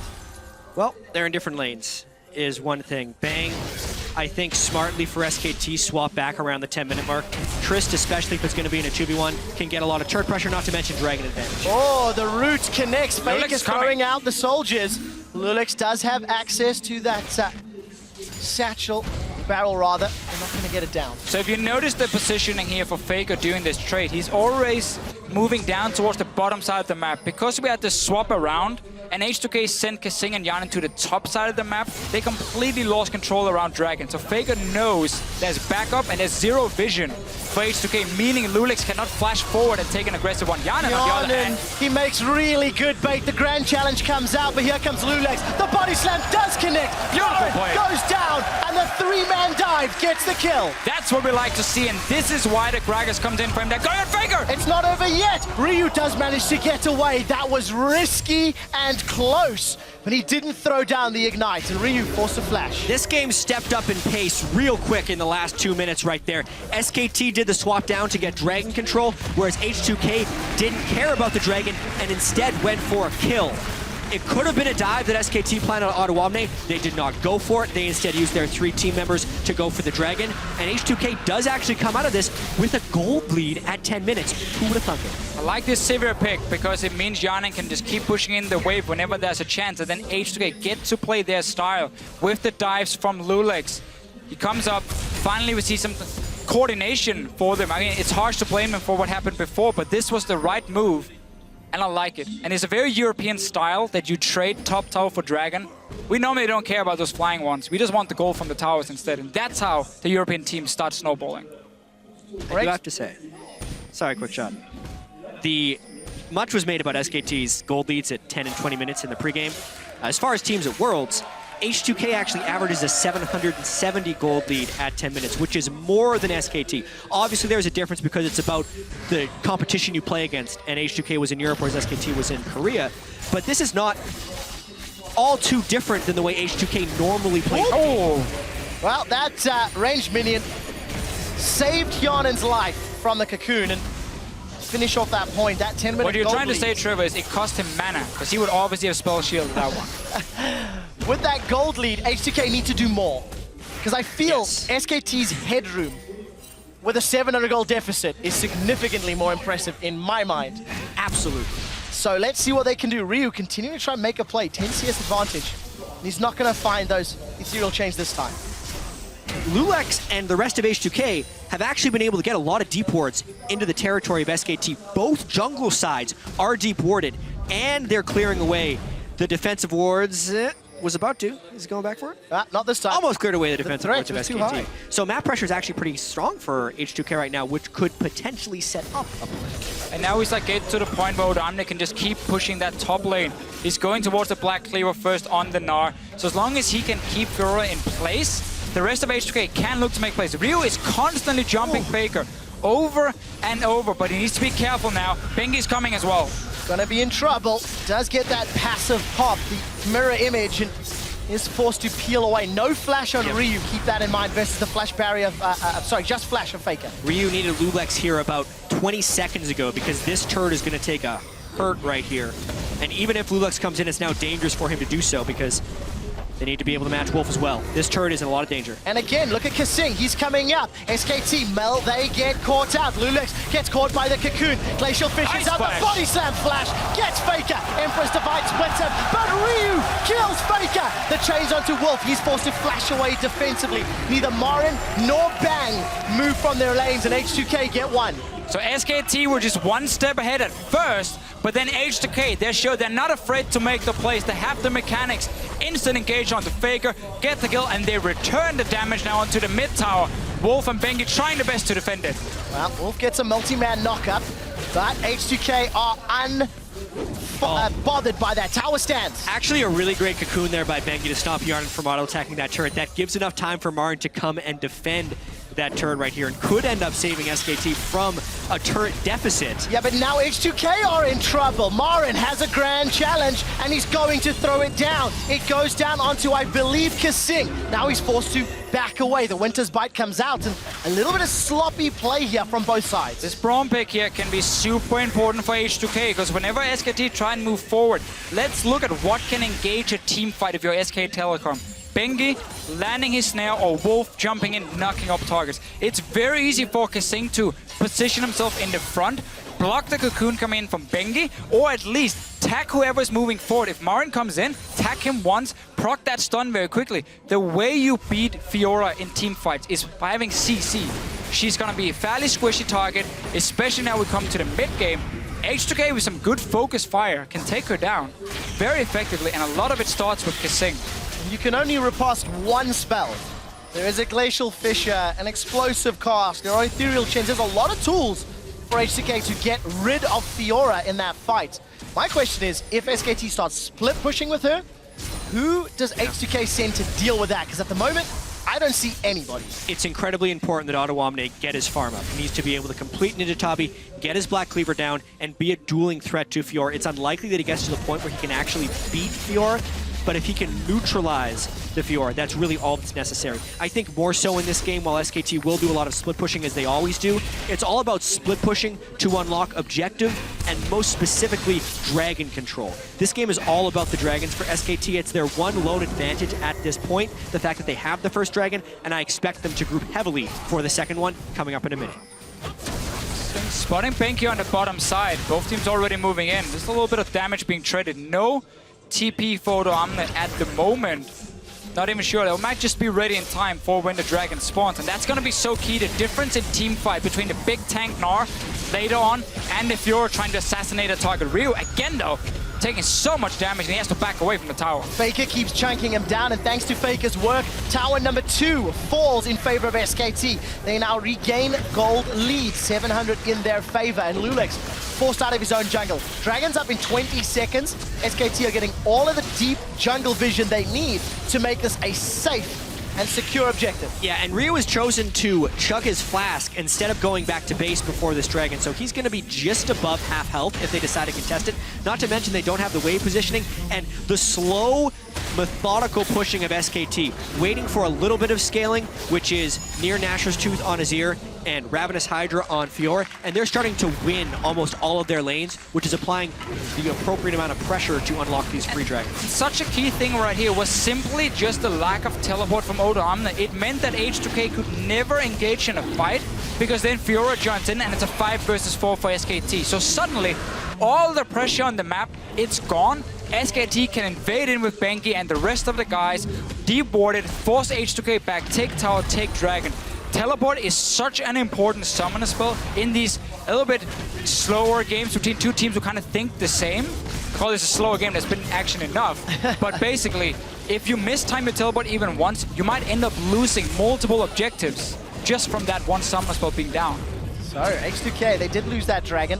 They are able to secure themselves a blue buff in minion wave, pushing towards that heavily damaged outer turret, but there's no Hyanin, so no real threat for that to go down yet, especially now FLICKR's return with that Nashor's Tooth and Blasting Wand in his inventory. 300 gold is all that separates these teams. And they seem content to just keep farming all 3 lanes with the respective carries. Yeah, and with that farming, the scaling of the Azir is favored, so I think SKT is generally okay with this, as well as the Dragons continually ticking up. They have zone control with the Azir.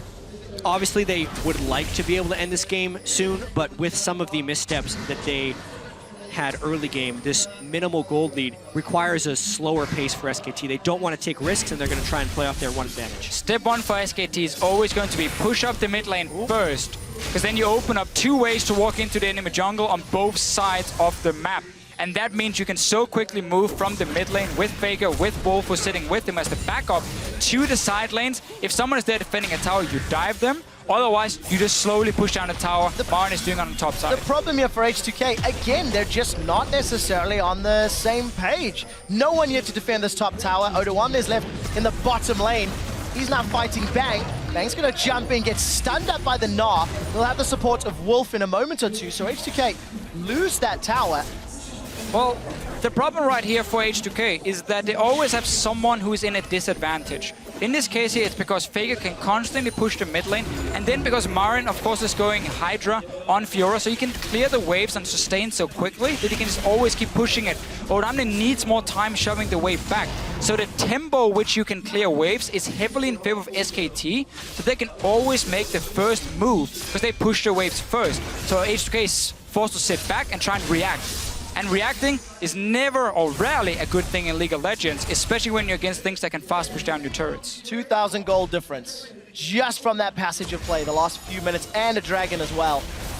SK Telecom starting to build up all the items they need. Ryu will just face tank a tower. Eventually. And that will at least even up that gold somewhat, but as it stands, H2K, they've now grouped bottom. Actually, take a look at this. Lulex hanging on the wings, and but the turret's instantly gone, or the minion wave is instantly gone.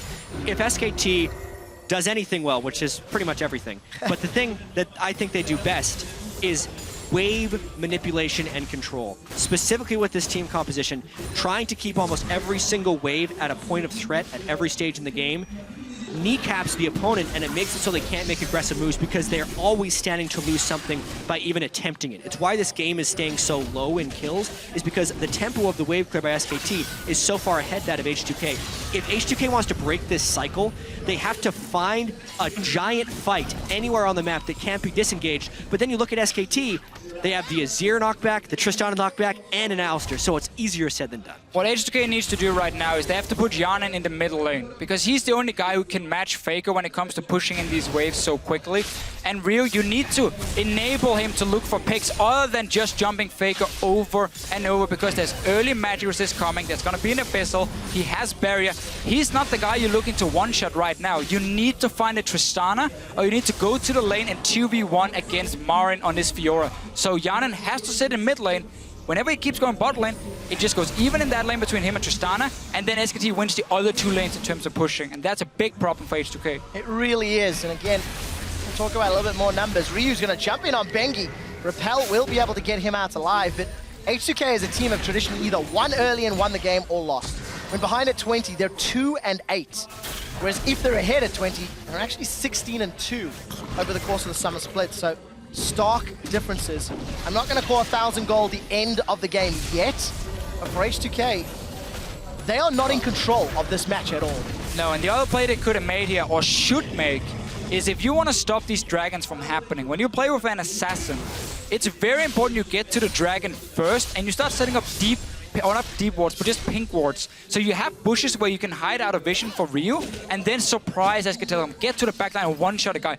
But they have 0 pink wards on them, so they cannot contest this dragon now. So while I agree with you, I don't think SKT is, or I don't think H2K is ignorant to the fact that that's what they need to do with an assassin mid laner. They just can't, because SKT has so much wave pressure and so many deep wards. If they ever try and wait in a brush, they're losing a turret. Well, I would argue right now that H2K have done a good job at least keeping the waves fairly even. They just had an opening to go in towards that dragon and try and secure the area. Obviously, again, it's not as easy as I'm saying here. Now you end up walking into HKT instead. Well, there's the shuffle. FLICKR's got Empress Divine. Nice. That's a 2-man body slam, and FLICKR's down. The Empress Divide, not even used. The knock is not going to get channeled just yet. Bengi's going to be the next focus. Yana was able to kill FLICKR. Now Marin's looking for Ryu and might just find him. Bang challenges down, but Ryu's going to stay alive and get away. Bang, left uncontested on the back line. He continues to auto-attack. Wolf with a two-man knock-up. Yana, get in the fight, man. No auto-attacks down yet. The boomerang goes up, not going to fly as slow. Wow, Marin just eviscerates. Beautiful play. That's a double. Here What an outplay. And SKT demolish H2K. He completely baited SKT, right? H2K, sorry, right there. He jumps in, and when Ryu thinks I can one-shot this guy, he blocks the damage. Holy crap, Marin. FLICKR gets caught out at the start of that fight. And because H2K had been pushed in for so long, they pile in. And honestly, this was H2K's fight to lose after they killed FLICKR. At the very beginning of this fight, Yarden actually trades a nice amount of damage with FLICKR, and Lulex times his body slam flash just right and gets the knockback. So FLICKR gone. At this point, Marin's teleport completes and he is now in the fight, but it begins kind of a 4v5. He gets a ton of damage down onto Ryu right away, takes him out of the fight. So that's already essentially a kill because Ryu doesn't do anything for the rest of the fight there. But this is where the fight gets impressive. H2K could back away, take the 2-for-1, and then reset a dragon, but they get greedy. They want more. Marin dashes in for a kill, and then look at that.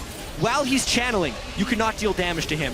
With that fight, they go straight for Baron. This game is not over yet. Wow, 3,000 HP on Baron. H2K drips and drabs. There's no teleport for Odoamne. He's far away. SKT managed to get Baron secured. It may be at Wolf's life cost, though. No, Kasing forced to jump backwards. Unbreakable. Here comes Odoamne. He's in Mega Knot already. And SKT managed to get out with some aggressive posturing. Baron secured, and that dragon as well. And we really get to see why Fiora is such a powerful pick on this patch right here. The damage you can deal whenever Marin jumped in a matter of just 2 seconds, he would chunk H2K down to nothing. Didn't get to proc his ulti, which normally is the almost guaranteed win in a fight if he does. Now, another fight mid lane, though. Well, take a look at this. Bang, looking for those critical hits. The QSS has been used, and Ryu's forced away. Look at the mid lane. SKT, they're pressuring the tower. When SKT has an inch, they take a mile. They win the team fight. They go straight for Baron because Odoamne went down bottom, and now they're trying to use these Baron minions to demolish the turrets. Azir and Trist live for these types of sieges, and they want to push. H2K did enough damage to SKT that they may repel them for now. The only reliable wave clear on the side of H2K is with Hyonin on that Sivir. And he's going to have a tough task. As long as those Baron-empowered minions are knocking on his door. Ryu, 1-1 on that LeBlanc. He tried to pick off Wolf, but gave up some positioning in that mid lane a moment or two ago. And fight before Dragon, he tried to get Marin, but once again, it's so hard for him because Marin can block so much of the damage, the burst coming, and then he can just instantly dash towards Ryu and take the fight. And there's obviously 0 armor on LeBlanc at this point in the game versus Black Cleaver and Hydra on a Fiora. I mean, that's very one-sided. I will say that this game is much less one-sided than many were expecting. We're 26 minutes in. The gold lead is only 4,000. The game did not end at 25 minutes, as Monte Cristo made the bold prediction on the analyst desk. But this one, H2K, if that dragon fight, if they don't overcommit onto Marin, they could actually still be winning this game. Well, Kasing's in trouble. On the hunt's been used by Hyonin, and the Glacial Fissure was thrown down. Kasing's life is forfeit. SKT, 4-man strong, will take themselves their 4th tower. Well, they did overcommit onto Marin at the dragon fight, and now they're paying some pretty harsh consequences. One mistake has led into a chain of others. H2K does feel out of sorts here. They're trying desperately to stop this, but it's probably inhibitor gone. SKT showed respect to H2K. They didn't try and overcommit in the early game. They played out the lanes. They knew that the pushing advantage could just wait for key items, and they still have the Baron buff. Well, we just talked about how it's 26 minutes in and the game's not over. We may need to revisit that discussion in 10 seconds, gentlemen. We do see Ryu still looking for a target, but not going to find one. And SKT not going to overcommit. The death timers were still low, and Kasing was able to respawn. And that's been the thing here for SK Telecom. They've felt in control almost all game long. There was a very good move for H2K with the dive on the top side of the map. We saw some good fights coming in. Lulex in these team fights have had some very good engages on the Gragas. And they're looking for another fight potentially. Wolf does have ulti ready though. Let's take a look. Emperor's Divide available for FLICKR. And the threat means H2K will back away. Teleport's available for Mara, he continues to pressure the bottom lane, and Supers will be knocking on the steps of H2K's base shortly. H2K starting to come apart at the seams, looking maybe for a desperate play to get themselves back into it. Yeah, and the trickiest thing about this is even a desperate play that works might still grant SKT an advantage. Marin is such a monster in the split push here. Maybe Ottawamne can't even stop him from continuing the push, and that just makes a 4-on-4 with all the disengage on the side of SKT's 4.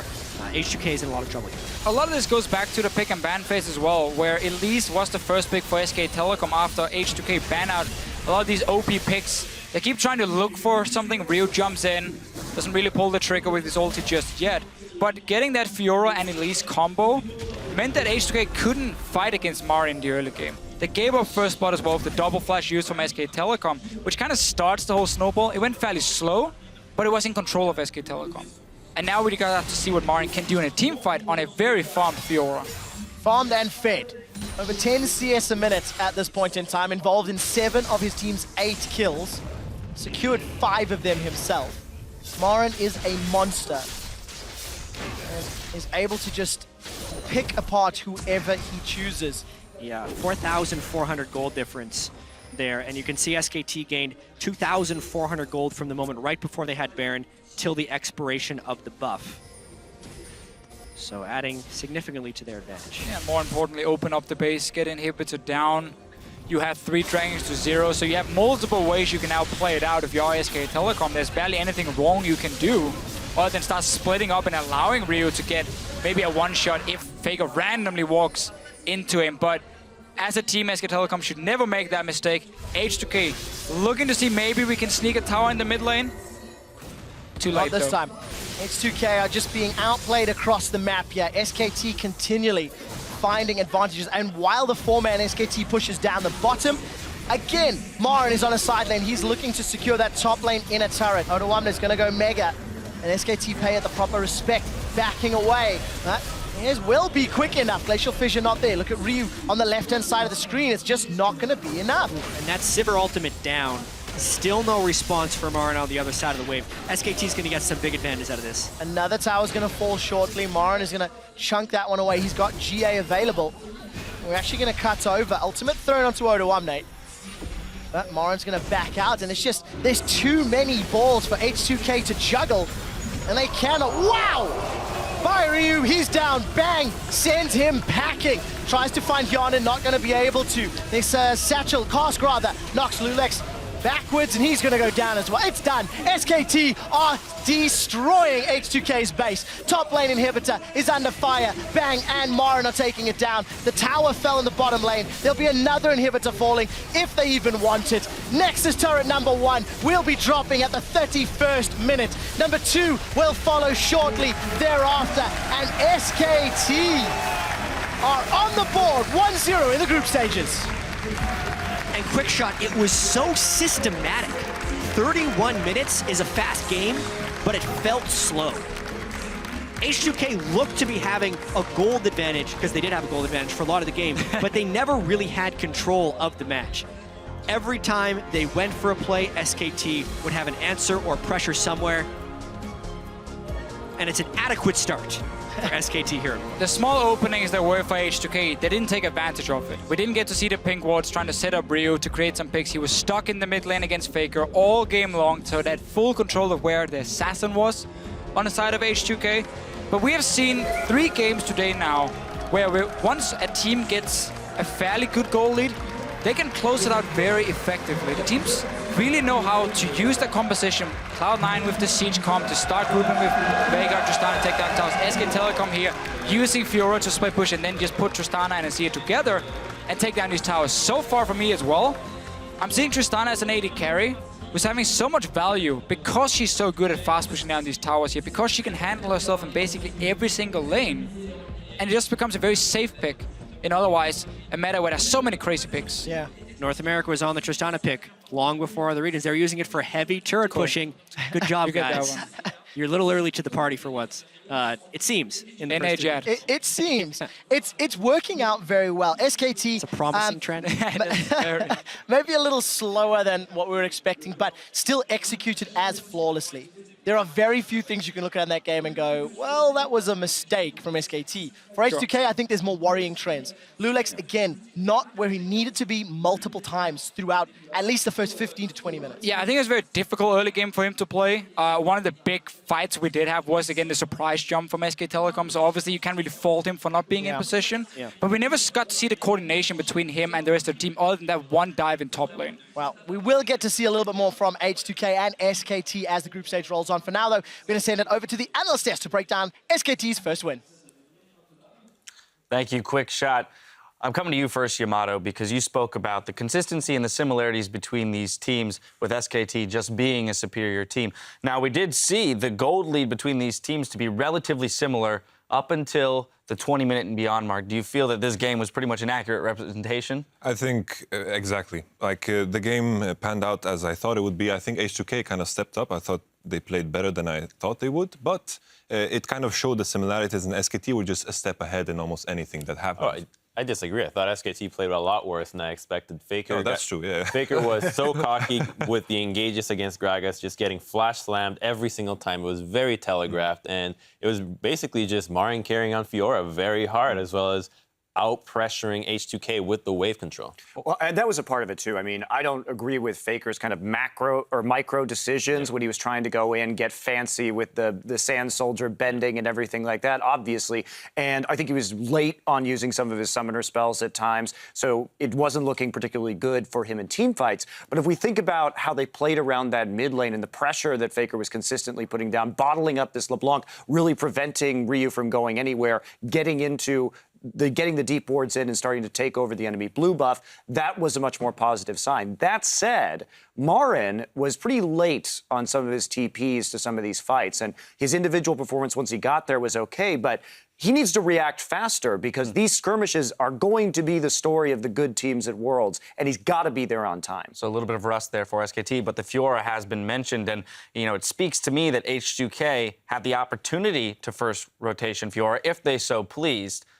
Didn't, stuck with the Gnar, handed that Fiora, which is a relatively powerful champion. We've just watched it take over a game. What does this say about Ottawamne for future games in this group? I think taking the assessment that I think they were hoping that Fiora was that Marin does not play Fiora. I think that was the idea of it, because Gnar is not completely a bad pick. I think pick and ban wise, I think it was completely fine. Even though, my only surprise is that the first two games of the day, Fiora was open and not played. That is true. We did not see that. Monty, I want to go back to the statistic that you threw out in the pregame, which was, the 10 to 20 minute for SK, which we didn't necessarily see, but what we did see was the statistic around the deficit for H2K. Exactly a 1K gold deficit at 20 minutes, and they were unable to secure the win. What's going on there? They're bad when they're behind. What do you want? They can't come back. I don't think it was a surprise. I think that it was. I predicted 25 minutes for that game. It ended up being 30. But SKT decisively closed that out, and you saw how well they chained objectives into each other. And there was really no way that H2K could respond after that. But a lot of that was just the vision control. We know that SKT is a great team around Dragon. That is a big priority for them, and that was just another win condition to help close it out. H2K couldn't get vision down on anything because of the pressure, and it's really difficult to come back in that kind of situation. I think we're really starting to see the strength of Elise, and it seems like the teams are really undervaluing just how powerful this champion can be in terms of pick potential and the ability to take objectives down faster than any other jungler right now. Gragas is nerfed. He doesn't really offer that ability to take objectives very quickly or get those picks without his ultimate. He's really relying on that ability. Elise at all times is going to be used so she can solo the dragon very easily. She will assist in Baron better than almost any other champion with the Spiderlings, Tankling, the percent damage in. I think it should be banned more. We're seeing these first picks over Fiora, over... I don't remember the other ones, but we're seeing it as a first pick. There's a huge priority in this champion, and I don't want to see these teams lose just because they let this champion go through. A lot of priority there. Final thoughts, Yamato? It's when I think of the Elise, I just wanted to elaborate about how I see the Elise. I feel like Elise is a champion that almost guarantees you to have the stronger 2v2 matchup in top lane if you fight, just because Elise is just so much stronger than any other jungler in the game. I think that is the main idea behind it. Exactly, and in the mid lane, when we saw FLICKR chunk out Ryu, since it was so aggressive, Elise can show up to mid at any time and just 2v2 the lane and just take the tower. You're going to get more tower damage, and Gragas cannot do a thing about it. Now, I want to push us ahead to our next matchup. Get your predictions for the EDG and BKT matchup that is going to be coming up. I have a feeling I know which way this one's going as well. It's a very agreeable desk today when it comes to predictions. Monty, we're starting off with you. Well, I think realistically, the Titans are going to be more like the Titanic in this tournament. They're going down fast, and they're going down hard. It's EDG. All right, Crumbs? It's EDG as well. Come on, man. It's a format. The graphic is up. I have to do it. What do you want from me? Yamato, close us out. EDG. EDG as well. Well, no surprises there. We are going to step away while the team set up for our fourth game of the day. As we go, we'll get a closer look at Chips and Noah and the amazing French League community that has been bringing the hype to this year's World's Group Stage. Et c'est parti pour la grande finale. League of Legends, c'est hyper développé en France. Et on en est arrivé à avoir une énorme communauté de joueurs. Les gens sont hyper investis au niveau de l'e-sport. Nous, on essaie de le diffuser en masse, autant de compétitions que possible. Et les gens suivent la scène, ils sont passionnés, ils sont super intéressés. Ils ont toujours leur mot à dire. Tout le monde est bouillant et j'ai l'impression de regarder un match de sport traditionnel. Il y a eu les All-Stars à Paris l'année dernière qui ont vraiment bien aidé l'e-sport. C'est surtout cette année que ça s'est vraiment bien concrétisé, quoi. Et ça va continuer, je pense. Il y a toujours de l'ambiance et on voit tout le monde devient fou dès qu'il se passe un truc. Chez soi, c'est aussi bien de regarder un peu, mais on ressent pas autant qu'ici avec tout le monde qui devient fou pour rien, avec tout le monde qui fait du bruit. Puis il y a les commentateurs qui sont juste à côté et qui mettent vraiment de l'ambiance. Avec tout le monde, c'est vraiment pas pareil. Et les Français aiment crier. Les Français, ils ont le sang chaud. Moi, je trouve que déjà la communauté est motivée et passionnée et très bon esprit. Et je pense qu'on a un des meilleurs publics du monde.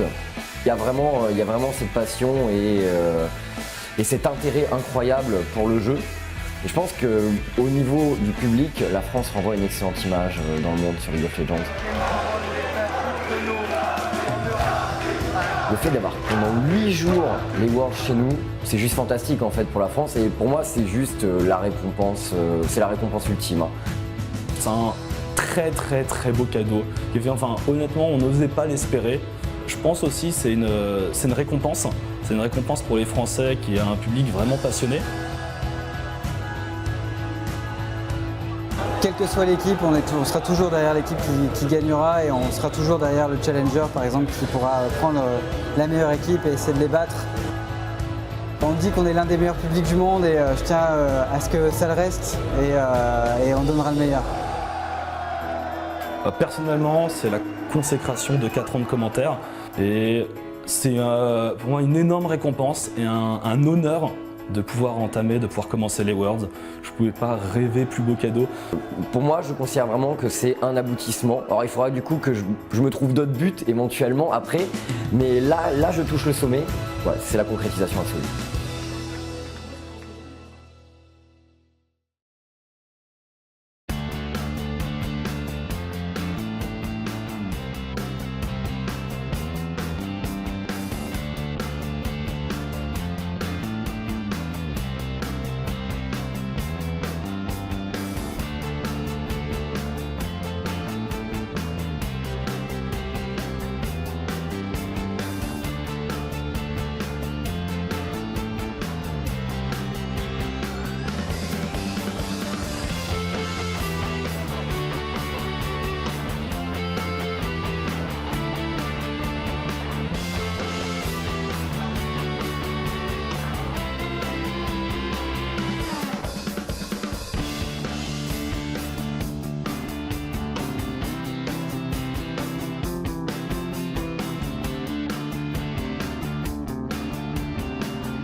And welcome back, everyone, to our 2015 Worlds coverage, coming to you live from Le Doc Pullman in Paris, France. My name is Julian Pastry Time Curran. Ganking the caster booth with me is Sam, Kobe Hartman Kensler, and Mitt Crepo Force Balls. Support Jungle Rome. Yeah.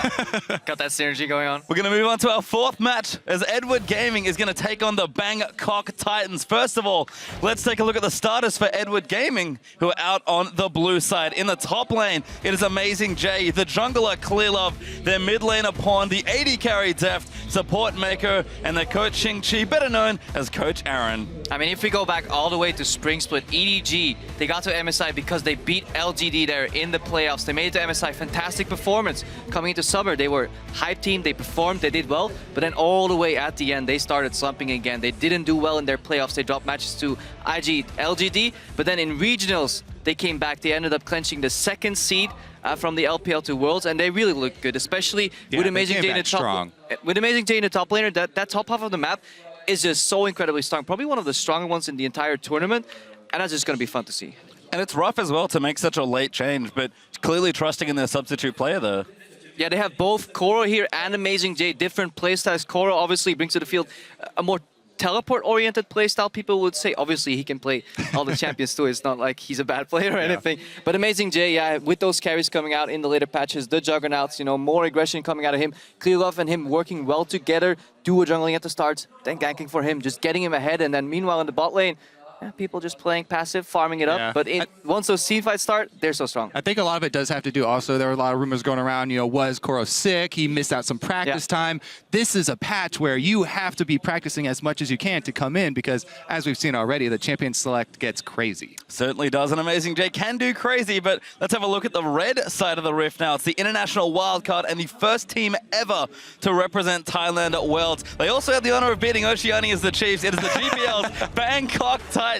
In the top lane, their captain Warlock, 007X, the jungler, star mid laner G4, AD carrying support Lloyd and Moss, and Coach Cabbage rounding out support. Yeah, these guys also, earlier this year, you know, the GPL was split with a lot of talent going to the LMS. So these guys actually rose to the top of the GPL. They finished second in the spring season and then finished first in the summer season. And from there, as you said, they were able to earn their ticket to Worlds through the international wildcard by eventually taking down the OPL's Chiefs. A big part of what enabled them to do that as well was the way that they do play around their mid laner. You already mentioned him, G4. He's going to be a big part of what brings this team together. He's a bright star for them. They like to funnel a lot of resources into him, and he can also create a lot of pressure on his own by split pushing in the side lanes. You know, the Titans are also very big underdogs here, though, so I do expect them to go for strong laning champions, both in the mid and in the bottom lane, and try and rush some sort of advantage for themselves that way. You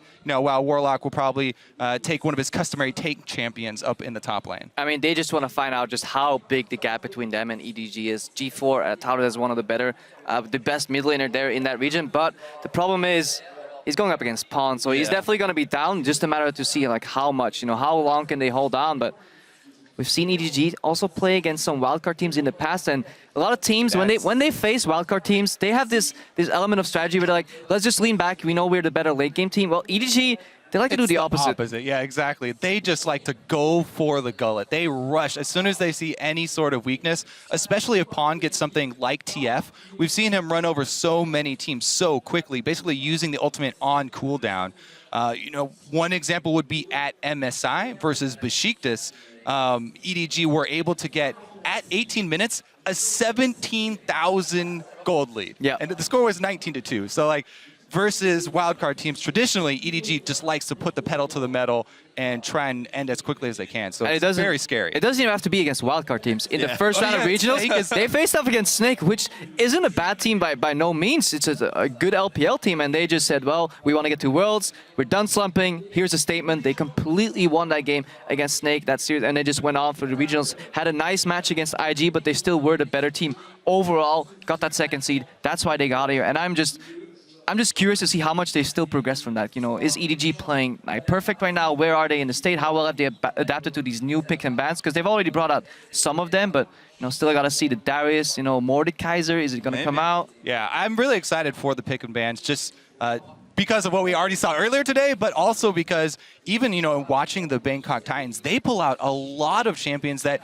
even people previously, when the meta was fairly settled, were not using that much. You know, they have all kinds of things like the Udyr, Mundo was used, Sejuani, all these different champions that they pull out, not only in the top lane, but also in the jungle there. And G4 has said that he's also not afraid of picking counter-pick weird champions in the mid lane, those melees like all AD J4 and stuff like that. So they as well can come out with some surprising choices. You really can, and that's the thing about G4. Zed, Diana, these picks we're starting to see a little bit more of. G4 was doing that before they were back in the metagame. He just loves to play his comfort picks. Even pulled out Yasuo as a surprise pick to take out the Chiefs in the wildcard tournament. So G4's got a lot of tricks up his sleeve. Yeah, I mean, not quite as much success with the Varus, but no, unfortunately. I'm just so happy to see the mid lane shift away from just Azir and Victor. And even though that's what we said at the analyst like the start show, guys, Azir and Victor, they're gone. What happens the first match? Azir versus Victor. But overall, we see a lot more champion diversity, playstyle diversity. You can go for assassins, you can go for control mages. You can build so many more team comps right now. It's not set in stone, especially if you enter into normal lanes and the whole game gets just a new dynamic. We haven't even seen Mordekaiser yet. It's just so exciting.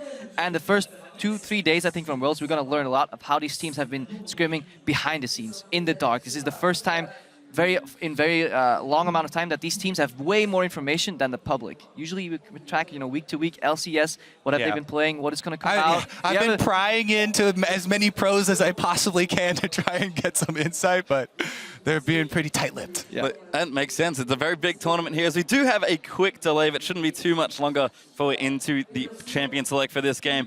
And kind of like you both were alluding to, I think these two teams very malleable in how they can pick. Lots of flexible players, good, strong solo laners that can pick almost whatever they want. So as far as, you know, 518, the world's metagame goes, we could certainly see fireworks. Yeah, and EDG, they may not want to reveal too much this game, because obviously their eyes are on SKT, who are the pairing in the group here, and that is definitely what everybody's waiting for. You know, that match, that rematch from back in the day from MSI, if that's going to come out. SKT, they look good, but they dropped about a tiny bit, you could say, against HTK. FLICKR a few times. Meanwhile, you know, on Bangkok Titans side, they don't have much to lose because they're such big underdogs. You know, whatever they are able to accomplish here would be something big. So they don't have to worry about playing really safe. They can go for a risky level 1. They can go all out on some sort of invade to try and earn an advantage that way, and then try and snowball for the early game. So I do expect the beginning of this game to be filled with blood. Yeah, this is what we usually see once these wildcard teams make it to Worlds. They just... yeah, they need to snowball, because later in the game, EDG has so much experience when it comes to closing out the games and just even coming back from a small deficit. So you really want to create a large deficit somehow. It's going to be rough, but yeah, every game has to be played in the end. It does, and I like your point about not playing not to lose, because that's honestly how the Bangkok Titans play anyway. Yeah. Very chaotic, very just all over the place, but they always bring it together, like you guys have mentioned, as a team when they need to collapse on that one big moment. I do enjoy watching these teams that that prefer the high tempo style. Yeah. Especially when more exciting. Yeah, when we're going to get matchups like this. No, I prefer the 50-minute laning phase, well, you know, that nobody does anything except watch people farm. Oh, so you're ready for the Korean quarterfinals then, Krivo? And on the other side as well, EDG, they're a team that likes to send a message. So you'd think, you know, you're a favorite team in the group. EDG, one of the strongest, if not the strongest team in this group. Everyone waiting for that big matchup, but even against the, you know, smaller teams, if you want to put it that way, EDG are a team that when they want to win and they really want to smash you, because they have to send a message to not just you, but everyone else in the tournament. Yeah, I especially like EDG's cross-map play as well. Mentioned the TF already, but something else that they do is they'll try and save their teleports rather than having teleport to start the team fight or something like that. They'll try and say, oh, we're going to win this team fight, and then my top laner is going to go back to base and teleport in, and we're going to take an objective after it as well. Certainly are, but we are into Champ Select now. Or getting into Champ Select for a game here between the Chinese side EDG and the Bangkok Titans. Yasuo is the first ban out from EDG as the Bangkok Titans respond with Twisted Fate. So right off the bat, targeting G4 there a little bit, as well as the Elise. We've seen very popular early game jungle. So EDG trying to take not only that line of attacking G4, but also some of the early aggressive junglers away. Yeah, Bangkok Titans, they don't want to get global, so TF is off the board here. I'd say that's a good one. Away from Pound, I think that's a good strategy. They're one of the few teams here, I think it's the first team that actually bans Kalista on red side. That used to be the staple 100% pick ban, you know, always ban on red side, especially in the LPL where EDG hails from. But recently has been nerfed a little. Just a lot more stronger champions have come up, risen to the top. So Kalista traditionally not banned on red side. Bangkok Titans still a fan of it. Yeah, that's interesting too, because I do expect Lloyd to go with an AD carry that is very strong in the laning phase and try and play aggressively. But how do you play aggressively on Deft and Mako? They're probably the masters of just... You never know until you try, Crepo. Yeah, that's true. Well, you're the support player, huh? Well, we do have a Mordekaiser ban there as the last one from Bangkok Titans. Lulu on the side of EDG, fairly standard there. And Amazing Jay, he's going to go through a bunch of champions. He will settle on Gangplank. I do like the Garen hover He over as well. Garen. An ode to even before the rework. Yep. But yeah, Amazing Jay looks like he's going to pick up the flex pick for his team. It could go to him. He could keep it. They obviously have already shown that Pawn will play it in the mid lane as well. Yeah, definitely being able to flex that Gangplank is important because there are counter picks available, like the Riven. Even Fiora does well because you can repost a lot of the damage that he puts out with the barrels and prevent, you know, the big chunky that he can do in lane. Having the ability to flex that just gives you so many options. Yeah. Titans now, Braum has to be picked up in early rotation if you do value the patch you're playing on. It's just such a strong support here, so I wouldn't be too surprised to the Titans pick that one up, but plenty of options here with about 15 seconds left for the Thai side. Running out of time though, and you know, like you mentioned, EDG already have a strong first pick, and they are going to go Rek'Sai Braum as their next two. Yeah, 007, good versatile jungler here.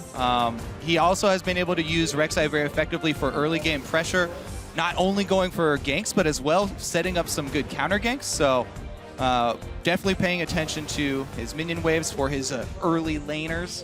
And you also just don't give away much information on this first round. Exactly. Very generic. Jungle plus Braum is one of the most generic openings you can do on the red side. This allows you to at least hide some information, wait for the blue side to at least reveal something. You know, obviously they're not going to tell you where that Gangplank's going, and they're probably just going to answer with a generic jungle pick in return. Yeah, the Gangplank is actually really scary too, because, you know, whether it goes top or mid, the global ultimate is just such a good answer for any team that's going to try and push the tempo, for any team that's going to try and make early moves on you.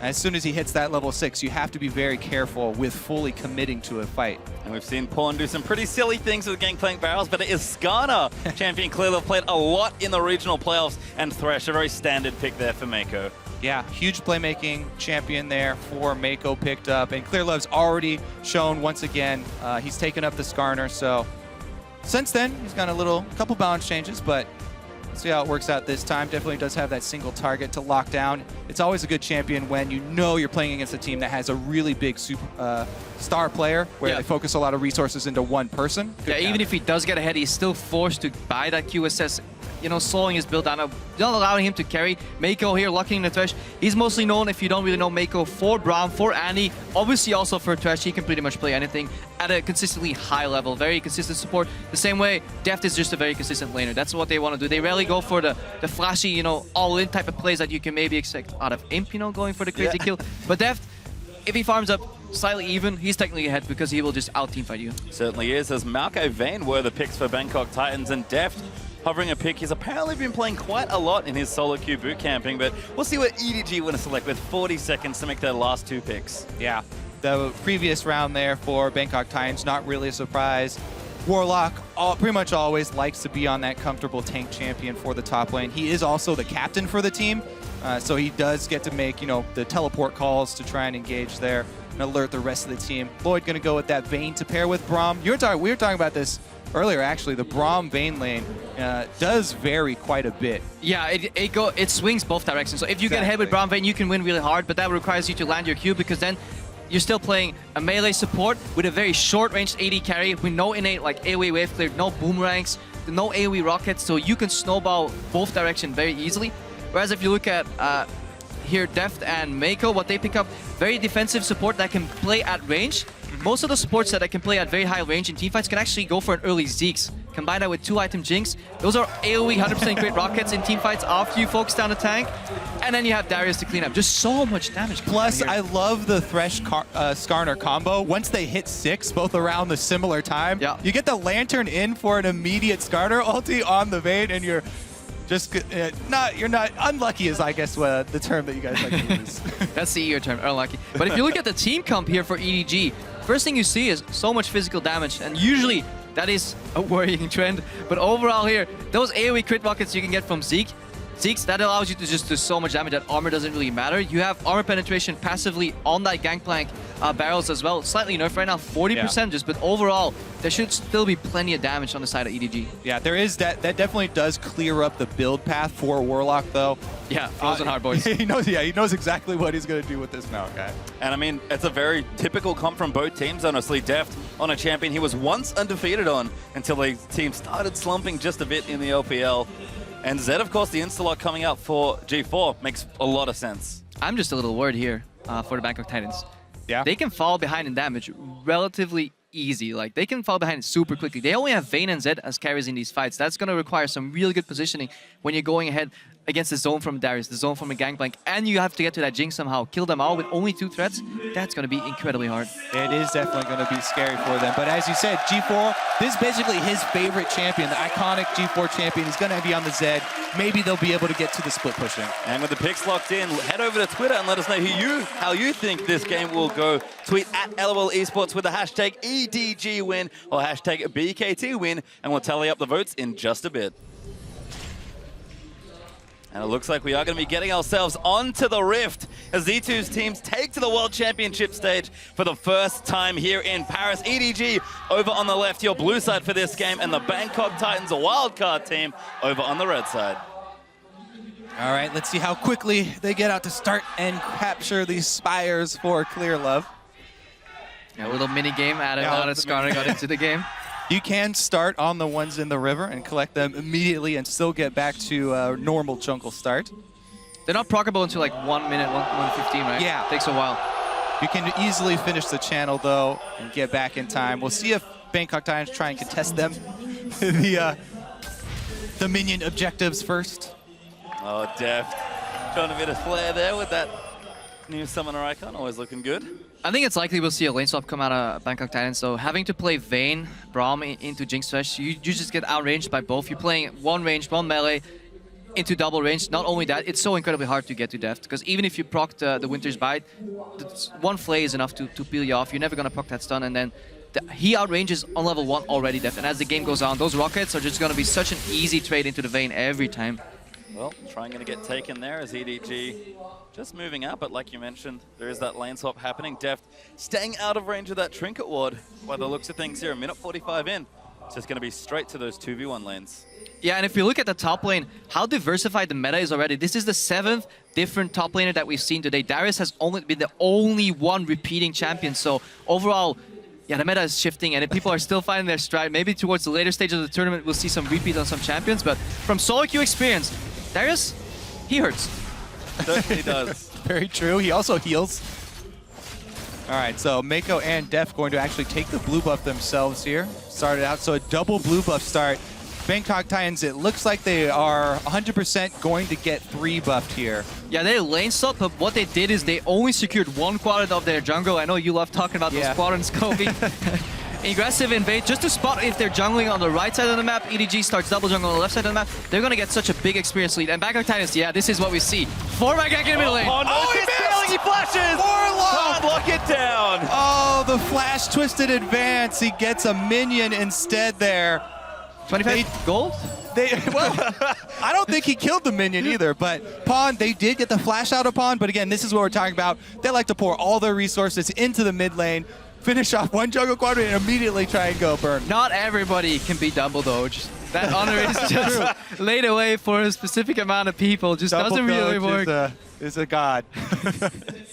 Well, I can see Bangkok Titans. Moss going to check that brush with his Winter's Bite. Doesn't quite get it, though. Yeah, EDG, though, punishing Bangkok Titans very heavily for that super safe start where they started actually on their strong side of the jungle, so not going to have much more to farm here. Yeah, and look at Moss right now. He confirms his Darkest Sphere. That entire jungle is empty, so by proxy, you can deduce that EDG's remaining members went to the down right side of the map, then the up right of the map, which means they're about to get a dive here of 4 against 2, and EDG, they're clean enough to execute this. And this ward that Mako just dropped, I love it. That's where you see the top laners coming in to teleport as well. They don't need him because he walked all the way here. 4 versus 2. Here comes the dive play. Back there, Warlock getting low. Mako, he's in trouble. He flashes out, but Death, he's getting a first blood. That's a double kill for the Jinx. This is the tempo that we're talking about for EDG. They do not like to let you have a moment's respite.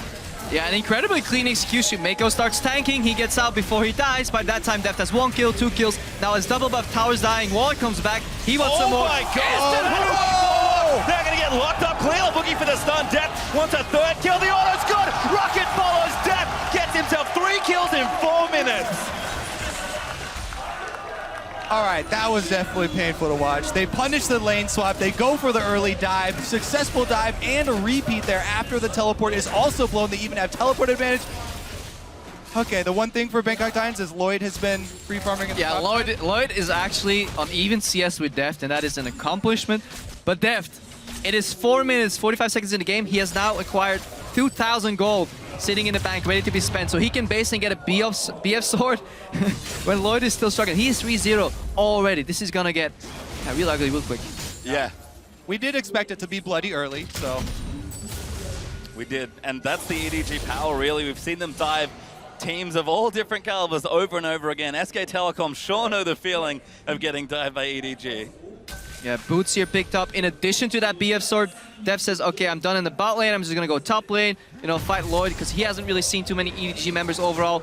Amazing J ahead of Warlock in, yeah, not in farm, but 2 levels up, I think, in XP overall. So EDG, yeah, completely in control already. And teams should take note. Yes, this is, you know, a massive lead for EDG, and they're huge favorites to win this. However, EDG being able to finish out when they get leads this big is something that you need to pay attention to. Immediate pickup on peak wards here, immediately looking for deep vision. They're trying to cut off any sort of resources from Bangkok Titans. Dev can now aggressively trade with that red buff and those rockets, and immediately, as you said, you know, how do you snowball an advantage? You pair your jungler with your support. You aggressively move and you find the enemy jungler. Once he's out, you can't even gank anymore because you know exactly where he is. And Pawn, even though he got ganked early, he had to blow his flash, he's now completely controlling the pace in the mid lane against G4. So Bangkok Titans, they're crumbling left, right, and center already. We've just hit 6 there as well, so ultimate going to be available for the next bit of EDG aggression. Mako is going to move his way towards the mid, but does go for the recalls. Amazing J, happily 1v1 in the bottom side as Deft is mowing through this turret.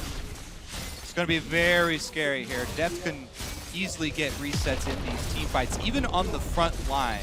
No matter how much money Warlock pours into armor, Deft is just so far ahead. It's a really unfortunate feeling as a tank when you're you know you have a clear path, and yet you just can't get enough money off of the map to even take a couple rockets from Jinx. Also, if that lane ever matches up 1v1, Vayne against Jinx gets incredibly hard. The worst part of that matchup is BF plus pickaxe against Cutlass. If you ever find yourself in that situation, you rarely do because the way the game plays out traditionally. But after a 3-0 Jinx start, there's no trading you can do. Jinx completely outrages you. Mako comes in, Lantern. Again, ulti up from Pawn as well. G4, good dodge there, but the exhaust is out from Pawn. Clearlove follows in, looks for the stun. Ulti up from G4 is going to try and save his life, but a Chomper's going to give Death his kill number 4. And look how quickly they go to the mid turret here. This one will be knocked down pretty much effortlessly. Nobody from Bangkok Titans can come up to rotate and try and defend with Rek'Sai here, so she'll probably be on her own, and that's going to be another outer turret for EDG fairly shortly here. Actually, they're not even trying to pressure it unless they leave Deft there. Clear left with eyes for bottom lane. And they're probably just not used to being this far ahead this early overall. They've done it before. We talked about the Besiktas game. Well, we'll keep track and see if they actually hit that mark. If they can beat that record. But yeah, overall... Time trials. Time trials. They're playing against EDG's Ghost, you know, in those map races. But overall, EDG, they don't extend these laning phases either. Like, they choose to go move Deft away from that bot lane and then go top for some more pressure on the tower. They don't really play the solo queue game where they keep going 2v2 and try smashing each other just for a kill and then base. So they're really playing the map right now. They went for a tower. Deft, yeah, kind of afraid whether Moss is in there or not because Mako was roaming before. Now Mako comes back, and that should be a very, very easy 2v2 here. Safety net is back here for EDG. They're up 3,000 gold already, 8.5 minutes in. Now, hard mode is to look at this and try and find the way for Bangkok Titans to try and get back in this. And they do have at least the Brutalizer completed here for G4. He is stuck in mid lane right now. They also, it's going to be very hard for them because they don't have a lot of vision to work with. That was well executed. But, yeah. Moss getting poked out here. He actually needs to save that shield somehow. That is going to go in. Looks like Slow is going to miss. No ulti out there from Def. They'll give it up this time, but pressure really on in the bottom lane. The only way he's going to win that trade is if he can save the first hit on his shield for the Jinx ultimate to negate that damage, because otherwise they're never going to win 2v2. But yeah, he gets zoned out immediately. Yeah. G4 putting some pressure on Pawn here, but eats an orange. Yeah, I was going to start talking about G4 roams, but again, Pawn is on Gangplank. He has the ultimate ready, so he can even answer that roam. And just sending the ultimate is actually enough to turn the tide since EDG are so far ahead, so... And since their top lane jungle combination from the Bangkok Titans, here 007X and Wallach are just so low damage, if they fall behind, it actually gets quite scary to gank Darius. He can take you out 2v1, especially with the reset mechanic on that ulti. So, Power ulti coming in. Yep, going back G4, looking to try and get out of it. Clear up, ulti, no Mako follows in with a hook, the damage is down. Ulti's used, but Pawn's gonna get the kill. This may very well be the first perfect game here at Worlds. Fnatic, they were close. They were 1 kill away in their first game today. So if EDG can avoid dropping a tower, maybe that's what they're playing for now. Instead of just playing for the victory, they want a perfect game. Just cancel some recalls there. Need some more AD for that to work. And you see Def. Canceled recalls are very important at this stage, though. Even a couple seconds here. That's probably going to buy them Dragon. Yeah, again, more tempo, more objectives. But Def, this is something we see a lot in the LPL. Even when ahead, these guys like buying average blades. These are like their insurance. If somehow something goes wrong, at least I'm getting GP10. I'm not sure if I agree with it in every situation, but... True definition of avarice there. Certainly is, as Dragon #1 is going to go to EDG, forcing them away with that ult from Def just to make sure Bangkok Titans couldn't get there. And again, the lead continues to build here for the LPL team. All right, let's see how Bangkok Titans are at setting up defensive warding now, because that is the emergency mode you have to go into. Yep. Try and set up defensive wards in your jungle. Uh-oh, here goes Amazing J, though. He's going to trade on Maokai. He is Maokai, though, so... Relatively tanky. Amazing J came out late swap, only has some assists, only the phase completed so far, so... Wallach should be relatively... But look at the position of that wave also, it's pushing backwards. So EDG controlling waves, trying to find out where the enemy jungle is, not making any rash decisions. They don't need any of those fancy outplays. They generally, all their kills have come from outnumbering their opponents. Generally reading the map and then making that play. Exactly. When you're this far ahead, all you really need to do is continue to pressure all 3 lanes because you're stronger in all 3 of them and ward up the jungle so that Bangkok Titans can't move from lane to lane and can't farm anywhere. Basically, you want to cut off any way for your enemy to farm. Yeah, you just starve them out, especially if they do manage to sneak past you and get a numbers advantage somewhere on the map. You can simply cross-map them. Take a tower somewhere else, take some jungle camp somewhere else, and it's incredibly hard to get out of that stranglehold.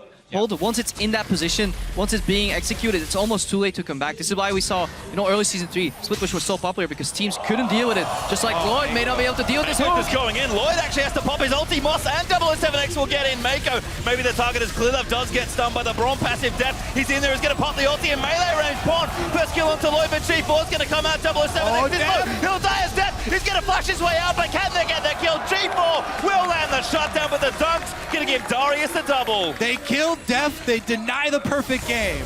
But G4's trapped under... Oh, flash! Gets himself to safety, but EDG are not done. They'll plow straight through mid lane. Yeah, G4 gets that kill, prevents himself from becoming G04, gets at least 1 kill. Perfect game denied. But 8,000 lead on the board already. To match that gold lead that they had in earlier Wildcard teams matches, they need to get roughly 9,000 gold in the next 5-6 minutes, so it's going to be hard to break that record. The time trial is on, is what Crippo is saying, as EDG will back off. Going to spend some more of that money. You can see their items are massive already. Def close to the Infinity Edge. Side turns completed for both support and jungle, as we have a replay. All right, so Mako drops the ward, has sight, lands the hook and play combo. And here comes the entire party. What a good Gangplank ultimate as well, cutting off the retreat there. Yeah, look at Def, though, into the middle of the fight. Because it forces Lloyd forward. Def knows if he gets a reset and stun damage, they're going to win this fight regardless. He doesn't have to survive this fight for it to be a big win for EDG. And look at the damage that are still alive. Even if Def falls, we still have a Darius, with the ulti. We have Pawn on the Gangplank that can even win 1v2s later on with those barrels. So there's so much depth coming out. Yeah, at that point, they're just looking for more people to commit to the fight. Yeah. And Black Cleaver done for Darius. Trinity Force done there, so that damage certainly online now for Edward Gaming. And that's the way you really play that Darius. Early armor penetration from the Black Cleaver, and then you just go tanky. You get Deadman's Blade, and you basically become unkillable in addition to having very high base damage on your abilities. and armor shred on top of that, it becomes such a hard task to deal with. You just have to kite him. That's all you can do. All you can try. And the armor shred is even just like icing on the cake for Darius. Like Black Cleaver is the one-stop shop to best item that you can rush for him. The movement speed for all the bleed damage that keeps ticking, and it has health, it has cooldown reduction. If you buy one now. If there were more versions of it, yeah. Is there a sale? Like, give me one.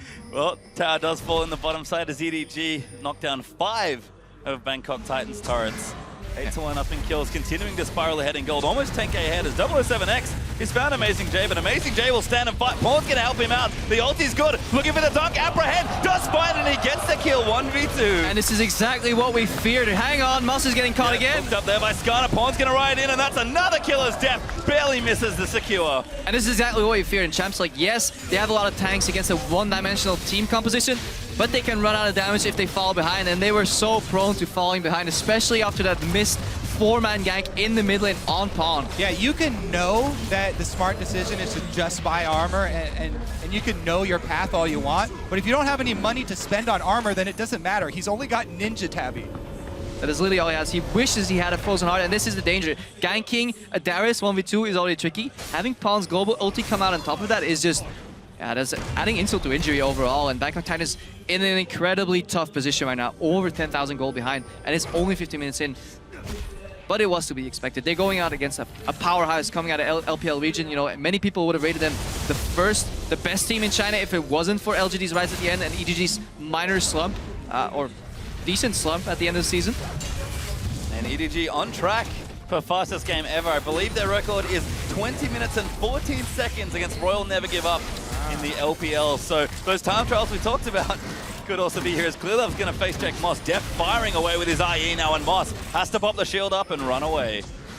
Yeah, bold move to venture out into the jungle here, and it looks like they do get snared. No follow though, just going to do some extra poke damage there with the rockets. Dragon up in 15 seconds. Deft has a red elixir. EDG very ready to fight for this dragon. And that average blade on Deft already paid out 230 gold. Just getting those small increments. He really needed it, Creflo. Yeah, I really need it. I think that is what separates the good from the best AD carries. I actually dislike it. I think when you're this far ahead, second item Phantom Dance is still better. But who am I to disagree with them? Well, EDG are going to start up this dragon, and it looks like Bangkok Titans are just going to try and collect some farm. Difficult to challenge here, maybe even impossible, as they will pick it up, and this game is only getting further and further out of reach. All right, let's see how EDG try and close the loose here. Again, they've just constantly been keeping up the deep vision. Now they're going to try and keep... Nice little Pawn does get caught, though. Yeah, G4 coming in. The exhaust is down. He's going to ride the Lantern out to safety. Ulti will proc, but it's not enough damage. And that GP ult almost kills Moss. Def going to snipe him off with the rocket. Lloyd pumps a heal the run, but Clearlove, he wants blood. And he's going to now look for 007X. Clearlove will ult anyone that he can take. He doesn't care if it's the front line. If he grabs you... Oh, Mako! Moves them back into the box as Clearlove collects it. And this would be the perfect time to test out those new emotes. Overall, especially when Pawn escaped there on the Lantern riding away. I really do love the team spamming emotes. I'm actually waiting for one of the really trolly players to take the emote of the opposing team. That's the next level emote strategy. You can even use them when you're dead, I believe. So that's, even from the grave, you can contribute to a pleasant viewing experience. Well, that's great for you, Crepo. That's how I found out. You know, I do die a lot. 18 minutes, first inhibitor goes down. EDG, yeah, 13,000 gold now. I hate to break it to you, but I have been informed that the refs are not allowing them to take the other team's emote. So we'll keep it clean. You can only use sportsmanlike pride in your own team. Well, they've shown a lot here, have EDG. As the minute hit does go down, Bangkok Titans going to struggle to keep Edward Gaming out of their base at this point. Just so many items. Giant's Belt for Amazing J. More tanky items out for Clearlove. A Brutalizer for Pawn. The static shift completed for Deft. And it's just a couple Blade of the Ruined Kings on the other side. Yeah, and we touched about how one-dimensional the damage coming out of EDG was, but if you look over, Vayne and Zed, the only two carries, the only two threats on Bangkok Titans are also just, you know, either 80 damage and a hit of 2 damage. That is if Vayne actually gets 3 attacks off, which is getting increasingly more difficult as these fights progress. So right now, even those bruisers stacking armor, they become so difficult to kill. Yeah, and you already touched on the armor shred from Darius. Gangplank has his own built-in armor shred as well, so Jinx doesn't care because she has like a full item up on anybody else in the game. Mr. Play, he'll land the hook though. Clearlove gonna follow in. Pawn's ulti sets it up as Def snipes it with a zap. High accuracy this game from Mako on the death sentences so far. Even the flash ones. Yeah, and if you, Mako, fantastic treasure overall, really in his element right here. But if you look at EDG, the amount of assists that most of these members have, that indicates that they've been playing a very team-oriented game where initially they just want to outnumber people. They haven't been beating anybody 2v2, 1v1 straight up because they don't have to. Crowd is a big Mako fan here, chanting his name, always fun to be. Well deserved. A high kill participation on most members here. Finally, FLICKR finds G4. Trouble now as Def just kills him before the ulti can even pop. EDG now going to funnel into that base, look for more kills, but they'll be more than happy to take another inhibitor. All right, inhibitor number 2 down. They're going to go for Nexus turrets next. And Def is just looking to end the game. We talked about it, 20 minutes 14, I believe, so they might be on the clock here to try and race it. Don't know if they can do it, but the Bangkok Titans are going to try and keep it in. The ulti's out. Good block there from Moss. And you can see the pings on Baron. EDG, they do love themselves an early Baron. Yeah, look at those pink wards. 5 pink wards, 1 in each corner. It's like a pentagram. Yeah, complete vision control. And yes, okay, EDG is super far ahead, so those pink wards aren't as impressive, but if you're gonna follow EDG throughout the entire tournament, hang on, surrender. Yeah, and that's the surrender for Bangkok Titans. The Baron could not be completed as EDG in style take their first game here in Paris.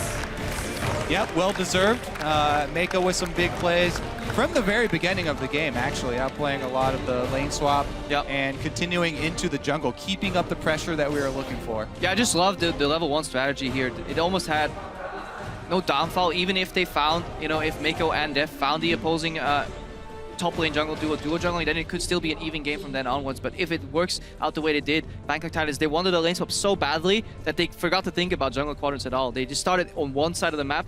They got completely 3-buffed, 3-quadrant jungled almost. So that was so hard to come back from. And the Bangkok Titans, they knew what they were up against. That's why they kind of went for this super risky, everybody go mid, we're going to try and flash Twisted Advance to make something happen. And it hit him in it. Stumbled. Yeah.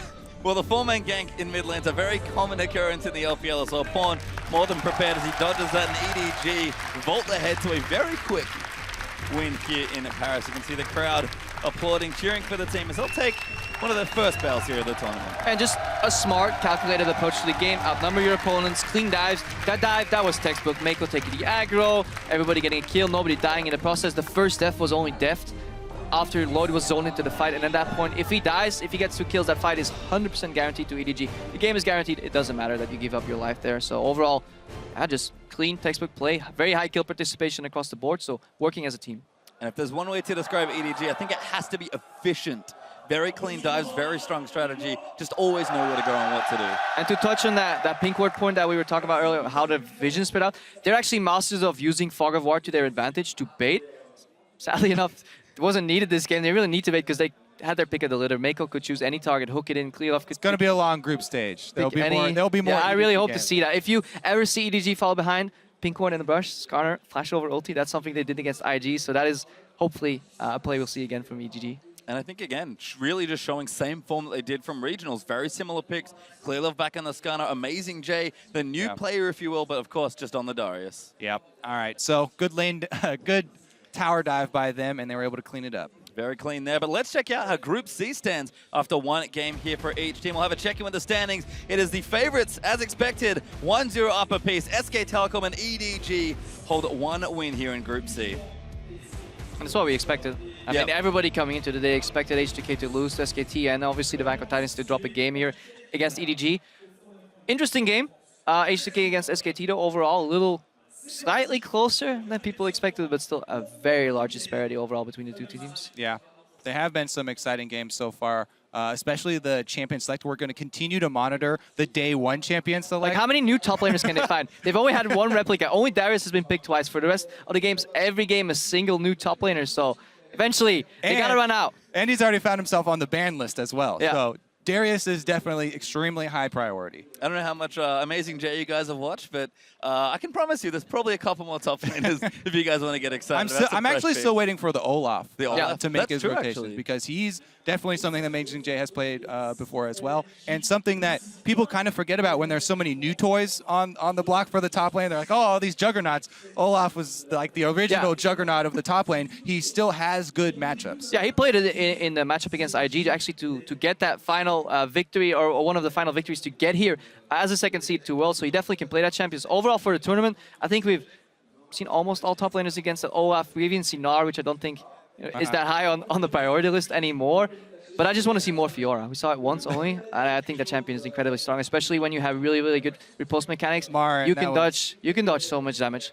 You can dodge a lot here, but we do have Shock standing by with EDG's jungler Clearlove to get an insider's perspective on that game. Yes, thank you very much, guys. Indeed joined here by EDG's Clearlove after that victory, and Wenson helping here out with the translation. Congratulations, first up, in your very first game here at Worlds. Thank you. Thank you. Anyway, it was an underdog match for the Bangkok Titans going in, yet you guys were very convincing. Something I would like to talk about is the Skarner pick. We saw it earlier in the day from the side of IG. Didn't work out. How have you played him, and how do you make him work? 你们这次有一个就是非常完美的胜利，然后他注意到了你的 Skarner 用的非常好，想问一下你对 Skarner 这英雄有什么心得？这英雄的话，就是前6级就很法力，如果到6级后2打2、3打3打团都很厉害，所以说这是我选择他的原因。Okay, Skarner is relatively weak pre level 6, but ever after level 6, no matter in 2v2, in 3v3s, Skarner extremely strong, and that's why he picked it. Okay, it worked out really well also in synergy with that Darius top lane, and that was on Amazing J. How has it been for the team adjusting to playing with Amazing J, and more precisely, your synergy with him? How has that been going? 你们这次觉得用了 Amazing J instead of Coral， 就是替代了 Coral。你们觉得你和 Amazing J 的配合有没有什么特别的地方？然后你觉得 Amazing J 打得怎么样？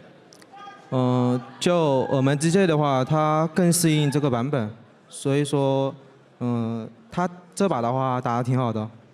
They think they have the new patch, and Amazing J might be better in this patch, and he played really well this game. So he's happy for that. A fantastic Darius, that is true. Last time I talked to you, Clearlove, was after the mid-season invitational where you guys won over SKT. Then you told me we are going to learn from this and become even better. Do you think you have come good enough to take this World Championship home?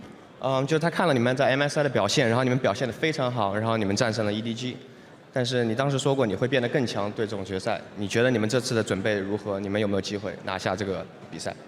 就是我们队伍的状态最近还挺好的，然后的话就是经过这么长的时间嘛，然后个人能力都有提升，然后更重要的是我们的心态变好了很多，我觉得这个是让我们变得更强大。I think their team is in a really good shape right now, and their individual skill has been improving since MSI, and they have really, good confidence going into the tournament and win the World Championship. Finally, one big step towards that will be your game Saturday versus SKT. After what happened at MSI, is that not a worry for you? 就是 SKT， 你觉得这次 MSI 战胜他们以后，你们这次还担忧他们吗？SKT 是很强大的对手。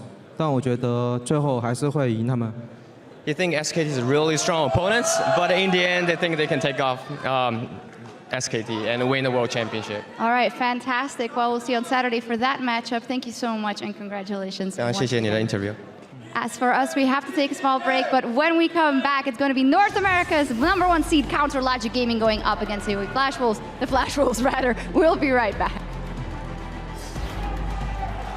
We are going to be getting ourselves onto the Rift as Z2's teams take to the World Championship stage. Here comes the dive play, back there, Warlock getting low, Mako, he's in trouble, he flashes out, but Death, he's getting a first blood, that's a double kill! First kill onto Loy, but G4's going to come out, 007 next is low, he'll die as Death, he's going to flash his way out, but can they get that kill? The exhaust is down, he's going to ride the Lantern out to safety. Ulti will proc, but it's not enough damage, and that GP ult almost kills Quad Death. EDG in style take their first game here in Paris.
Welcome back, everyone. The teams are readying up on stage for our 5th match, CounterLogic Gaming versus the Flash Wolves. Doublelift, of course, deciding to make a reappearance on the desk.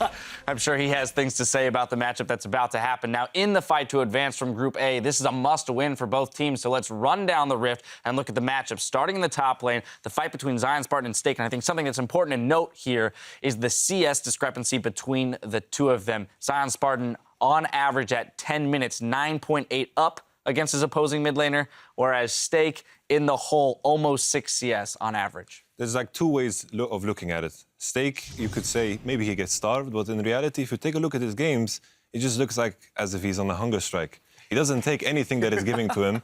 And speaking of eating, and in this matchup specifically, I think Zion Spartan is going to eat him alive. Well, speaking of, by the way, Darshan, being a vegetarian, is going to have to switch his traditions and going to have some steak for lunch right now. But on a more serious note, Maple versus Pobelter. Maple is kind of the star of the Flash Wolves. He gets a lot of attention. Pobelter does not. He gets thrown under the bus and any other kind of idioms that you could say as to how little help he gets from his team. There's almost no synergy between him and Nick Smithy, as he's usually just helping the duo lane out. And Pobelter, regardless, puts a lot of damage for his team. He brings so much to the table with what he gets is very impressive. Well, this is really a very interesting matchup because of how many mismatches there are as we go down lane by lane and the very big stylistic differences between these two teams. For me, if you take a look at guys like Karsa versus Xmithy, and sure, Xmithy he improved in the playoffs, right? But I wouldn't say that Xmithy had a good performance. I would say he had a very mediocre performance. But it was an improvement. But Karsa's a star on this team. He does about 5% more damage as opposed to, when compared to the rest of his team total, than Xmithy does. He also is a guy who can play early. He can play Nidalee. He can play Lee Sin. These are champions, whereas Xmithy spent the majority of the season sitting on Gragas, and this is going to be dangerous because Pobelter could be a real threat here with the Maple Karsa synergy. Yep, so mismatches across the lanes, but also if we take a look at the teams and their play styles in general, stylistically, it is a mismatch. Looking at the first 15 minutes of the game, if we look at kill location between these two teams, what we'll notice is a huge priority and focus for CLG in the top lane, whereas the Flash Wolves down near the Dragon, mid and bot lane. Well, this really just shows how much CLG likes to group, because this action in the top side is not just like Zion getting kills by himself. This is lane swaps from CLG. This is mass rotations coming into the top lane to try to take towers. CLG's bot lane being so strong, what usually happens, they take the bot lane turret, rotate into the top. The opposing team wants to defend that. They send a lot of people top, and then CLG can respond by having Xmithy follow, by having a TP advantage, and just really outnumbering. So that's just a really good indication as to the pace that CLG likes to take of taking one tower and then quickly rotating, which is really the standard play when you take a tower advantage. Now, looking at that jungle matchup, we've spoken to Karsa being a playmaker for the team as well as Maple. But then on the side of CLG, you know, it's usually the side lane focus is either the bot lane or Zion Spartan. Is Xmithy going to be able to keep up with Karsa and, you know, keep the pressure out of the mid lane so that his side lanes can do the work they need to do to create an advantage? Well, you have to remember, he also plays Lee Sin. Like, Xmithy he's a pretty good Lee Sin. I mean, 2 seasons ago, but okay, come on. We're reaching back. Yeah, I mean, we're dusting the shelves here and really like pulling that out. But he can play Lee Sin. Like, he's not the fanciest of Lee Sins, but back then you didn't really have to do a lot on the champion. You can just play a solid game and play him as a peeling champion as opposed to a playmaker, which is kind of the way that Karsa likes to play. But I do think that he does have the ability to play these champions in an effective way that can deal with aggressive junglers in a better fashion than the Gragas can. Another thing I want to note here, just as a trend of the first day, the average game time so far today has been 26 minutes and 30 seconds. Incredibly fast games of League of Legends. Granted, there have been some rather lopsided ones between teams that were expected to go that way, which could be skewing the data slightly. But when you're looking at fast game times, and then this matchup specifically, does that benefit more? Would you give it to Flash Wolves or CLG in quicker games? I think that if we look at CLG, they're very good at the lane swap. They tend to get a few kills early. We were watching this in the finals against TSM. But CLG, even though they have these early leads, they didn't actually pretty, I wouldn't say, it was pretty average, but they made some mistakes in closing out the game. So I don't know if this one's going to be as fast. And I'm holding off because what we need to see more of from CLG is effective use of their early game advantages. They get these advantages, and instead of, for example, in the finals, the Yasuo getting really far ahead and then split pushing, they started to group and follow TSM around the map and just be slightly delayed. So TSM was actually able to sort of get back in there for a while by sieging turrets and just avoiding fighting. CLG seems to be, I would say, afraid in the mid game to really drive home an advantage. And that's what I'm looking for them here. If they can do that, then I think they'll be in a good place to win this game quickly and then make it out of this group. If they continue to have these problems, I think this group is much more up in the air. All right, well, it appears they have a slight audio issue on stage, so we have a little bit more time to talk about these teams we had originally planned. So I'm going to come over to you, Yamato, because originally we spoke about this top lane. When it comes to Stake and his hunger strike, if and when those CS discrepancies are fixed, is he the kind of top laner that can stack up to the likes of Zion Spartan? It's so hard for me to see. I just doubt it, but I think Monte Cristo highlighted a good point that Zion Spartan, I remember back in Season 4 when he was back on Dignitas, he was doing the split pushes. He was good at split pushing, but right now when you get these advantages in top lane, usually it is the split pushing that is going to drive you home. And as you said, we haven't seen it. Hang on. The split pushing is there, but the thing we looked at the resource management from CLG, and a lot of it goes to double lift. So the results that you want from Zion are not as much as you need them to be with how much pressure you're putting on him, how much help you're assisting. So he really needs to crank up the gears. I really don't know how you say that. But you really need to buckle down. I'm really just saying words right now. Well, with all of these stylistic differences pointed out, everybody at home, if you don't want spoilers, mute the stream because I'm about to ask you guys once again for your predictions. Starting off with Yamato. Counter Logic Gaming. There it is. Next CLG, and? I'm not even 50% sure of the majority of things that I do. CLG can offer me a 50% chance that they are the best team in the world. That's good enough for me. CLG for this. That actually explains a lot of your jungling. Thank you. There you go. Well, that jungling directly affects your team. Hey, we've identified the problem. If anything, we're making progress here. We've had a breakthrough. All right, well, there it is. As we send it out to our casters, Double Lift tells us about the Flash Wolves' reliance on the southern half of Summoner's Rift. So we can probably expect them to play off of mid and bottom like they have in their playoff games. So yeah, when we watch them, they just normally play really tight with their jungle and support, and their jungle and support just roam between mid and bottom constantly. And they just kind of leave Stake to do whatever. Most of the time he's just dead. So yeah, that's kind of what UA Flash Wolves does. And pretty classic double lift there. His time off Dianos has really deteriorated his analysis, I feel, over time. It wasn't a quality piece. Well, it wasn't too bad here. As we're going to check out the starting lineup, getting ourselves into these games. On the blue side, it is Counter Logic Gaming, the #1 seed from North America. In the top, there is Zion Spartan. In the jungle, X-Smithy. Their mid, Po Belter, AD carry, Double Lift, and support Aframu. And then on the red side, it's obviously the Flash Wolves. Their top laner, Stake. Perhaps on Hunger side, perhaps not, who knows. Jungle Karsa, mid Maple, AD carry Kramer, he's back in. Yeah, got subbed out a while ago, but then comes back here. And support Sword Art, ready to go into game. Sword Art obviously featured in Rise of Legends as well, had a good story to tell here. They definitely want this victory because this means a lot in the group, probably playing for first place here. Yeah, subbing Kramer back in is actually really big for these guys because NL played a lot for them recently. Yeah. And Kramer, they picked him up. Sword Art specifically picked him out of Challenger Korean solo queue, and they've been working very closely with him to try and iron out all the communication issues and stuff like that. Yeah, just more proficient in terms of mechanics. That's also reflected in his champion pool. His most favorable champion is Vayne. That's what he likes playing here. So that may be needed to keep Double Lift in check.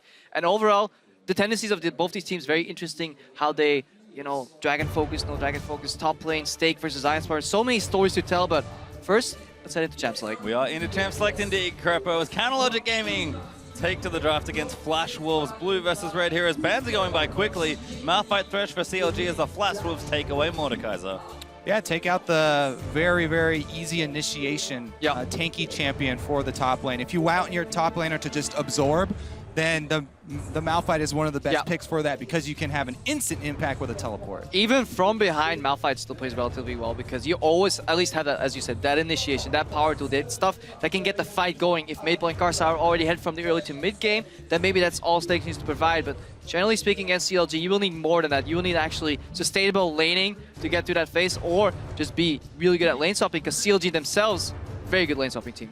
And the standard bans do continue as Gangplank banned away from Flash Wolves. Kalista, that blue side ban now, as Flash Wolves' final ban is Veigar for the first time in the tournament.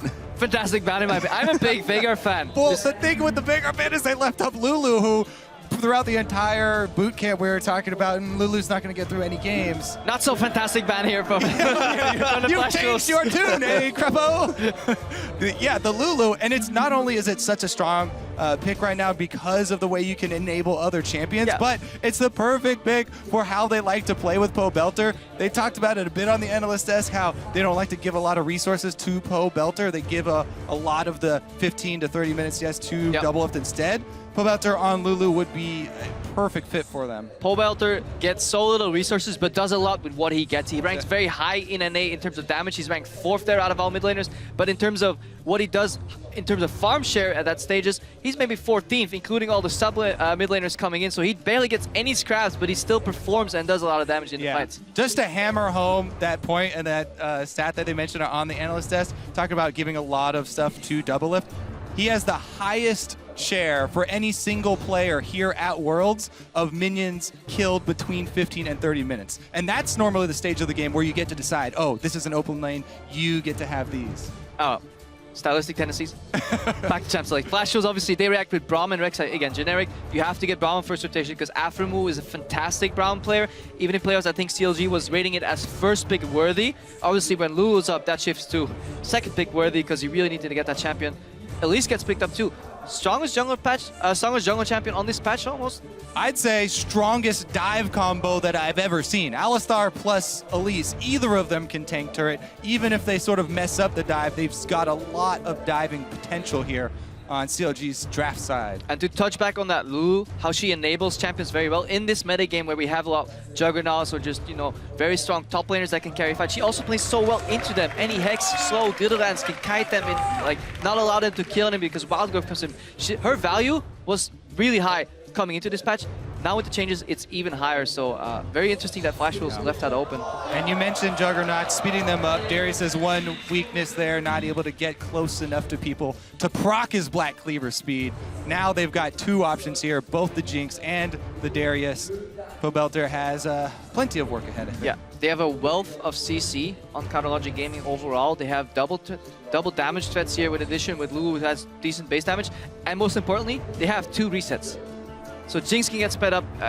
If Darius gets a kill, he gets a reset. So those late game team fights are going to be absolutely brutal. Yeah. Okay, so we got really focused on CLG side because of the Lulu pick. Yeah. But for Flash Wolf side, their big star player is Maple in this mid lane. And he's on a champion on the AP Echo. This is going to be a full AP Echo. Didn't really get hurt as much by the tank Echo nerfs to him. Yep. So he's on a champion that can snowball. The assassin from the mid lane. We'll see if he can pressure Poe Belter at all and get to roaming and get to trying to affect the rest of the game. Karsa's going to try and be hand in hand with him on that Rek'Sai and get that duo ahead. And that is, for me, the pivotal matchup here.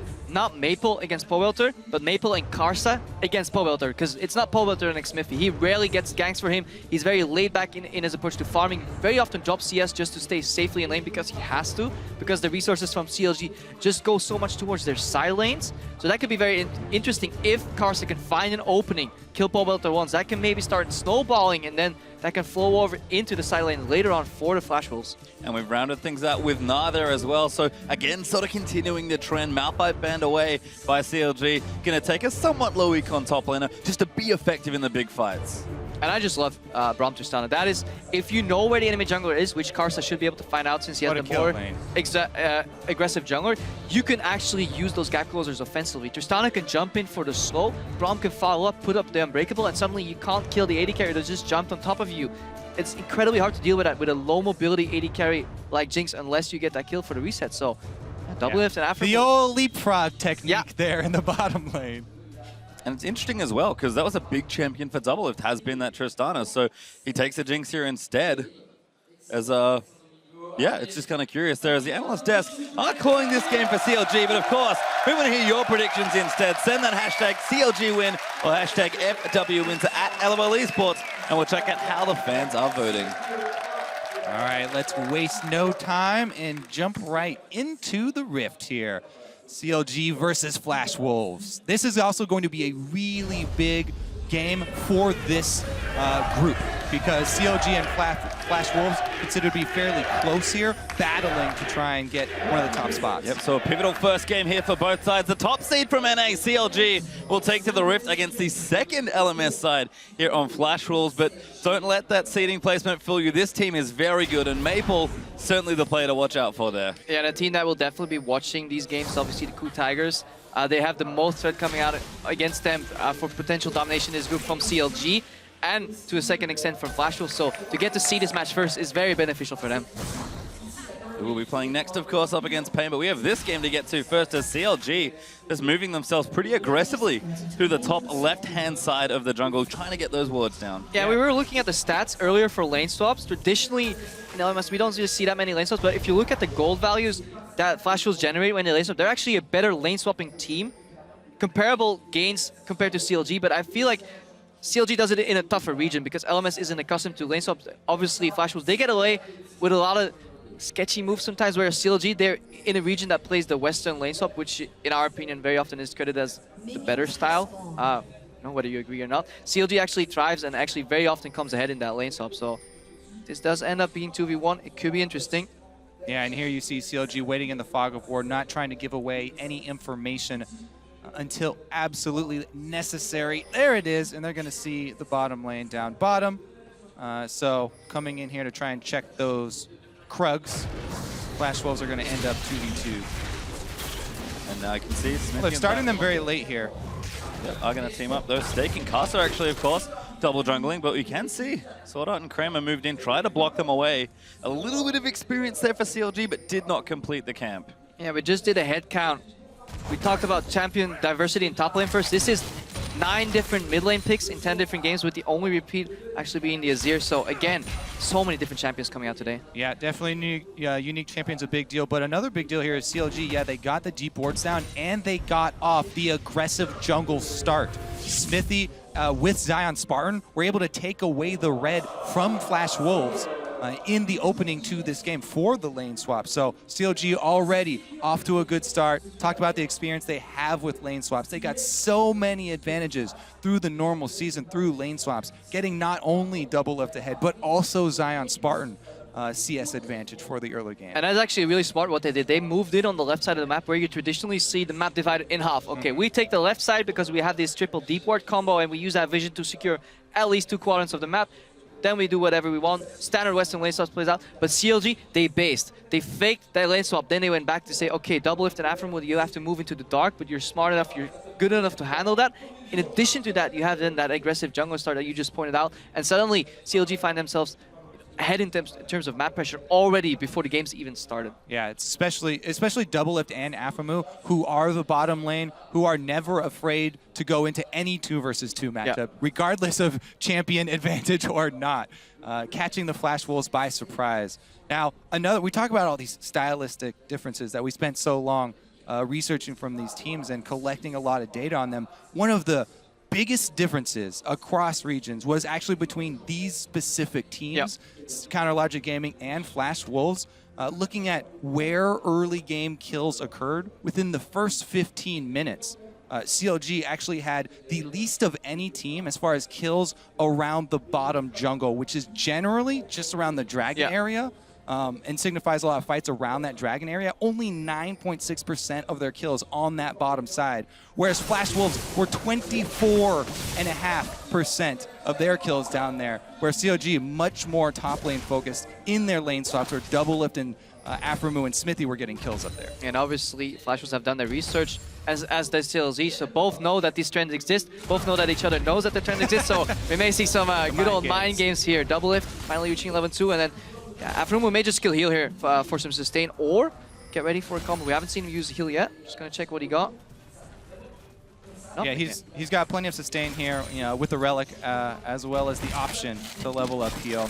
But no summoner or no spells necessary for him to level up yet. So he hasn't skilled anything, so he can still go for WQ combo, or he can skill a heal if he needs to. That's actually very adaptive. Yeah, what he's waiting for right now is for Doublelift to take a bad trade. If Doublelift got hit there, then level up the heal so he can get the most out of his AoE heal both of them. Karsa.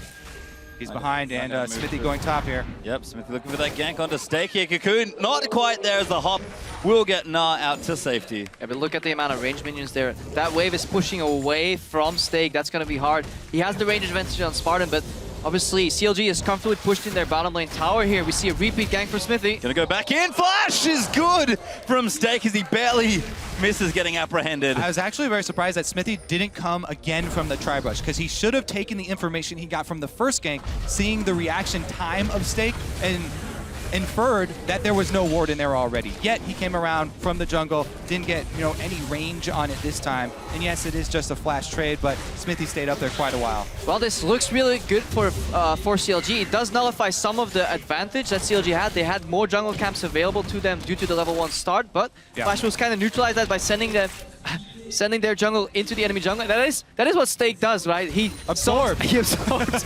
We often joke around it, but he is literally left alone on an island, and then the remaining part of the map has to be won by the Flash Wolves 4 against 4. Yeah, again though, so much focus from Smithy. He's going back a third time to pressure top, and they are really trying to earn Zion a lead.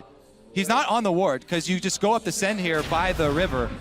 They know he doesn't have flash. Smithy should get close for this one first. Stake certainly hasn't seen him. Cocoon will land. Apprehend. He's going to follow through. Stake just enough to hop away. Bounce. And no summoners left to follow. That's 3 ganks in under 5 minutes. Minions spawn and meet at 2 minutes, so that's 1 gank per minute coming at Stake. Smithy, dismiss your spiders. They want the wave to be frozen there in front of Zion Spartan, so dismissing those spiders and getting them over to attack quicker. See a roam from Maple coming out. This is Flash was like doing, but Doublelift and Afro getting caught here. Yeah, good game sense, actually. Yeah. Maybe a call from Pobelter. You never know what's going on in the comms. Could have been a call, could have been game sense, but any time they back up like that, Maple actually has to go right back to mid lane so he doesn't lose out on too many minions. Karsa did have a pretty good recovery, by the way. You mentioned going for that counter jungle, seeing Smithy up top. At least the Flash Wolves were able to get Karsa back on track at the expense of Stake. Yes, there is a huge CS discrepancy, but Karsa was able to get his red at least. Yeah. Or steal the red. Might look to have a gank in the mid lane here as Maple having a bit of trouble here against Lulu. Good glitter lance there from Pobelter. But yeah, that roam cost him tempo and pressure, and now Pobelter, he can just push out that lane. He's still on a lot of resources here, so if Maple is down, Karsa, we praised him for his jungling and his aggressive jungle, but he really hasn't found an opening just yet because CLG made his path very predictable. Because Zion was spending so much time in the top lane where he started, it kind of forced Maple to take that path from top right to bottom right, and then base, and then try and help Stake somehow. So he's trying to stay afloat, but he's not really finding any openings right now. Yeah, one of the best parts of CLG's early game and of their lane swaps is how they disseminate as little information as possible in the early game. And it keeps Flash Wolves guessing for the early stages and makes you have to react very quickly as a jungler, make very quick decisions. Now after so much pressure top, looks like Karsa's going to even the odds. I mean, Zion Spartan did use his flash earlier, so it kind of has to work almost, because look at that CS discrepancy right there. 26 to 47. Zion Spartan doubling Stake's farm already. And Karsa is looking for something here, but he hasn't quite picked the angle. Zion Spartan is a little far forward in the lane. Ulti's ready for Stake. He's going to go in for it. Karsa finds a knock-up. Good wall up there as well. Can they combo it all the way? There's the ulti out from Nah. And a wonderful CC chain is maybe just going to get first blood. Yes, it is.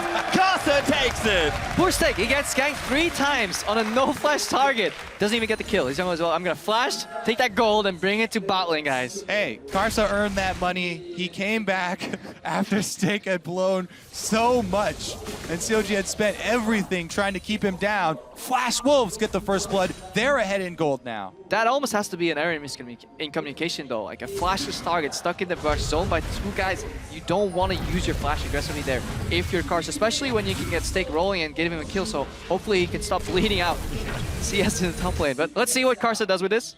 Perhaps he just has a really aggressive Rek'Sai build plan to start becoming a split pusher later? I never sympathize with top laners, I'm sorry. I'm glad you're here to tell their story. Tell who the jungler of the group is, as Karsa does take his red buff. No, head back home to spend that juicy first blood money. Pobelter hanging out in mid lane, got his chalice already going. His bottom side now double lift. BF sword up, but Tristana does have the same as Pobelter. Gonna get himself the blue buff. Oh, we saw some aggression in the top lane. Look at the deep vision Flash Wolves have acquired in CLG's red jungle. Those are triple ward, very deep here. Afro getting zoned out, pink ward getting cleared. Both AD carries have a BF sword, so things can get explosive very quickly, especially with the deep vision they have acquired. That's Smithy now going to clear out the scuttle crush. Karsa wants to fight him for it. So, yeah, Karsa was underground, didn't see the low health crab there, or else he would have shot the Prey Seeker and stolen it. The one small disadvantage there of Rek'Sai. Yes, you get your tremor sense, but can't see the crab scuttling away, and free gold goes down the drain. Would let of gold as well. Aldrich Scuttler as X-Smithy will clear this Raptor camp out for himself. He's level 6, actually, going for that Rune Glaive, the item we've seen so many times out of Elise, ever since sort of the changes moved through, as Maple gonna get his blue buff now as well. A very generous donation from Karsa. So Stake's happy to see this because he knows exactly where X-Smithy is. He got an assist, he's playing as Darius, so he can use his range advantage, and he's closing the gap in CS, or at least keeping the absolute number even, so as time goes on, relatively becomes a lot easier to deal with. CLG pushed in the bottom too, so Flash Wolves are playing with a lot of information. Yeah, it was actually, that's so smart for Flash Wolves when Smithy's obviously camping up top and Stake is spending that time, you know, trying to evade all of these attacks. Absorbing. Yeah, and he did it well. He was able to evade all of the ganks, but they spent it wisely. Yes, they counter jungle. They were able to take away the red buff. They got deep vision down, which they can now use to take this dragon. They can see any sort of approach from CLG, and Karsa's going to be able to get an objective for his team as well. Yeah, Maple's zoning mid lane away with Fog of War because he hides in that burst, so Pobelter can't face check because Double Lift and Aftermoon have been continuously pushed in the bot lane. In combination with that deep vision, again, it gives the entire bot lane bottom jungle two Flash Wolves in both pressure and vision that manifests in a dragon, which they love doing that. So it doesn't seem they're changing up their playstyle, their trends. They want to go for those early 5 dragons. And it's a smart little play there to get the dragon as Maple goes in. X-Smithy forced to repel up, but Pobelter is here in reserve. The Cocoon will like. Little Ents is good. Damage not going to be followed in. Yeah, you have to be very careful about fully committing to that kill on Echo, obviously because of the ult, and he could burst the Smithy down afterwards. So just trying to chuck him out and then retreat. Pobelter able to pull off the evacuation. Done a good job in this lane as well. 10 CS ahead there, and Double Lift also having a good game. 25 CS ahead. Because the Afro zoning Kramer away. The rocket jump cancelled as Double Lift is going to look for the zap, and the flash will get forced out. Good punish on the roam right there. They see Sword Art, leave the lane, immediately go aggressive, and they get a summoner for their troubles. Also hard to land that combo. Alistair's W got slowed down. Many very proficient supports do fail that. Okay, I'm joking. I'm the only one. Yeah. No, but yeah, good cancel there. Kramer had more time to flash, get out of there, but yeah, decides to use a jump. Very risky. Has to burn his flash. And in general, the pressure starting to mount here for CLG. There's not much of a gold lead here, only 300 or 200 up for CLG, but they're continuing to push their lanes and apply pressure. Smithy's found himself on top of a ward. His sweeper is off cooldown as well, and he has a pink ward in inventory here. Karsa will be able to dodge it as a result. Zion Spartan, though, so I'm proxying earlier on, going to try and take the big Krug here as well. So much topside pressure. Yeah, but look at Pobelter. He's moving in as well. He's just adding more aggression to that 2v2. I think they're already stronger here. Zion Spartan and X-Smithy against Stake and Karsa, but then with the potential roam from Pobelter, just so much pressure, so much zoning, and again, Stake's forced to max range CS, so no pressure at all coming out of him. Honestly, though, all props to Stake, because obviously it's a combination of Stake being able to avoid the ganks, but also he's gotten really good at that. And also Smithy, not optimally pulling them off, but he's done very well for himself up here, only being down 15 or so. And here comes Karsa once again. He does have flash, but so does Zion. So I mean, they saw each other in the jungle earlier, so they can obviously deduce. But yeah, Karsa has a very patient jungler. Let's see if he runs into X-Smithy. Flash Wolves do cover their grounds. They don't go for any plays that have the risk of getting backfired, of getting roamed upon here. Karsa going for, again, deep vision. They really value that deep vision this game. Yeah, the big difference here between Karsa getting that first blood and Smithy spending so much time trying to gank top is that Karsa got the Sight Stone to work with really early, so he's getting the deep vision, and he's looking for the tower dive. Yeah, they're going in for it as well. Zion Spartan flashes out of the Unburrow, though. Gets that with style. That probably was the reason we saw Cars and FLICKR get that early sight and get the vision, say, well, I'll find a jungle for you at the other side of the map, Steak. You hang on there. We always joke around about how Steak always gets ganked, but he did a fantastic job surviving. We have to watch the repercussions after this as well. I mean, Zion's got no flash. They didn't burn flashes to get that out of him either, so very dangerous. Zion intelligently backing off here and is going to leave that turret, even though there's a wave up there, and that's not what he would like to do. Yeah, Sorted has roamed a little bit too much, so that bottom lane tower, you can't leave Jinx alone with a tower without any threat there for too long, because she'll get it. And once CLG opens up one tower, they are incredibly proficient at playing the map and start moving these resources around. So Flash will definitely want to avoid that tower from falling, for as long as they can get one return gank on Zion Spartan. Kill him once, then you're okay trading towers, because then you can start speeding up the game, and Steak's fine in the game again. Yeah, I do like this pink ward that they've placed at the their own tri-bush here, because it will stay alive the entire time. Oh, Afromu goes in for the flash combo. All rocket jump was already off though, and Kramer does escape. Yeah, just got the mini stun there, but it wasn't quite enough to get a kill. CLG, though, will get a tower in bottom lane, so starting to chug ahead a little bit more in gold now, about 1,400 up in this game. CLG take a tower here, and 1 minute, 50 seconds to Dragon. Let's see how Flash Rules are going to approach this next minute. Are they actually going to contest that? Going to do their signature playstyle where they really want to fight for these Dragons, get these kills. They have some good skirmishing available, and obviously they have a really good team fighting support in that Braum. Yeah, plus Steak has actually been able to complete his Black Cleaver already on the Gnar, so he's ready to join the team fight if he can build up his Rage Bar. Yeah, but it is tricky though. Black Cleaver is a very split push oriented build here on that Gnar. Obviously he can't soak much damage, he can melt immediately, he can get kited incredibly easy in this team fight, so we'll need to see a really good teleport from him. Other than that, Flash Wolves are probably better off split pushing with him. See, he is doing just that right now. Steak looking to apply some pressure as Zion does walk his way back to the top lane with that Phage. Steak will now go back. It seems like Flash Rules with a minute left are going to start setting up for Dragon number 2 for them. But CLG trying to play aggressive in the bottom side and protect the area as Sorta. Going to get the Winter's Bite down, fighting over pink wards. They'll all go down. Yeah, Maple showing himself though means you can't commit to that fight and you'll let him get away with it. Overalto returns to the mid lane. Blue buff nice and fresh there out of his own jungle. I do like this swap here from Flash Wolf, sending Tristana mid to wave clear and having Echo down bottom, letting Maple get some extra CS there with the turret down. Gonna have to be very careful about it though. Yeah, we haven't seen that too much in the summer split because it was mostly control mages and they thrive obviously in the mid lane, controlling the mid lane. But if you go back to earlier when assassins were very meta, that's what they did. You know, you start laning the first 15 minutes, but then you put that assassin in the side lane, he becomes another split push net, and you can really start, you know, pulling CLG's members apart. Don't let them team fight. Force them into the 1v1s, 2v2s, 1v1 on top lane, spread them out. And then if you have a good aggressive jungler, you can really exploit that, especially with the way Flash was out been warding. You can see some pressure now for CLG. Trying to open up the map a bit. Dragon is back, but Pobelter and Xmithy as Cocoon will land.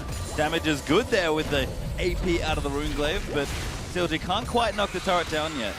And now that the laning phase has kind of ended and people are moving around the map a lot more, this is where Flash Moves has failed in the past when they started Kramer because there were communication issues. Steak for a 1v1 here on Zion Spartan. Yep, Zion does get slowed though. Steak gonna now follow it in. Have to be careful, like you mentioned already. Darius is very easy to kite.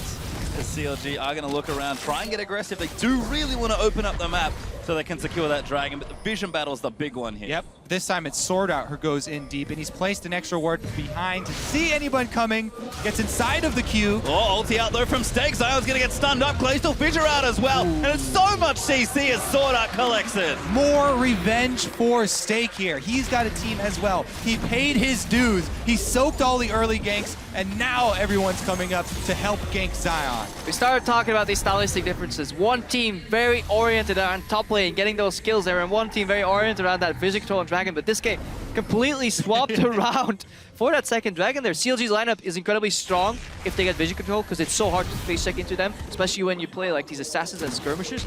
So Flash was with a good read on the game to send their support top lane and get for the CC combo dive. Yeah, the front line doing well is actually really important too, because both of these teams have reset AD carries. So the team fights are going to be very snowbally when one member of the front line does go down.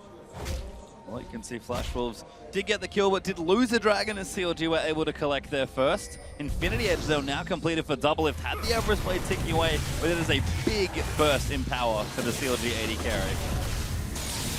Now Flash Wolves going to keep themselves moving down. They're going to group up and try and knock down a turret. It's one apiece so far, but they might be able to take the early turret This lead. is where I really like Braum as well for sieging, because you can see there he blocks so much of the wave clear. Now they're going to go aggressive on Afro, and they actually get his ultimate out. Yeah, they popped it, but they can't follow in. Doublelift does get a slow. Will CLG look for the re-engage? Zion holds onto his port. They'll save it for now. Yeah, that was an incredibly good unbreakable there from Sword Art, just stopping that wave clear here. Steak, don't fail to hop.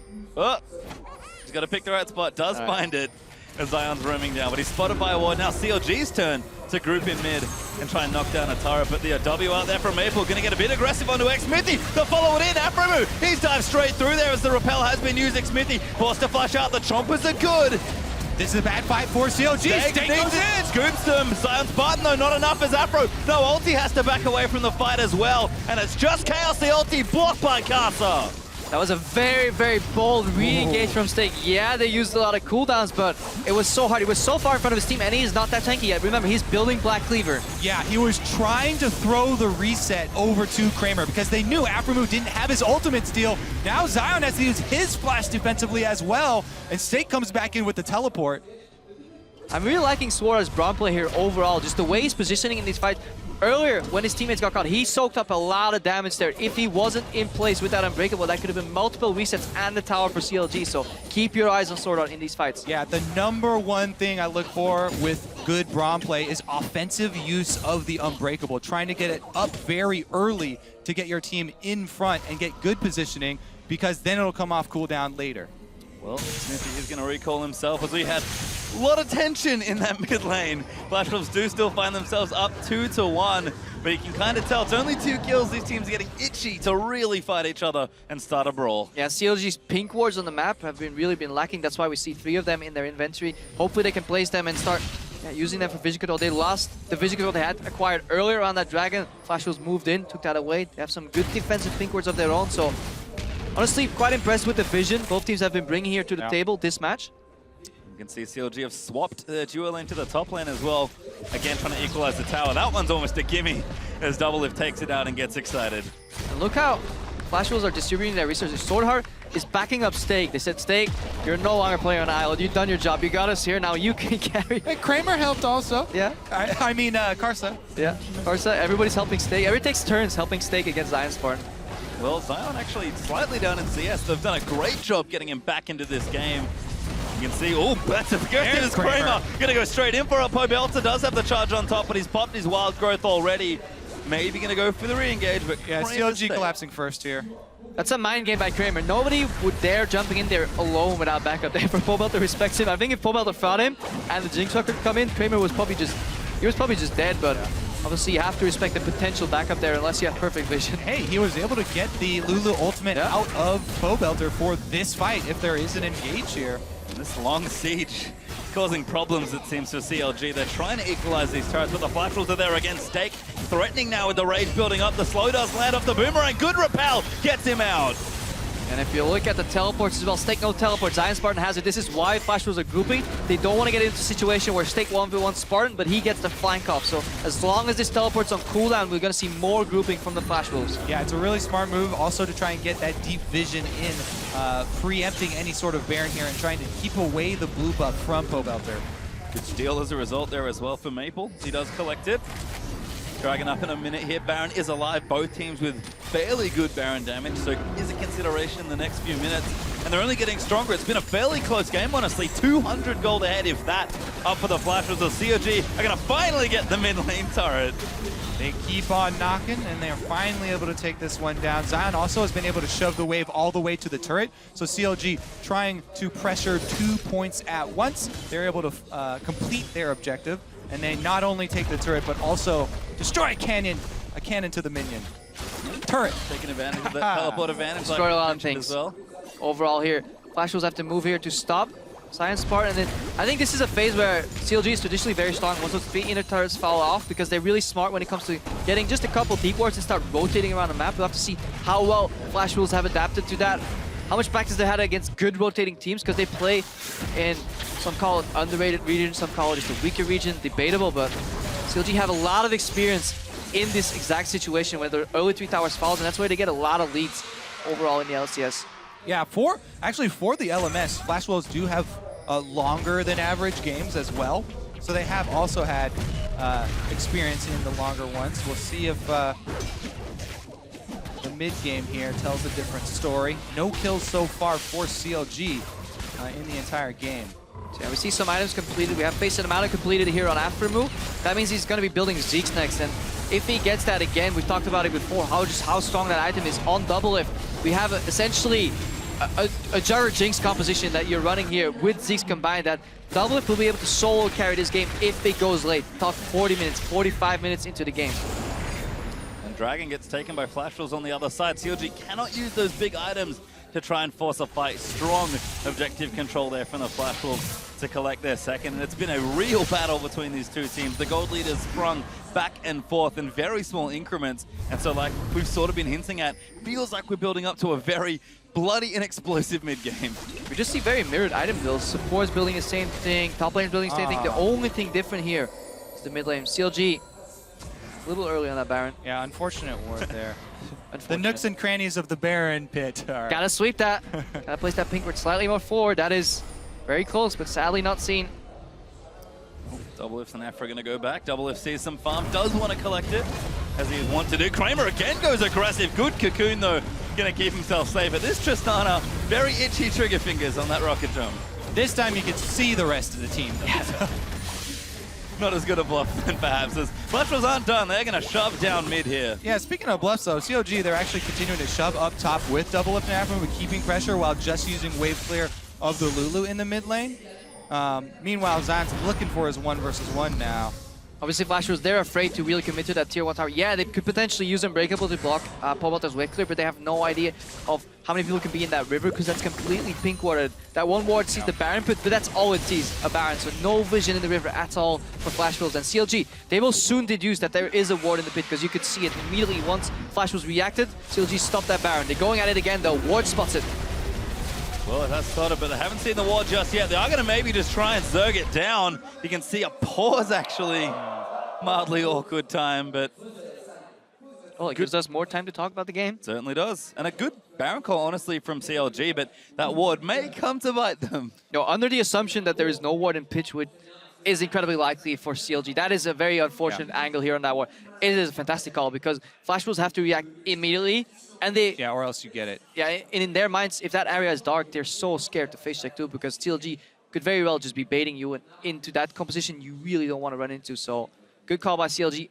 Unfortunate for them, there is a ward in the pit, so Flash Wolves working here with my perfect information. Yeah. All right, well, let's take a look at the team fight then, because we may be seeing an actual 5v5 fairly soon here, and how it will play out. Maple has completed the key item for Echo there on top of his Morellos. He now has the Zhonya's as well, which makes the AP Echo so much more valuable. If you can get your ultimate off 4 damage, with which Zhonya's enables, it's a huge, huge swing in his power. And they're trying to combo the AoEs here from Stake as well as Maple. With the initiation from Stake, trying to chain it with Maple's own stun as well as the ultimate, and use that to get Kramer his resets. I just got note from production too. This is actually a pause not made by any of the teams. This is actually our guys checking on the legality of that ward, just checking how that vision works out, just to make sure that there's nothing fishy going on. That's why we're checking that out. So hopefully, once that resolved, we can get back into the game. But so far, a lot more even game, honestly, than I had expected. I had pitched CLG first in this group, and like, perhaps even slightly underrated Flash Wolves, because they've really, really showed up. Stake. I think underrated Stake, a lot of people have. It was almost a meme, let's face it. Like, Stake, he's on the top lane, he's gonna feed, food jokes coming out of the analyst desk. He gets 3 ganks against him in the first 3 minutes of actual gameplay. From 2 to 5 minutes, 3 ganks against him. It only takes Karsten to come back once to punish that burn flash on Zion Spartan, and kill goes to Stake. I do have to say, CLG could have played those games better as well. So it is 2-part. Yeah, Stake does deserve credit, but also CLG could have played those better. And it's so funny as well, because you look at the game now, you can see the score about 25 minutes into the game, so fairly far through it all. And those two assists, the only 2 kills in this game. So it's all been Stake, and that's just been a lot of positioning. I mean, it means a lot for this game because there's a distinct possibility where Stake, if he doesn't get that assist on that kill, completely alters his build path. If he falls behind and his Black Cleaver is too slow to match the tempo to the game, he very may well build full tank, giving Zion Spartan so much more split push pressure, and then we could have seen an entirely different game. So couple details, couple slight misplays or plays differently can really shape the early to mid game. Certainly can. As you can see Stake there on your screen. That absolutely wild hair of his, looking good under his headset. Yeah, another effect also, to continue on your point, that it is going to have is in these team fights, Doublelift is the #1 most important person on CLG. Powelter has to. We talked about. You act like that's something new. Doublelift is the most important player on CLG. Hold on. You were like, oh yeah, they focus on top lane so much. They're gonna try and get Zion ahead. There's Zion. There, boost Zion strategy. Yeah, true. Did not work out. Secondary in rank though, if you look at farm share too. Zion Spartan gets a lot because Powelter gets a little, but it is Doublelift. Yeah. Hey, I was the one to drop the 33%. You got the knowledge. Anyway, it just re-emphasizes that this is the Jinx composition, and you need to get, and it puts a lot more pressure on Doublelift to be able to evade the AoE from Stake, from Maple. Just Maple in that team fight. Maple is going to be so hard to deal with because you can throw your traps out, but if you zone him out once, he can always come back with the ulti, and he only needs a couple of spells to one-shot you because AP mid Echo now that the scaling has been just upped on that AP damage, less base damage.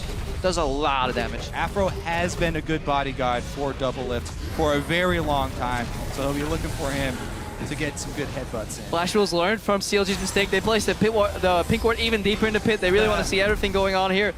But yeah, the Dragon Dance has slowly been replaced by a Baron Dance.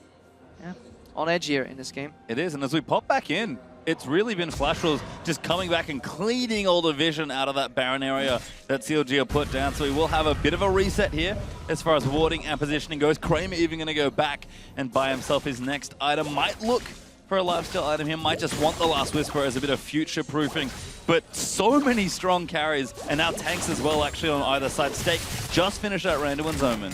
I actually wonder what Doublelift's going to build here. If he's going to go for the early Last Whisper for damage efficiency, or if he just values his just being able to stay alive in this fight a little more. Bloodthirster is a distinct possibility coming out here. He needs at least some lifesteal here to really even make that health that he gets from Wu even more valuable, because he stays alive, regens up again, and it's becoming increasingly harder to kill him, because if he stays alive, he's really the driving force for CLG in these team fights.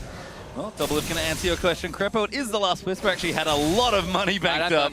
So able to take that away. Even Pobelter with an extra needlessly large rod, as these teams have gone from 2 items to 2.5 or more very swiftly. Deadman's Plate also completed for Zion. So both teams still scaling up. Yeah, so Doublelift has a lot of faith in the face of the mountain shield coming out of Aframu, and then just the shields coming out of Pobelter here.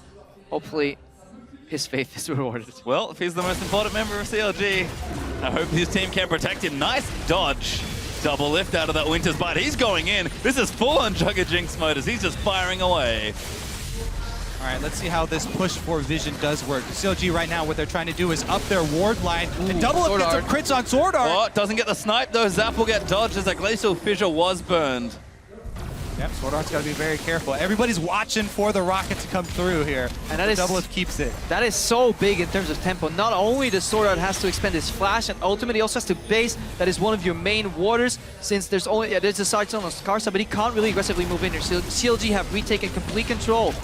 And they learned from their mistake. They're getting vision even deeper into the enemy jungle, and now Flash Rules have to face a set of brushes. Pobelter going in! Yep, flash out from Pobelter as Zion gonna go in, but Stake looks for the scoop, he gets 2, but Doublelift gonna keep firing. Afro headbutt Stake out, but that might actually be the best spot. Maple gonna get stunned up by a Cocoon as again these fights so close to starting. Oh, they're looking for a re-engage here. Oh, nice slow there to take the Deadman's Plate bonus movement speed off of Zion Spartan.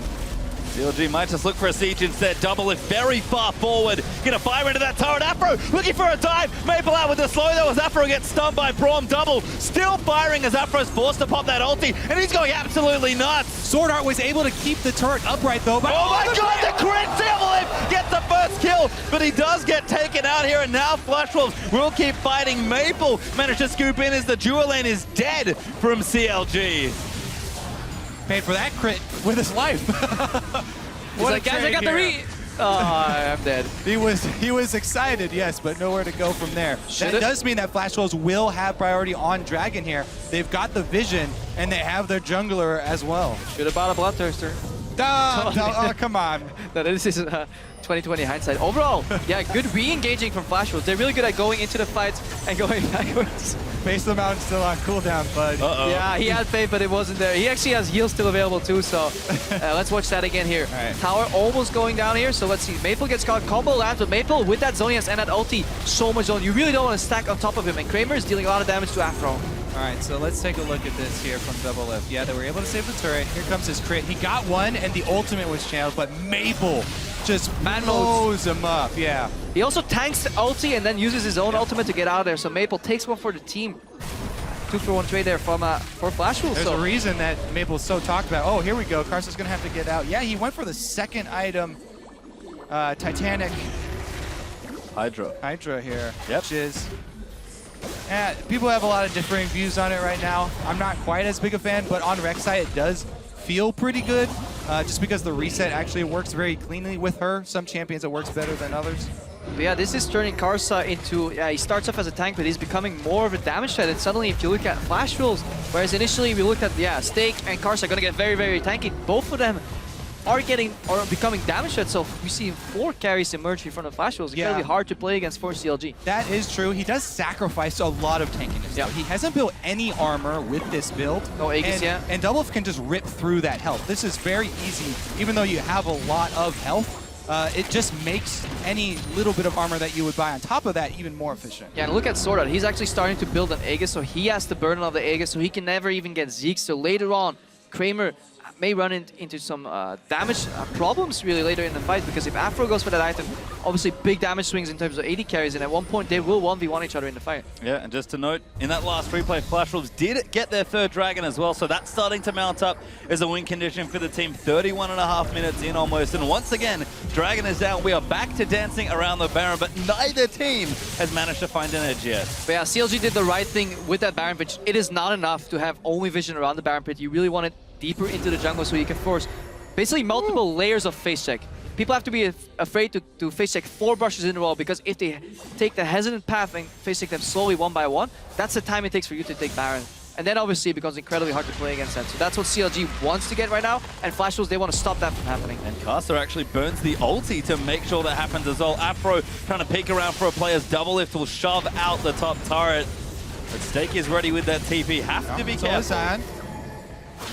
Both top laners are ready. Whoa, Karsa swoops in there into X-Smithy. Brom Stun will land there. The damage is out, but the Chompers will zone them away. Maple not going to dive in. Goes aggro on the double. It finds himself the stun. Zion off the other side does go down to Karsa, and now they're going to swoop in onto Afro.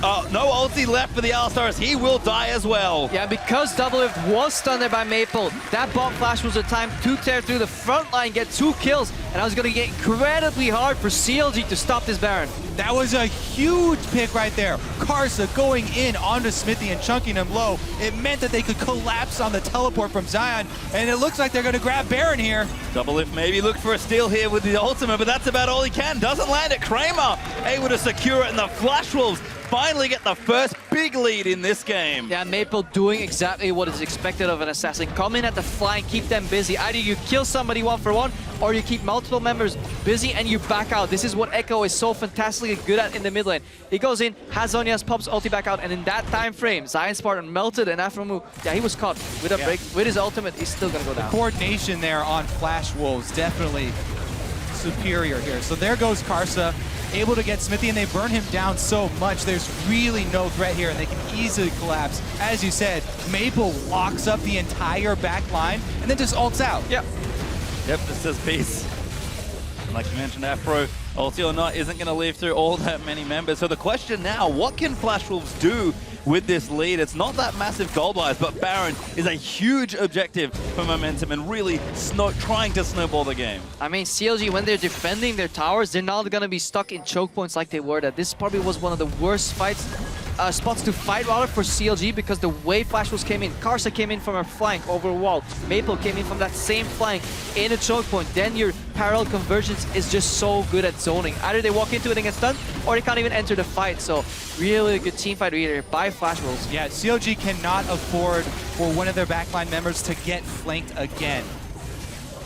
You can see Flash Wolves starting to again press their advantage a bit more. They've got Dragons coming up. We have number 4 for the team back in a minute 20. The Flash Wolves, though, gonna just shove down mid lane any way they can. Man, Stake ended his Hunger Strike. As Himara Cannon said it, he now finished Thornmail, so he starts off as this split pusher DPS, but then he becomes an unkillable tank, and again, he's like hybrid damage step and tank, but it's incredibly hard to focus him down with that Thornmail. 1 tower falls, 2 towers fall, combo comes in. Yeah, Afro looking for it, but he gets stunned up. The tower will fall. Ulti out from Brom's gonna zone them away. Caster gonna try and dive back in, but Zion able to keep them out. Maple can't quite find his way through, but they're just gonna keep going. Flash Wolves, it's all brute force right now. Double trying to chase them off. Look at that ghost railing though. Maple's ready to go back in. Yeah, Double wants it. Does get the slow into Sword Art.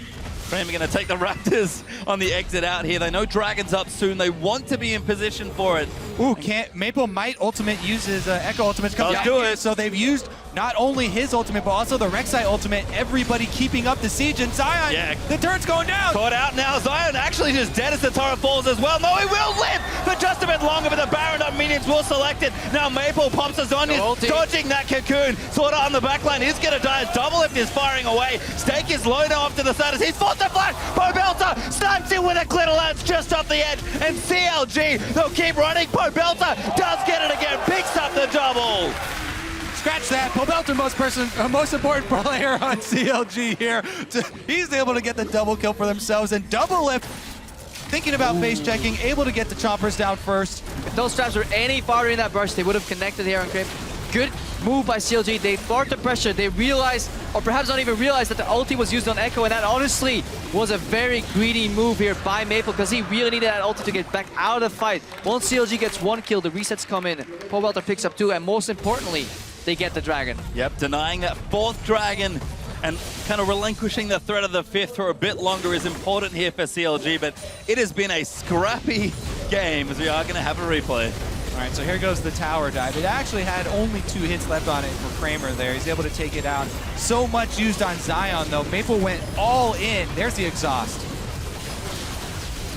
Exhaust comes out. Maple, he's now stuck, so he has to get out. He can't even go aggressively anymore. Stake has to disengage. And in this position, Flash Wolves have a very hard time winning the fight. If Maple had ulti, yeah, he could zone, but Double Lift, so much damage. Pobelta flashes aggressively. Right.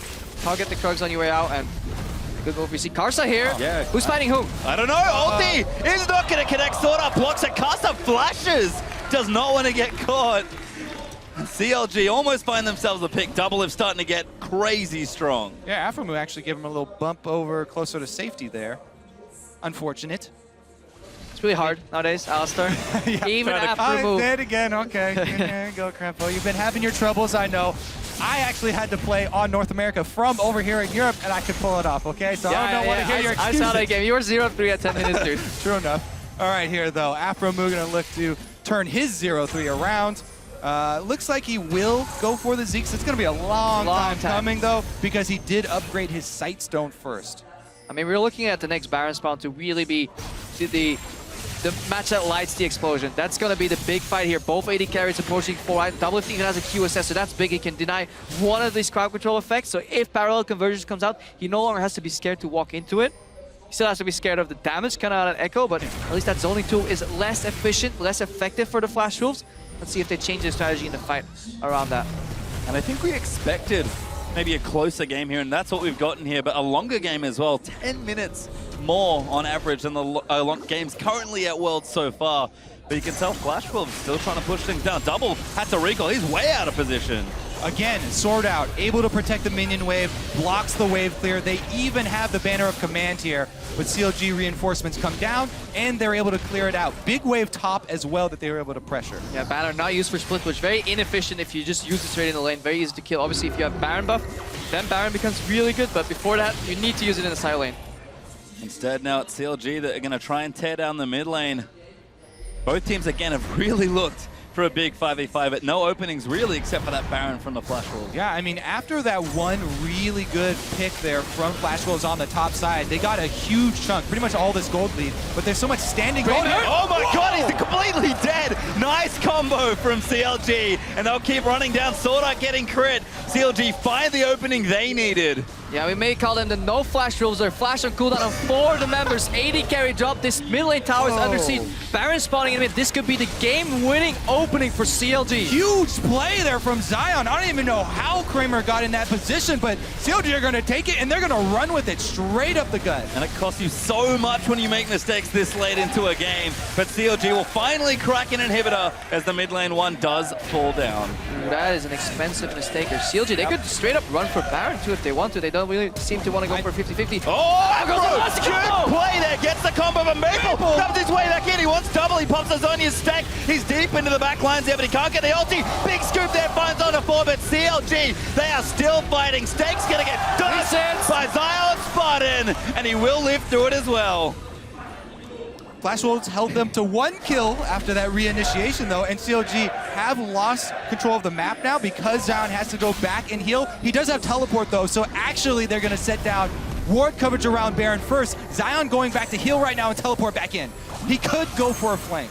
There is no stake. And he still has ultimate because he's above level 16 at that point, using that ultimate gets reset.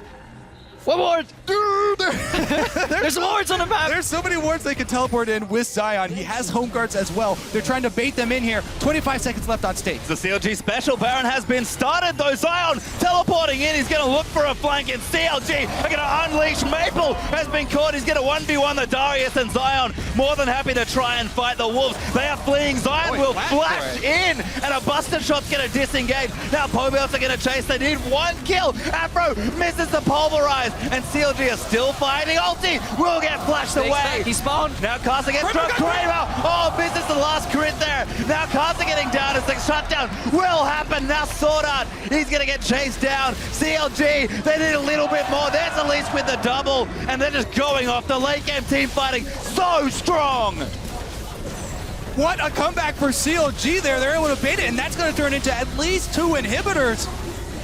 And 40 seconds left on 2 members. They can even pressure for more. Yeah, they're 5 against 3 right here. Stake has to really make some fancy move. Kramer's busy wave clear. CLG looking at Nexus towers. Yeah, they're going to try for it. Maple gets grabbed up. Combo lands it. Stake looks for it. Huge scoop back. Double gets stunned. Kramer gets the first kill onto Afro, and Zion has to run out. He's so tanky with the help, but Kramer gets cocooned. He'll get shut down, but Elise has gone down. It's just so crazy. Double lift is still up though. They can go straight for Nexus turrets. They have minions. Stake can't get back in time. No, he can't now. They are going to try and knock it down. 1 turret falls. CLG getting in a crazy game. They're going to try and knock it down. They are behind in gold as they take out the Nexus, but CLG will win the game.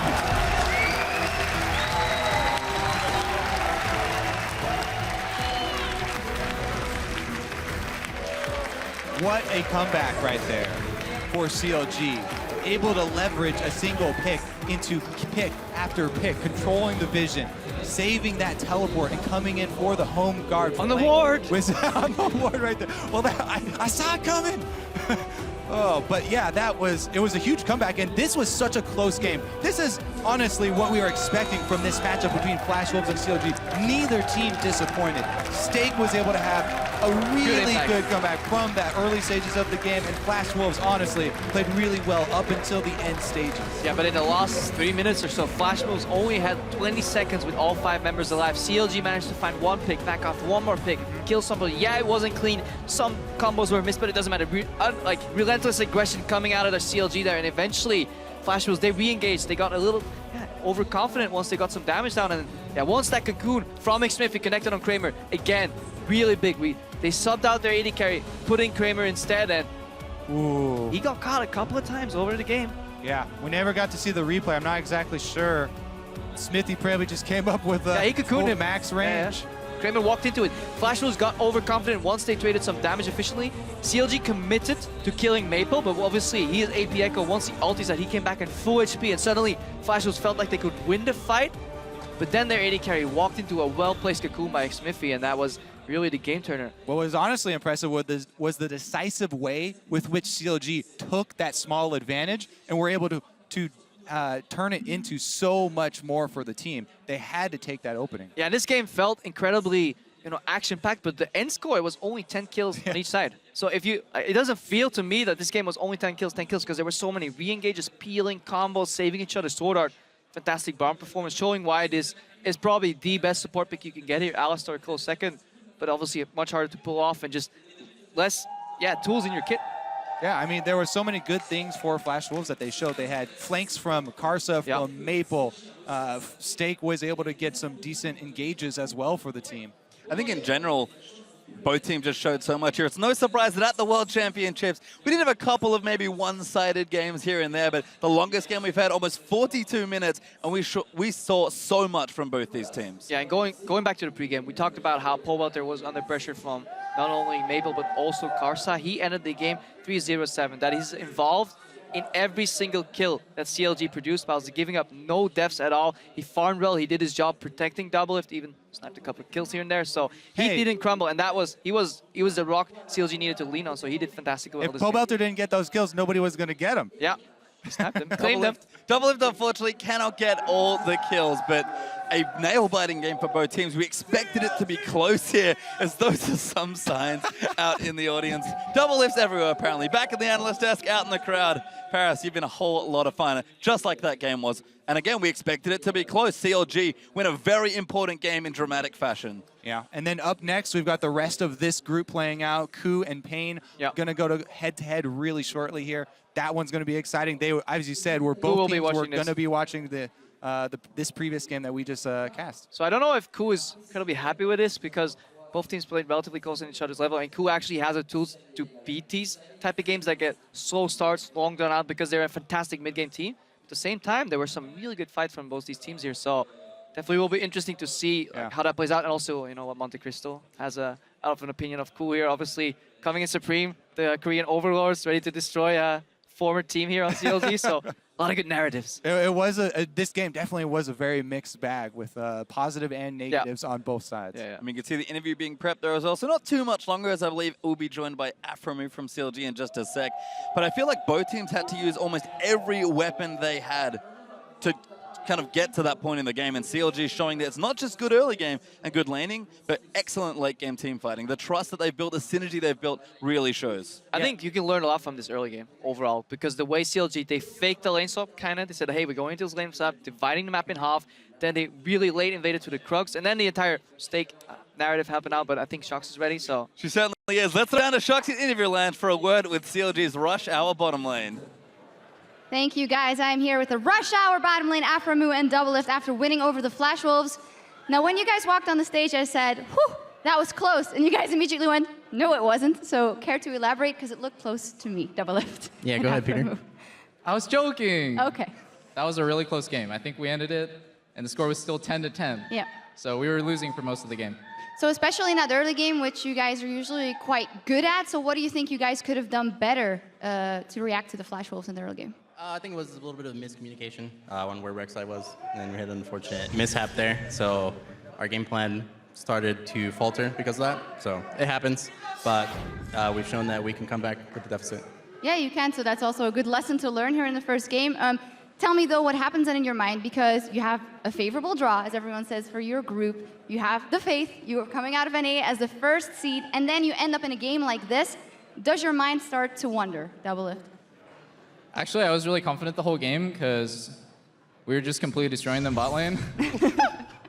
I think at some point I was like 100 CS up, so I knew that even though we were behind as a team, we have a really good team comp. Like Lulu Jinx is just extremely strong mid-late game, and we pulled it through. Do you feel maybe his cardboard cutout would have done better, or was it fine as it was? Oh, no, no, no. I love the real thing. Well, fantastic start here for you guys. As you've seen some of the games here and the meta and the way you've played in this game, we know that you guys are super confident. We've heard that in the interviews coming into this tournament. Can you elaborate a little bit where that comes from? And Doublelift, we know you're always confident, but it's a different thing to say, we have what it takes to win the whole thing. Yeah, you go first, Ben. Oh, well, it's for you now. All right. Well, I don't know. I'm always confident, because if you go in with like a loser's mentality, like, oh, we might not win, then I've had that happen to me before in my career, and it's really not good. Like for your team mentality, and also just like how much effort you're putting in to the game. I want to make sure that we're all like 100% focused in the game. So I don't know. I just feel like this is the best roster I've ever played with, and it just goes to show Zion can have a bad game, and in the end we can just pick it up. Finally, Aframo, anything to add to that? No. No? No. In unison. That's how it's supposed to be. Well, congratulations. Thank you guys very much, Doublelift and Aframo. And as for us, we're going to break down the game a bit further over at the desk. Thank you, Shax. You know, I, for one, would like to get the Thorn head and the Doublelift cutout out here and let them discuss how the game went. All of that aside, let's just start from the beginning, as this was actually, of course, we have one of our longer games right after we talk about how quick the tournament has been going, but I think a lot of that can be lent to, you know, starting with Champion Select, let's look at the teams that they drafted and how they played out. Well, of course, if you see Elise and Lulu in the same team, you start to question, like, the pick and ban. Like, sure, if you think that you're going to play Azir into it, it might be fine, but they pick the Echo into it. You pick an Assassin into Lulu, then you're just bound to lose. And I think that was what carried CLG in this game, because they played not so good. Yeah, they really didn't play that well. And if we talk about, they got the Darius, too, in the last round of the draft on the blue side. So they ended up with this just insanely strong team composition for this patch. And Flash Wolves, they don't really have a form of primary engage on this team. They have to flash Gnar ult. They have to do something, because as long as CLG just groups at a turret, Lulu whimsies the Jinx, you can get the autos off on the turret, and the Siege is virtually unstoppable if you have deep wards. And I think we'll get around to talking about that a little bit more in a minute. So we saw all these incredibly high-priority picks fall onto the side of CLG, and yet Crumbs, for a period of time, it seemed relatively even. I'm heartbroken, shattered even. I didn't know you could find games like these when you go dumpster diving. Like, I felt really bad watching this, because for a team that's claiming that they can be the best team in the world, this is far from it. You are not allowed to have games like these if you're actually wanting to get first place. Like, they only won solely because of the draft. Just because Flash Wolves did not have an engage and had a couple of misplays with picks here and there was the only reason that... Specific negatives that jumped out at you.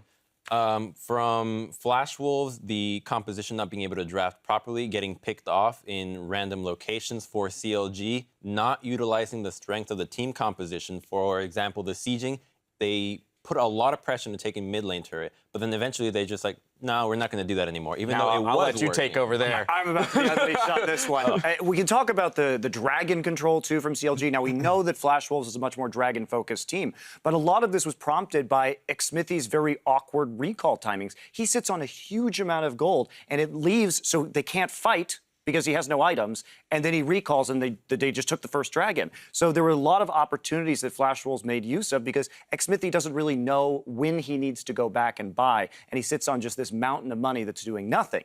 Now, if we talk about CLG's early advantages, even though they were having a hard time in that top lane, they just need to group and siege. But to group and siege on the tier 2s, they have to start getting deep wards. CLG's vision control that game was very, very, very poor.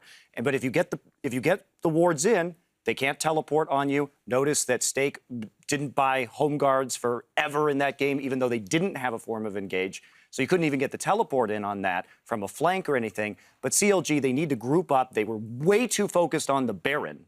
This is not a composition that you go for the Baron for. They had split calls coming off the Baron. I mean, it was a disaster of a game, really. I think they are fortunate to have won. Now, I want to look at takeaways specifically when we look at the rest of the group. As we said, this Group A here is one of the ones that, you know, can really have some surprises in it. You look at these two teams, some were putting CLG ahead of KOO, but, you know, I'm sensing from the desk here that this is not necessarily a team that we're looking can beat out KOO later in the group stages. Like after this game, I'm sure KOO Tigers did a little dance. You know, they were happy after this game. But it's like, if I think about the future of the group, these draft mistakes are simple to fix for UA Flash Wolves. But these like mid-game mistakes that you were talking about, it's so hard to fix within like a week. So I'm worried for CLG. It is a draft mistake, but you can play around it. Like they have many of opportunities. For example, the delayed siege from CLG that eventually got countered by some wonky TP that was like in front of CLG, where they simply walked away without home guards even. So if they actually correct the mistake of using the teleport, but that's what we were talking about Stake, you know, not being an underwhelming top laner. But I think that we can learn that he is receiving a lot more flack than he should. Yeah, like, for sure. He played a lot better than we were expecting. Dodged those 3 ganks very well and held his own in the top lane. Final words? Yeah, I have to agree with Yamato. If I'm Ku and I know my strengths as the Ku Tigers, which are, as the casters alluded to, playing a very clean, objective-based mid-game. They know how to run their compositions so well. Their problem is in the laning phase. But we see CLG start to bully the lane, start to accrue CS leads, and then just bumble around the map, which is exactly what we saw in their win against TSM too. So I think this is very concerning for CLG. They haven't fixed it, at least from what we saw today. And they had 3 weeks off. And Ku, this is their strength. Their strength is going to be playing the mid-game well. And I don't really see how CLG is going to outplay them in that phase. Well, we get an opportunity to see their group mates play in our next game of the day. We do have to take a break real quick, but when we come back, Brazil's Pain Gaming will face off against Korea's Ku Tigers. Don't touch that browser. If I got you, baby. Damn, our harmony sucks, guys. That's our team synergy right now, guys. Keep the turret upright, though. But oh my God, the crit! Silverleaf gets the first kill, but he does get taken out here. No, look up. I got him. I'm gonna chase. I'm slowed. I'm slowed. Myself. Careful. All right. Hey, we're pushing. I'm pushing. I got Echo. Okay. Nice. Oh, good play there. Gets the combo of Maple. Comes his way back in. He wants double. He pops his Zonia's stack. He's deep into the back lines there, but he can't get the ulti. Has to run out. He's so tanky with the help. But Kramer gets Cocoon. He'll get shut down, but Elise has gone down. CLG will win the game.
Welcome back, ladies and gentlemen. We're setting the stage for our last game of the day, a trial by fire for international wildcard Pain Gaming against Korea's KOO Tigers. Now, this will be a telling first test for both teams who we've yet to see on 5/18. So, gentlemen, what should we look for primarily when looking at this matchup and these teams?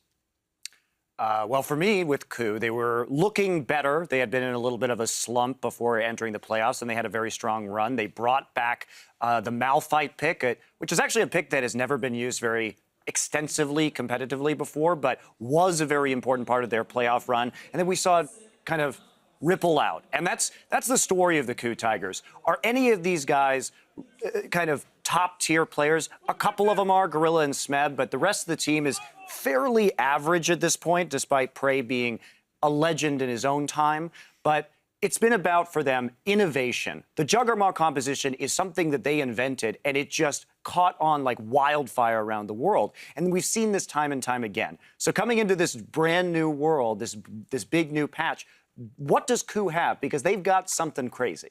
Yeah, they could have something up their sleeves. But then again, when we look at them going up against the wild card team in their group, the team that they should most easily beat, do we even expect them, to come out and say, first game of Worlds, let's show our hand? No. Well, if you have crazy enough stuff, you can show as many things as you want, and nobody will be able to guess what you're actually plotting behind. But what I like about Pain coming into this matchup is that you mentioned it's very easy to identify the strengths of KOO. But Pain is also pretty good at identifying their own weaknesses and not playing against them. When they faced off in the finals, their CBLOL finals against INTZ, they clearly could not play the macro game against them. So what they did was they completely switched up their style. And we were just going to play lane, win game, and try to out-micro you by just better mechanics. And they did that, and they won 3-0. So they might try a similar style here in which, okay, we are not really in the same caliber as KOO Tigers in this regard, but maybe there is a little, I can't say, maybe there is a weakness in them that they can actually exploit. And that's what I want to see in them, because they have the mechanical talent to do so. Now, something that KOO has been, I won't necessarily say criticized for, but something that has been attributed to them is long game time. However, coming into Worlds, the team with the longest average game time, Pain Gaming. I think long game times usually means low quality games with low quality teams in most cases. Like we saw the previous game, the longest game today, and it was pretty low quality if you think about it. But in this matchup, I think this low quality play that I'm talking about, I don't think it will fly against KOO Tigers, because to me, KOO Tigers is the most underrated Asian team coming into this tournament, because I'm expecting a lot from them. This is a dark horse. Yeah, I am too, and it's all about that macro game. It's about their innovation. And the reality is this group is so weak that they may not even have to show anything until quarterfinals, and then perhaps they can take an upset win. I think they will eventually in this tournament be outplayed, basically. But a semifinal finish, I don't think is unreasonable. All right, well, for the final time today, we're looking for your predictions. And again, we're going to go down the line. I feel I know what's coming. We're going to go Crumbs, Yamato, then to Monty. We're going to be the most agreeable day. It is. It's actually frustrating me that you guys have agreed on every single game so far today. I hope we switch it up tomorrow. I'm sure we will, but for now, it's going to be the KOO Tigers for me. Unfortunately, I really want Pain to do well, but I cannot shake the fact that based on pure analysis, KOO Tigers are the better team here. All right, jumping over to Yamato Ken and then back to Monty. Pain Gaming will feel a lot of... I just baited you. I was like, oh, okay. Tigers, of course. I think this is over. I agree. All right. Tigers are painful. It's KOO for me, too. It's going to be a mauling. There you have it, ladies and gentlemen. Well, let's hand it off to our caster team to get us into game. On the way, Hojin tells us what it's like to be at KOO's first World Championship. 근데 솔직히 이게 창단하고 제 생애 처음 이게 롤드컵이기도 하지만 이게 또 창단하고 처음 가는 그 롤드컵이라 되게 이렇게 잘 안 믿겨지기도 한데 엄청 자랑스럽고 되게 얼떨떨하고 그런 것 같아요. Well, we'll have to see just how well KOO can do here, but let's not dilly-dally, get straight into the starting lineups. On the blue side to kick things off, it is Pain Gaming. In the top side, it is Mile on the jungle, Sir T. Mid is Kami, BRTT there, an AD carry, and Dude on support. And on the red side, it's the KOO Tigers. Up top is Smeb. In the jungle, Hojin. Mid, Kuro, AD carry Prey, and support Gorilla. Obviously, we remember Gorilla from previous Worlds performances. He's an incredibly proficient peel support player. He was arguably the best Janna at Worlds when he was playing it. And Now with Braum in the meta, it's again another champion that he can play, that he can peel on, but he can also get a hint of aggression in there. And just in general, these champ selects are going to be incredibly interesting to follow because KOO Tigers, while they may not have the most mechanically gifted players in the rankings of World, obviously these guys are very good, they have incredibly deep champion pools. They can play so many different champions. Yeah, the champion select for KOO Tigers is one of the most interesting parts because they have all these counter picks and because they do bring out the different styles with the Malphite comboed with Ashe and things like that. Smeb, though, definitely going to be a big power player for them up in the top lane. Yeah, and Pain, respecting the Kalista, even though she got nerfed, Kalista was the most banned champion, banned against KOO in their games over there in the LCK. She got banned out 24 times against the KOO Tigers, so Pain Gaming still respecting that. Don't want to go up against Praying Gorilla, you know, with a lot of these range supports that supplement that Kalista so well. Yasuo gets taken away immediately too, and then the KOO Tigers react.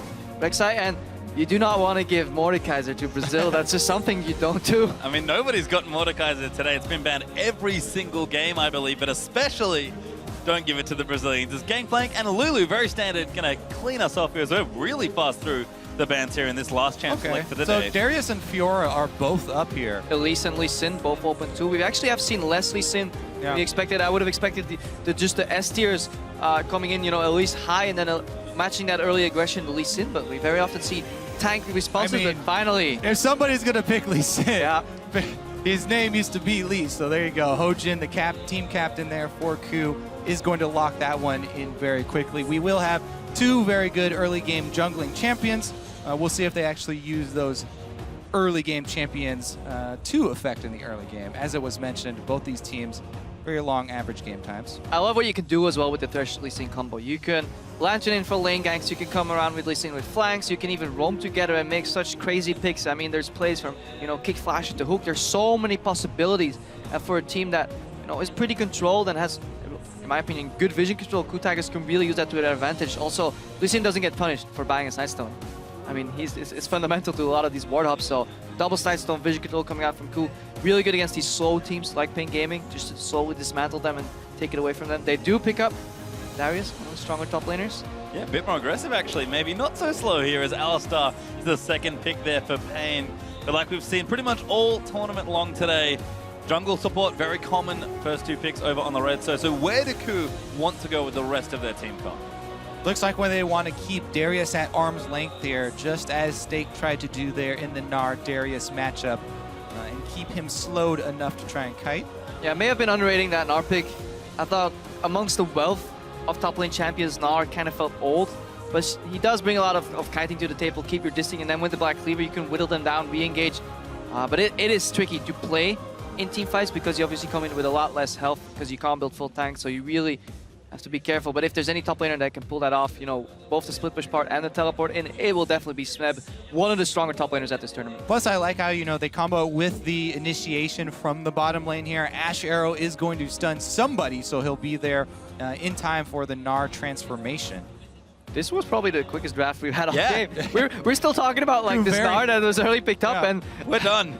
Ari's locked in already, so very different team comes here coming out. KOO Tigers with a lot of engage, a lot of pick potential. Yeah. Pain Gaming actually really heavy on that team fighting there, going with the Sivir to speed up their Juggernaut for Darius there, as well as Alistar going to toe the front line alongside him. And Azir for Kami should be a nice pick there up against Kuro. We've talked about it here. We look at Pain Gaming. Kami, what a force as far as Brazilian players go. One of the best Brazilian mid laners. In fact, scratch that. Probably just one of the best Brazilian players. Just the best Brazilian player here. Yeah. Not here at World, obviously. Probably the best Brazilian player. Really popular there too. And I would have loved to see his TF. I really like seeing it. He has this style of just early upgraded boots into home guards and he starts roaming because I think that's where maybe the opening was against Kuro, who is traditionally coming into this match. I would expect a laid back passive top laner, but then he locks in Ari instantly going for the aggression. So KOO Tigers with a very heavy pick composition coming out of here. Yeah, we'll see if Kami can keep up the pressure on his ear, try and put pressure that turret and avoid the Elise ganks. You know, they do have both early game junglers there, or avoid the Elise ganks. Azir should be able to push in that lane early, at least, but then he has to just dodge the ganks. That is the hard part. Charm and Cocoon incredibly potent crowd control it's a drawback anytime you are the one trying to pressure the turret. Well, we'll have to see when we get into the rift. But before we do, be sure to head over to Twitter and cast your votes for this game. Tweet the hashtag PNGWin or hashtag KOOWin to @LevelEsports, Esports, and we'll update the fan poll once we're on the rift. And again, it's hard to think what to really expect from this game. I mean, Pain Gaming certainly coming in as more of an underdog here, and KOO, a team that we're looking at good things, but maybe not great things, but both these teams have a chance to challenge that now. On the rift for the last time today in Paris as we kick things off, Pain versus KOO Tigers. And Pain Gaming, probably the strongest wildcard team we've ever had at Worlds, but still going up against KOO Tigers, that is still a very big mismatch, especially since Pain Gaming's biggest weakness, their game length, we talked about it so much. It is 6 minutes and 30 seconds longer than KOO's average game length, and KOO Tigers are just, they ramp up towards that mid to late game. Maybe not with this composition, because it is relatively early to mid oriented with those picks. Yeah, and delving a little bit more into the reasons why they have had these really long games. They've sort of struggled with initiation, both picking the champions and as well executing. Right now, though, we may have some early action as they look to collide. Yeah, everything might be off here as we are going to get spotted by a ward. KOO Gorilla going to lead the charge. There's no vision though. Going to get aggressed on. Boomerang played out. He's forced to flash out. Mylon goes straight in though. Hojin and Spurb get knocked up by Alistar. Spurb's ignited. Here's Death for first blood. Mylon going to get flashed on. Play. Oh, he does get it. But the Boomerang blades out. 2 for 1 there. No respect for the Bryce coming in there, face checking completely. Dude actually held his Spellbars incredibly long. He could have cast out a lot earlier. Yeah, I was actually very worried for Pain, even though Pain had the extra ward, so they had the vision advantage. Because they weren't all grouped together in that brush with the Alistar, face checking the Alistar is a #1 no-no for the level 1s, and yet he was out on the outside and used his flash to try and get in the middle and separate the KOO Tigers on the invade. Cutting them off is one of the biggest things. To deny auto-attack DPS is the most important thing in level 1s. We have a lane swap here, stealing away the Krugs. Smeb has no clue. He's going into lane. This could be very big if they can force him off immediately, because Smeb expected everybody to base. Being down, no double jungling from the start of the game. This could put Pain behind or ahead in momentum, because Kami, as expected, is pushing in that mid lane. Well, hard to set up for a lane swap when level 1 was as crazy as it was. You can see Pain are sticking together. Mylon and Surti there. The 2v1 has been initiated, and Smeb even with a bit of range. Yeah, Mylon's double jungling with Surti right now, and Smeb, he's at the range. It's very hard to deny a Gnar because he can just bully out the support, especially if it's not a range support. But again, they're moving up immediately. This is Western-style lane swap. Very, very, very high tempo, and if you stay around level 1, you're just getting dull. Yeah, see, he's backing off already. Smeb knows that it is too dangerous for him, so he's going to leave. However, you talked about the double jungling. Smeb not going to be getting any experience income. Yeah, now they can go for an early tower push and also bounce the wave. Once Mylon and Surti are done clearing this jungle, then obviously they'll send Mylon up to the top lane, bounce the wave if they follow the traditional Western-style lane swap, and suddenly Mylon will be spiraling ahead of Smeb on that Darius. Incredibly important matchup for the pace of this game. And they're going to nick the red buff as well, though it should be a trade here with both teams jungling vertically. Kami, though, look how far forward he is standing to the strong side of his map. It's because the map is obviously divided into 2 halves. This is what we expect CLG to do, but then they mind game, by doing that fancy shenanigans level 1.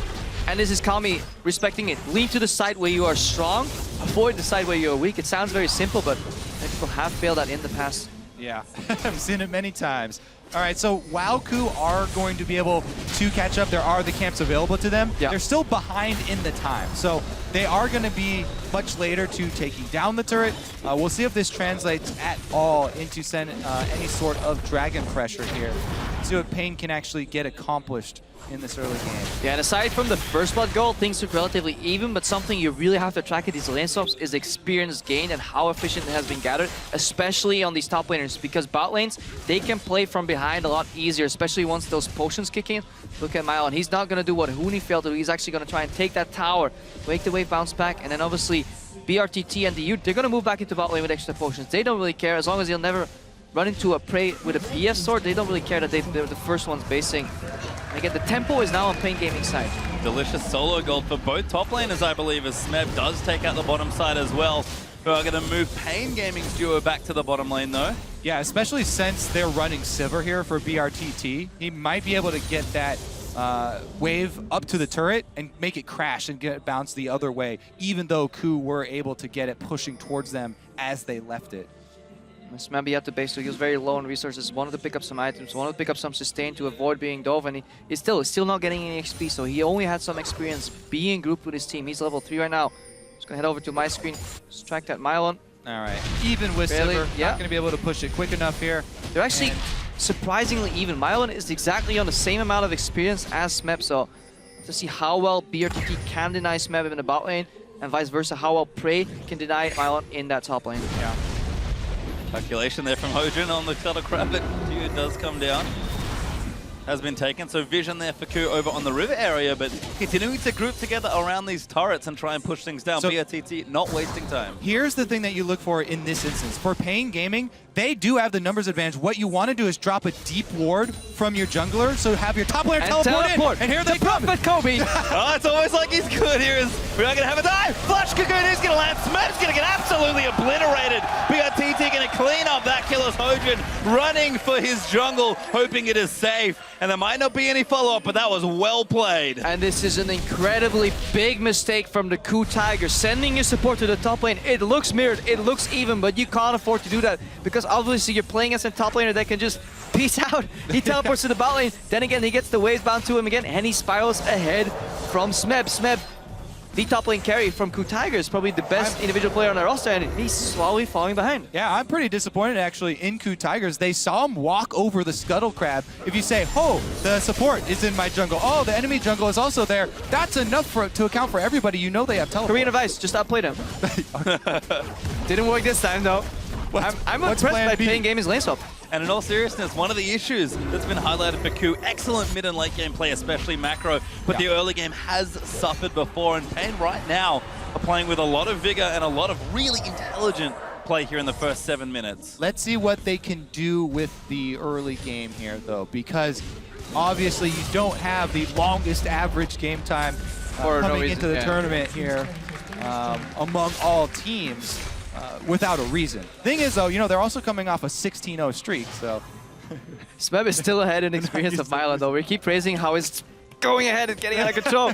Still level down. Well. And most importantly, Hojin, while this is going on, he's actually out-farming Sir T, so he's actually going to get that level 6 early, and if he can find one gank, he can nullify that entire advantage. Smeb right now forcing Mylon's flash. Turbo Gorilla comes in, flash play. Now going to try and line things up here. Gorilla going to keep chasing. Throws out a lantern. Hojin, he's going to walk up away. Great hook there, lands on the mile, and that's going to be a kill for sure as Hojin will pick it up. Great move there by Ku Tigers, and the response from Pain, they don't have a response. They're farming their own jungle right now. They get a couple of deep wards on the side of the map that they already own. So really good move there by Ku to not only get their kill, but also have everybody hop over the dragon wall and take the dragon as well. They are going to get it here. Pain on the top side, by the looks of things, all back in their base. Oh, BRTT look at that wave. Still pushing, but Smeb says thank you very much. Maybe. Yeah, they have to nail this dive. If they don't get this dive, this is pretty deciding. Pretty greedy here from Ku. There's Dragon Smeb, great flash out of the headbutt. Hops out there, does the do-si-do and gets out easy. Green advice, Crabbo, just outplay it. Stop playing, dude. Soak that experience. Even if you die right now, you soak halfway. You've done your job. Oh, this is sad for Pain Gaming. They had the momentum, they had all the right plays, and then they do exactly what they should. They send their top laner alone with no backup from a tower. Their jungle wasn't even close. Their support wasn't even close. And he drops. And not just their top laner, Darius, whose big weakness is that he has no dashes. He doesn't even have the option of trying to get the speed boost yet, so. And really good synergy there from the Ku Tiger, though, because what you said earlier about the lack of initiation, Gnar hops in, forces Flash Gorilla, with Moby Boots waits long enough to get a flash play range. Yeah. Lantern comes in, Hojin joins the party, and suddenly, you know, Darius dies, and Mylon now, he's the one trailing behind. Certainly is here as Smeb still picking up the CS lead, but a giant spell because he thinks he's a pretty big target here. Well, also, he may be hungry for more kills, you know, try and make a frozen mallet and look to punish Mylon even more in a long lane. Gnar with Black Cleaver is one thing, but with the frozen mallet, then you're really looking for kills. I mean, they said that Juggernauts are strong, but all you gotta do is just kite him, and if there's any item that allows you to do that, it is the mallet. Go straight for the kneecaps with that hammer. Just take him out as Kami still pushing, doing well in this mid lane actually with a CS lead up against Kuro, using that early Azir power with that stinger to really shove in Ahri. Yeah, Azir definitely pushes that matchup early. It's when Ahri really gets the higher levels and gets the burst that he can threaten the Azir, but surprising. Kuro here going for a very defensive build. Early magic resistance was picked up, so no kill pressure on Kami, which means Kami is safe to continue doing what he's been doing the entire game. Because even if Charm connects, there's just not the damage enough. And now Pain Gaming grouping for that mid lane tower. No way to this goes down. 13 does get nailed by the arrow. Charm will land. Kuro's going to go all in. Hojin gets denied. Moved out there by Kami, and the Ignite's not enough. Great cleanse from Kami, showing off his skills. Whoa, everybody collapses there to protect Sir T. That was pretty well played. Did someone tell me Kami was good? Did I get that message? I mean, he could have technically repelled the arrow before he came in, but everything after that was perfectly played. Denies the Lee Sin mid-air, repels the REQ, then Diud steps in to block the Lee Sin Q. Pain Gaming are playing very organized. Come on, Carlo, that is a very hard repel. That thing is coming from, I don't think anybody's side. Okay, there is a ward in river. And he pressed D, but I mean, pressed by his team, okay? If they saw it come through the river, yeah. But the thing there, they kind of abandoned him under the turret while he was stunned. Here comes Bylon, though. He's all alone. Trouble He for does not have Darius. flash this time. Hook will land, plays there as well, and it's just another easy kill. Who's going to get it? Oh, the heal's good. Might be enough to keep him alive, but probably not as Hojin gets it again. Yeah, you'd think Mylon would learn.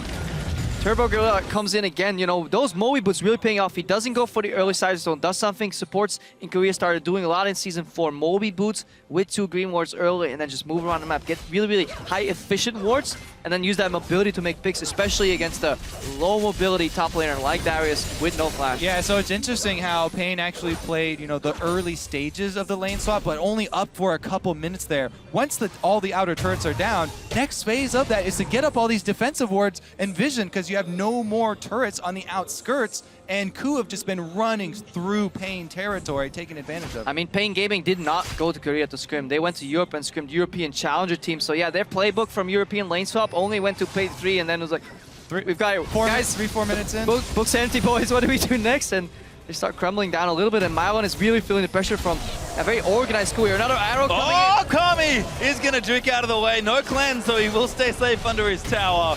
But a nice little, very cute move there from Praise Ash. All right, all that being said, gold is even right now, and we're even at map control and 2-2 turrets, both mid lane standing. So now they're starting to get a lot better defensive vision after the second kill there. 3 pink wards now down in the blue side jungle for Pain. A lot of respect though from Kuro with that build. Early Abyssal on Ahri. I feel it's like a mix. You're playing a Pix champion, you're playing an assassin kind of, but you're building it as, you know, control. Make sure you don't die and then provide those charms for CC. So Pain looking to pressure mid again, and every time they step up to the turret, Ku immediately start to collapse, looking for those Ash arrows. That's all. But it's not really costing them too much. BRTT is still even farm with Prey, so even though Prey is going up to soak up that side farm, he's taking a lot, which usually means that your mid lane is falling behind. Because of that early lead that Kami had over Kuro in terms of CS, he is still bang on even. So overall, an even early to mid game. We'll have to see if that, you know, mid to late game macro can really start kicking in for Ku. It's been a couple minutes until we really get to that stage of the game, and Dragon is coming back 55 seconds as well. Ku, they've already gotten the first one, so can they continue the good thing they've set up here in the early game? I do expect them to stack it, and ooh, Kami not hit by that charm. Blue minion taking the hit for him. Still has cleanse available, and he was really quick on that cleanse earlier. I want to hook him in. There was almost no delay there. The Virtues are playing on 8 ping. Yeah. All right, well, you mentioned the Dragon. We're already only 30 seconds away, and Pain have not really made any move yet to get their vision down.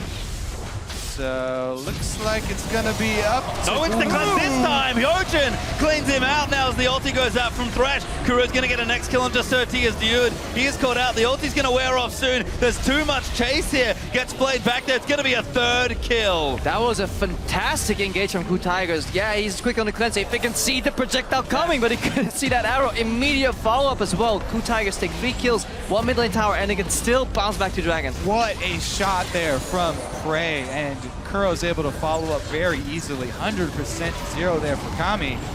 Turret down number 1. Looks like they are going to be able to stick around for turret number 2 and Dragon.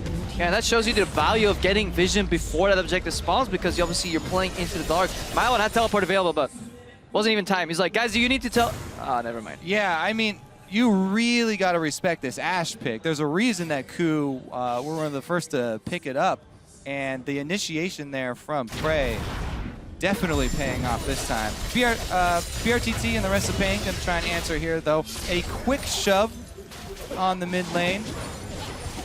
And they might be able to get it. Out of fake lantern, the classic. Yeah, they got a little bit too scared there. Gorilla with the bluff. There's no wave clear on the way. If they had committed to that turret, they could have got it, but... Yeah, if they were playing with perfect vision, they would definitely commit to the tower. That tower would have been gone, but Gorilla with some smart fresh play there. All you need to do is throw the lantern. Nobody needs to actually click it. Mylon let him know every time Gorilla comes over with a lantern, he's going to be looking for your head. Pain are going to be able to collapse and grab Dragon at least. Yeah, Q actually sort of see that objective. Need to go back. Maybe don't feel confident in the position right now to try and fight. And Kuro could get caught, but not just yet. I mean, Pain Gaming, they are 4,000 gold behind. All they need is one decent fight though to come back, because they scale incredibly well into the later stages of the team fight. Sivir with the AoE does a lot of damage, and having a control mage on such a proficient player as Kami on the Azir with cleanse, it is hard for Ku to deal with that once he has vision to really make that cleanse work. If he sees the projectiles coming, he can cleanse out of that, move out. You know, Shurima shuffle his way into a couple of kills, so Ku Tigers very distinctive lead, but by no means is it over. Yeah, plus they'll probably be having Alistar on the front lines or Sivir to spell shield. So they do have a lot of answers for the arrow as long as it's not, you know, Sir T. Well, even he can repel it if he does see it coming.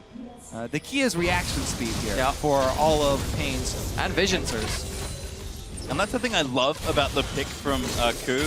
You mentioned, you know, it was Ashe that they've sort of seen a lot of here, but it's just that tactical advantage. Oh, never mind. Dude actually going to go aggressive, but the rest of Ku's here. Hook does get cleansed off by Unbreakable with a kickback. Cannot be moved off there. Hojin bounces back. Very cute play from the Ku Tigers, and they'll get themselves a kill. The arrow lands on Mylon. He's the next target. He'll flash out of the way. Now Kuro going to keep himself chasing, but Smeb's going to jump all the way in. Might be enough to secure a few more. They dive straight for it. I don't know, dude saw red right there on Alistar and he was like, Gorilla's here? I'm gonna go flash pull the headbutt you back. What happened is he said, I'm not gonna be out bluffed by a Korean support right here. I'm just gonna go in and fake aggression. But if you looked at the minimap, his AD carry was in Fountain. His mid laner was at his Nexus tower to make that bold of a move against a team that has been grouping so much this game.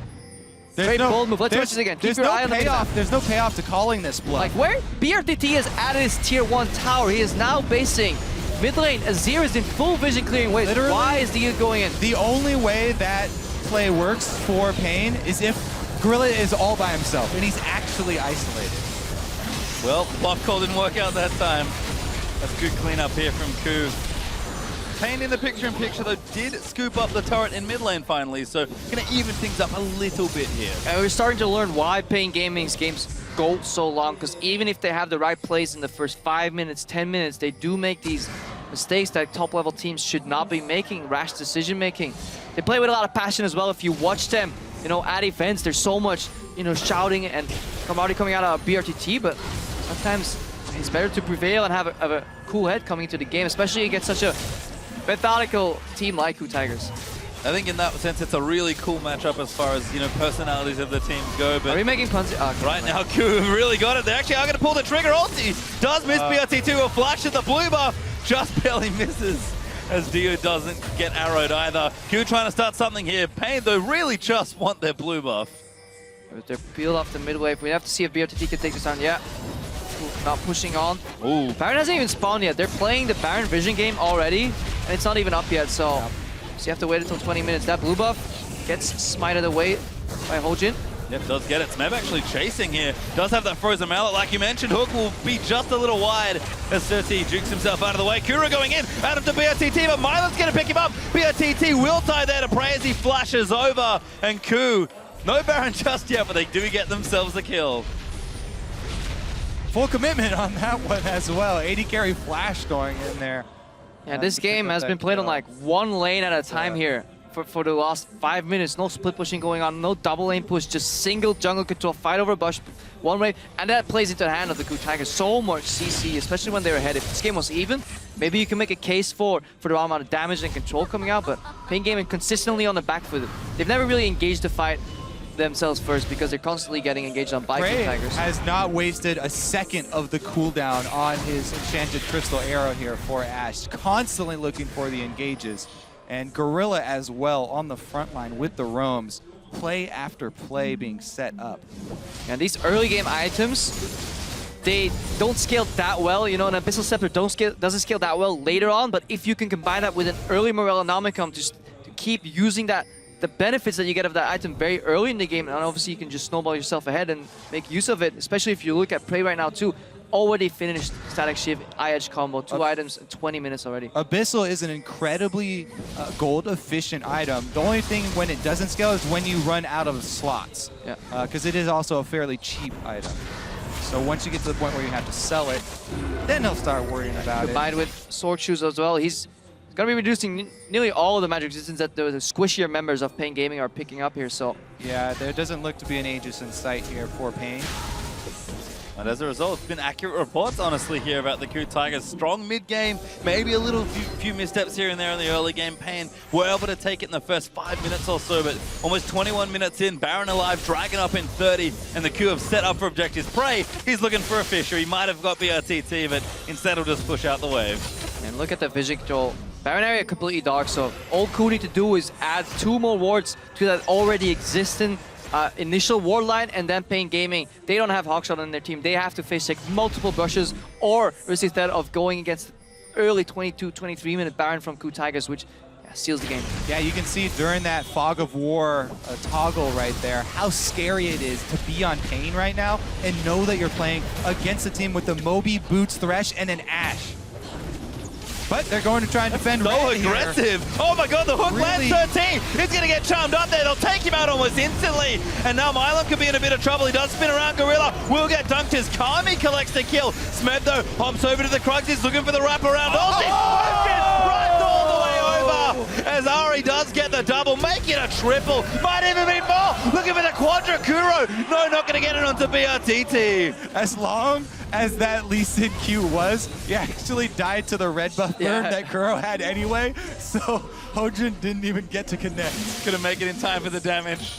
Just in case there was an additional potion out, anything. He traveled all that way for no payoff. And Akuro, unfortunately, will miss his potential. Penta is KOO pick up another nice fight. Prey is going to shove out this lane. Look to threaten another turret. Dragon back up also. KOO already have it. Yeah, if the goal was even, that could have been a good fight because there was a good Emperor's Divide there from Kami. But Pain Gaming just too far behind, just initial damage. And you look, zero hesitation on KOO Tigers too.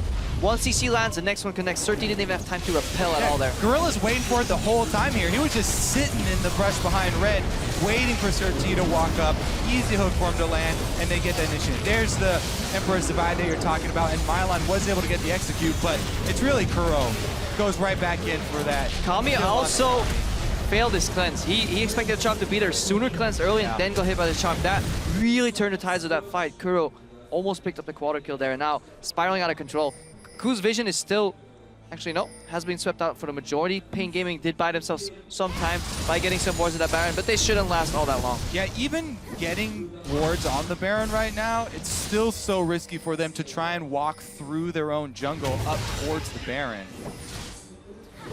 As you can see, things getting a little tricky here for Pain Gaming. We've got 2 items on Kami in the mid lane, but KOO have got 2 pretty much everywhere, and no one on Pain really has the second item completed. 6,000 gold ahead for the team. They'll sweep out the crab to get vision around that Baron. Yeah, Prey picking up early Alacrity boots as well. Wants to stay, be able to kite and just peel backwards in fights, get in a prime sniper position to land 1 extra arrow. His arrows have been fantastic this game. Usually when I see Ashe played, I'm left with a very wanting feeling. I'm not really get satisfied in my Ashe needs overall because it really isn't that great, but his arrows have been fantastic. Yet another one. Now finally, Spell shield. Gets a little cocky. Like, I can snipe Sivir. And look at BRTT flashing that flare. Prey's been spamming it, I believe, in game. So nice to see them give a little back. But KOO, very standard stuff for them. Going to set up here almost 25 minutes into the game, 24 in fact, and it's just dance around Baron. Dragon's not up, so hey, Pain, come to us if you feel like fighting. Otherwise, they're just going to take the Baron and close out the mid-games as cleanly as KOO has done so many times in the LCK. There goes Cyril against Pop. Oh, connects Gorilla does get cocooned up there. Damage on the side. Hojin kicks BRTT back in, and he's going to go down as prey. Now on a killing spree, dude, getting chased down. Smeb's going to get that kill. No kills just yet as Gorilla is low. Kuro will keep chasing. Good shuffle out there from Kami. Gets up from under the chamber. Hojin chasing. Hook does land. Hojin taking the Sun Turret, but he will not die. And it looks to be an AC. The last kill will go to Smeb. I was actually very confused with Dude not popping his Alistar ultimate. You lose that on so much zone control in a team fight. This is basically what Alistar brings to the mid game. A whole part of his huge zoning is popping the ulti. Yeah, if he just pressed R at any given point during that fight, he could have just stayed alive, soaked him damage. This could have easily been a 1-for-0 trade here on the side of Cool Tigers, and Pain Gaming could have escaped with at least 1 or 2 members if the Dude pressed ulti. So very, very peculiar. Not sure what exactly happened there. In the end, doesn't really matter all that much. Cool Tigers pick up the Baron there now. 11k ahead. 5 Dragons has been thwarted, 2, so there's no really that win condition anymore because the game is spiraling too quickly out of control for Pain Gaming. Very, very tall task right now. All right, let's take another look here, yeah. Because Surti actually got the flash Cocoon off. Right now? He was right chained. Yeah. Anytime? Right now? At this point, though, they're already on the run, right? And Ku's already got the re-engage. The Skuro has another charge left, so... Now look at Gorilla, how low he goes in that fight. He was the one being initially aggressive, but he lands another hook at the end. Almost gets taken out there by Kami, but he's been playing very, very well. 0-1-14, no mishaps, no accidental kills ending up in his lap. Though I will be disappointed. You will. The Bloodthirst not strong with Gorilla today, but a wonderfully executed team fight from Cool Tigers, and the Baron buff leads them with almost all the advantages they should need to close this game out. We've heard about how efficient they are in the mid game, how quickly they clean you off the rift. Yeah, an odd Kuro call right here to go for split pushing and then looking for a solo kill inside the red area.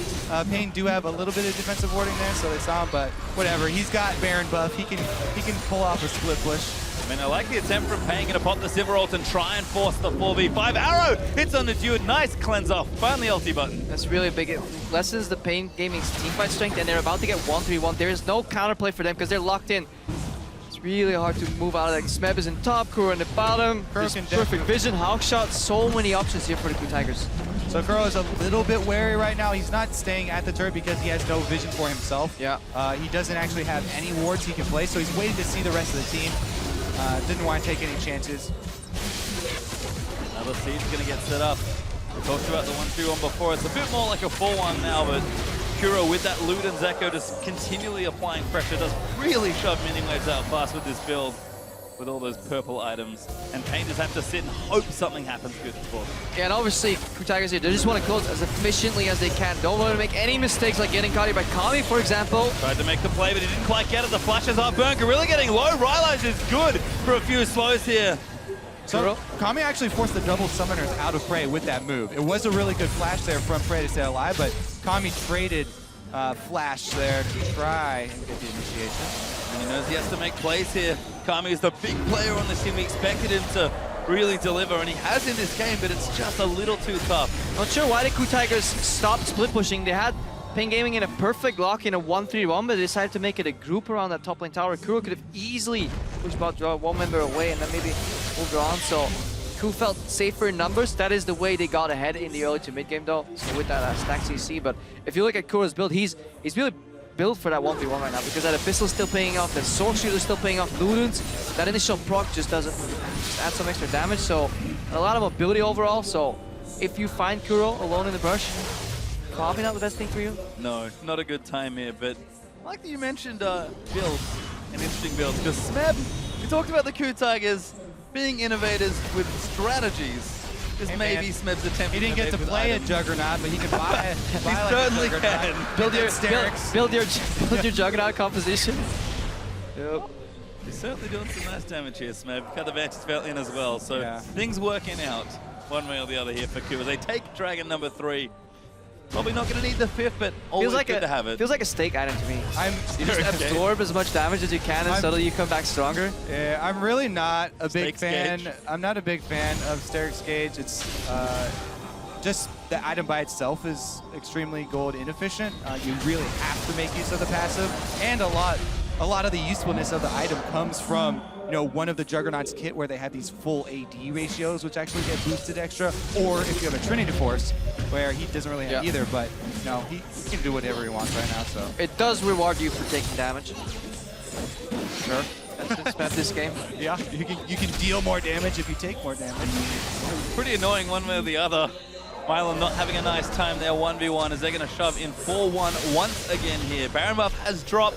No major objectives on the map just now, but KU have an absolutely insane gold lead at under 30 minutes. And again, just looking to close things up. They've done this time and time again. They're such a practiced team. And when they get ahead, better believe they stay ahead. Yeah, they do stay ahead because they play with the necessary caution. No overstepping of their boundaries here with respect. So if they don't get too many towers or any inhibitor, they don't really care because the map is completely under their control. Pain Gaming don't even remember what the river looks like. They haven't been even outside of their base in the last 5 to 10 minutes, it feels. So Gorilla forcing the cleanse there, slowly but surely whittling away.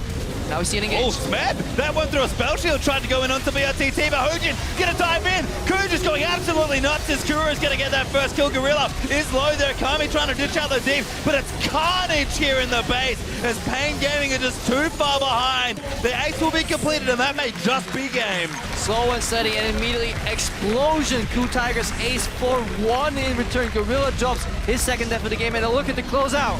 They are going to finish things off here. It is business as usual for the KU Tigers as they play their first game here in Paris. Early game was a whole lot of fun, but KU showing where they are such a strong team that must be feared in this World Championship. The vision control game of KU, the playmaking there from Gorilla, the accuracy of the arrows from Prey, even though some of them were spell shielded or cleansed, he's still, I don't think he whiffed a single one. Yeah, I mean, look at the lineup. If you have to play Ashe into it, at least they can repel Kami on a Azir that can shuffle or cleanse. You have Spell Shield and you have Alistar. That seems like Ashe's nightmare, but still he found multiple openings. Even though the early game with that level 1 first blood was relatively easy, or even rather, the speed at which KU Tigers propelled forward. They ended the game 20,000 gold ahead, 61k against 41k. That is a massive gold lead, and you would not expect that if you watched the first 15 minutes of this game. So, very impressive performance. And an efficient game as well. 31 minutes for the KU Tigers, cleaning up as many times as they have in the LCK. They've been such a consistent team. Unfortunately for them, not too many first place, unless you count the regular season standings, but they've been just such a strong team ever since they were created. The level of consistency they show is reflected in their play, and for an opening game here, I'm very impressed. Yeah, and even though KU Tigers were the big favorites in this game, they still have pressure on their shoulders because of the showing that they had at the last international tournament, at IEM. They do not want to make any sort of missteps, even in games where they're the favorites here. So being able to finish out cleanly like that and playmaking is definitely something that they're looking to accomplish. Yeah, and a win is expected here by the Tigers, but in a convincing fashion that may draw potential bans in the next series, against CLG and the Flash Wolves. Those are the games these guys are preparing for the most, so may not have even showed any of their fancy tricks that they have, because they have incredibly deep champion pools. I mean, Smeb and Core, those are players you will never be able to ban out. They will always have a trick up their sleeves, whether it's cheeky Malphite or whatever. So we'll definitely have to see what they do against the likes of CLG and Flash Wolves. Things keeping standard at least for today. And that's, I think, the last thing we heard from the analyst desk is that, Monty sort of predicted they don't have to play anything crazy, and they didn't. And they still finished the game in the same very efficient, very clean manner they always have. Yeah, I mean, they've played all those champions before, so no big surprises. Not yet. I'm sure it's coming. If Amazing J is going to be hovering Garen, I'm sure the KU Tigers have something really fun cooked up. Yeah, I mean, the one story that does come to mind is often in the LCK, Gorilla likes to hover Soraka. We haven't seen her here yet, and they always joke about, oh yeah, he loves the champion, but he's never picked it. I think Soraka from like a stat carry on is incredibly efficient. The amount of health you can, transfer so efficiently. It just happens that a lot of Soraka players like getting caught, and once she drops, it becomes hard. Hey, I'd love to see some Gorilla, positioning play on Soraka. Last year he brought Janna. This year, okay. Well, Snooze Fest. We'll see about Soraka later, gentlemen, but let's send it back over to the analyst desk to wrap up day 1 of the 2015 World Championship. Thank you, gentlemen. And I want to touch on what Crepo was hitting pretty soon after the game ended there. The first 15 minutes of this game was really close. And I want to point towards the solid macro play of Pain Gaming, because we had some questions about, coming from the international wildcard regions up into this international play, especially playing against a team like the Coup Tigers, and they put up some really solid play there in the early stages of the match. Yeah, they played out the situation after level 1 very well, and some people were down on Pain coming into this. They didn't show the best play in the CBLOL finals, even though they won 3-0. But when they came around and came into that international wildcard match, it really looked like they had leveled up their macro game in a very short amount of time. So I guess I had a little bit more faith in them. I liked their use of double teleport in those matches. So this is something that I think is a good trend for a team like Pain Gaming, even though they couldn't close this one out. I have to add, I expected very little from Pain Gaming, and with this game in mind, I think the early game was very good, as you mentioned, and I think for COG and Flash Fools, I would be those games are going to be a lot closer than I expected, so it's going to be an interesting group. I'm going to return to that point in a little bit to look at the group as a whole, but hammering home, this game here, it was relatively close until a certain point. We started to see Coup make some moves to really separate the game. Monty, who was the standout player here that was the catalyst for that from Coup? Well, it's always the same player in the early game if we're talking about starting to pick up the snowball for the Coup Tigers, and that's going to be Gorilla, because in the laning phase, they always make plays around Gorilla. He moves very efficiently on the map, and we can take a look at some of this just very, very good Thresh play we're seeing right here, and he is the catalyst that causes this reaction to occur in the Coup Tigers, which then results in a very strong mid and late game. Yeah, just a lot of presence around the map, really, and presence of mind. When they did start in the hole about 500-600 gold right off that level 1 to really make the plays around the map necessary. And this just play here. A gorgeous arrow and then setting it up, and they chained the hook into the charm so well. Coup's team fighting is a major strength of theirs. And, really, this is just a classic Coup Tigers game. There's a problem in the early game. Maybe they fall behind a little bit. Then Gorilla starts getting free on the map, starting to make plays. They pick up a few kills, and then it just chains into great team fighting, fantastic vision control, and fantastic objective control, and then they win decisively from there. All right, Crumbs, I want to come to you to kind of re-hit the Pain Gaming point, because as we established, they did have some solid macro play, but if you had to point a weakness, where did that fall apart for them? A lot of times when teams are trying to learn how to perfect their macro play, they will overcommit resources to make sure that the play happens. So an example was the TP play in the early game, where they went to dive the Lee Sin and the Gnar. They were only able to get 1 kill, but they wasted the teleport, and a lot of mistakes like that are usually the trend for teams that are learning, and that happened, but it's a good sign that they're really understanding what they need to do, but they just need to refine it a little bit better. But one thing that we talked about the Coup Tigers that's pretty cool is that they played a very similar style to what KT plays, in which the jungle and the support roam a lot together. The kill participation between Hojin and Gorilla were 100% for the large majority of the game, and that's something that we really see from KT. So I think tomorrow we'll see very similar trends also throughout the tournament of KT style and Coup Tigers just kind of mixing each other, because it's very likely that they were common scrim partners throughout the entirety of the preparation of the tournament. Something I would like to touch on is, once again, the Darius. We've seen Darius a lot today and in this game as well. And this might sound very bold, but I think when it comes to Darius, his strengths are absurd, that's for sure. But his weaknesses are very obvious as well. He's very weak against range. He's very weak against kiting as well. And I think Coup showed it in the draft. It wasn't really necessarily needed because they kind of outplayed Pain. But I think Darius has very obvious weaknesses, and I think that's going to show as we prolong this tournament. Well, in that highlight right there, we saw him exploited as well with his lack of escape, as Gorilla was able to find early kills to pull them back into it. Though the champion has weaknesses, I think today is not a good showcase of the champion, because no team today that had Darius played to the strengths of the hero. Nobody helped him effectively. Nobody was really doing anything with the champion. You want to pair him with a diving champion that you can just permanently push in the lane and tower dive over and over and over. But then again, it's like Darius, he's been blind picked. That is where I find the dangerous thing. He's been blind picked. He has very obvious weaknesses. It's been exposed with the Gnar, and I think it's going to continue like that. I think Darius is very strong in scenarios where you have to walk into him, but not when you have to kind of engage, because he just gets kited. Well, that's why you tower dive, though. You pair him with a tower diver, and that's it. We'll see. Well, as the tournament develops, it'll be interesting to track that as teams either pick him later, earlier, and what and how they use him. Now, what I do want to return to is your point about, CLG and Flash Wolves and how they might stack up now that we've seen the 4 teams in this group play, particularly when we take a look at Pain Gaming and we say, well, if they play as they did in the early game there against, CLG and Flash Wolves, who weren't able to do as much in their early game, that could definitely swing those games. I think that's true. We do have to remember that level 1 did occur, right? So there was a little bit of an outlier right there because Ku made some errors. Pain did a good job of capitalizing on them and getting a little bit of an early advantage. So I want to see Pain when they don't win a level 1 like that, right? Because that's going to tell us a lot. All right, well, we'll have to track that as well. Let's track to the standings, though, to check how the standings and the teams are arranged. In Group A, CLG and the Ku Tigers are 1-0, with the Flash Wolves and Pain Gaming still looking for their first win. Then in Group B, Fnatic and Cloud9 are on top 1-0 over Invictus Gaming and AHQ.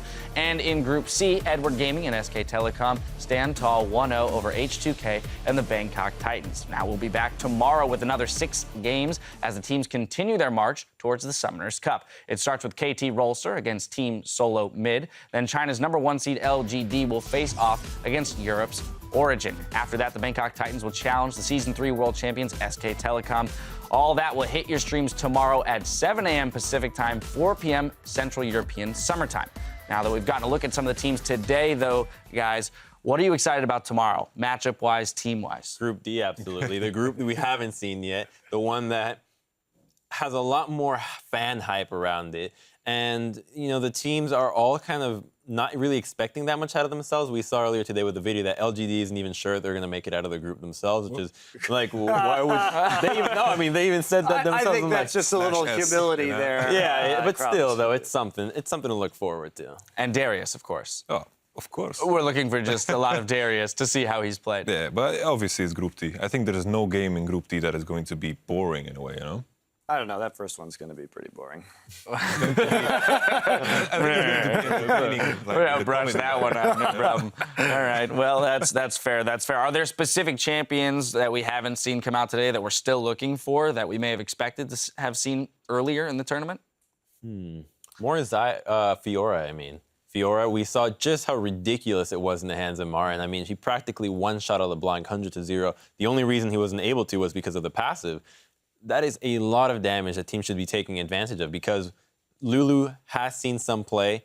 Most likely we'll see more play throughout the tournament. It probably won't be permaban. You couple those 2 champions together, you're guaranteed to get the Fiora ultimate off because of the CC around her, the tankiness that she gets, and it's just such a powerful team fighting combination that I feel like the teams aren't taking advantage because of the weaknesses that Fiora may have in the laning phase. Monty, thoughts?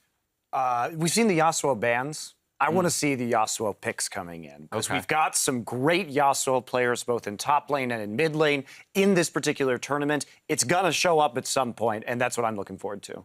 It's like today we've had very blue side dominated games, and of course they get that 1 power pick. What I want to see teams do is to kind of do trades where they get the 2 power picks on the purple side where kind of everything OP gets unleashed. I want to see those type of games. Well, plenty of evolution for picks and bans to go through. Now, if you missed any of the action today, stick around because in just 15 minutes, Shox, Freak, and Officio will be breaking down the highlights from the day. Now, for myself, the casters, and the entire live broadcast crew, thank you for watching, and we'll see you tomorrow. Solid for Ladies and gentlemen, let's get back onto the Rift for game 1 of the group stages in Le Dark Pullman. They turn their focus to Kakao. There's the team fight. Onslaught of Shadows throws IG's backline. Zatai's forced to retreat. That's a defensive flash. Emperor's Divide will not pin Kakao to the wall. It's a battle on 3 fronts, and it's a battle that Fnatic is winning. And the hometown heroes strike first blood. Where's our fist? Good fast in. No nice. Come back. This guy? He's stunned? Yeah, I'm here. F, 14, 13. I'm pretty low. Come back. Super low. Mountain's jumped in, but he's down. It's Balls that takes him out. Zip got stunned by the event horizon, and he's forced to flash away. What an upset in this group stage. Goes out, not gonna fly slow. Wow, more just eviscerated. Beautiful play. Double. Yeah, what an outplay. SKT are on the board, 1-0 in the group stages. Not allowed to give up. You cannot say, I hate this game if the game is 1-5. No tilting allowed.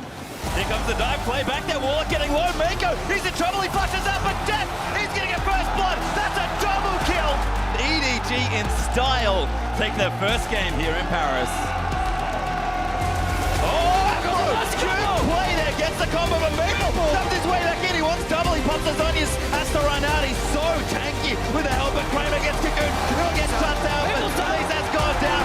What a comeback right there. Nice. Pops over to the Crux. He's looking for the wraparound. Business as usual as they play their first game here in Paris.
It's a beautiful night here in Paris, France, where today the 2015 League of Legends World Championship kicked off as the 16 best teams from around the globe converged on the City of Lights. Well, it's been fantastic first day, and we're here to talk about it a little more. I'm Eve Fischoks-Porter, joined here by Freak and the Fisho. A good day, and in terms of LCS teams winning, you guys are up front, though. Yeah, NALCS 2-0, EULCS 1-1. I mean, NA greater than EU, could completely confirmed, statistically significant, everything to Can we now never bring it up again? I mean, we only beat IG. I say we. Fnatic beat IG. We didn't do anything. You beat a number 3 seed, we beat a number 2 seed. I mean, it just... We can talk about it a little more later, but we're going to take a look back at the opening ceremony from this morning is when everything kicked off here in Paris. Of course, all the players taking to the stage for the very first time.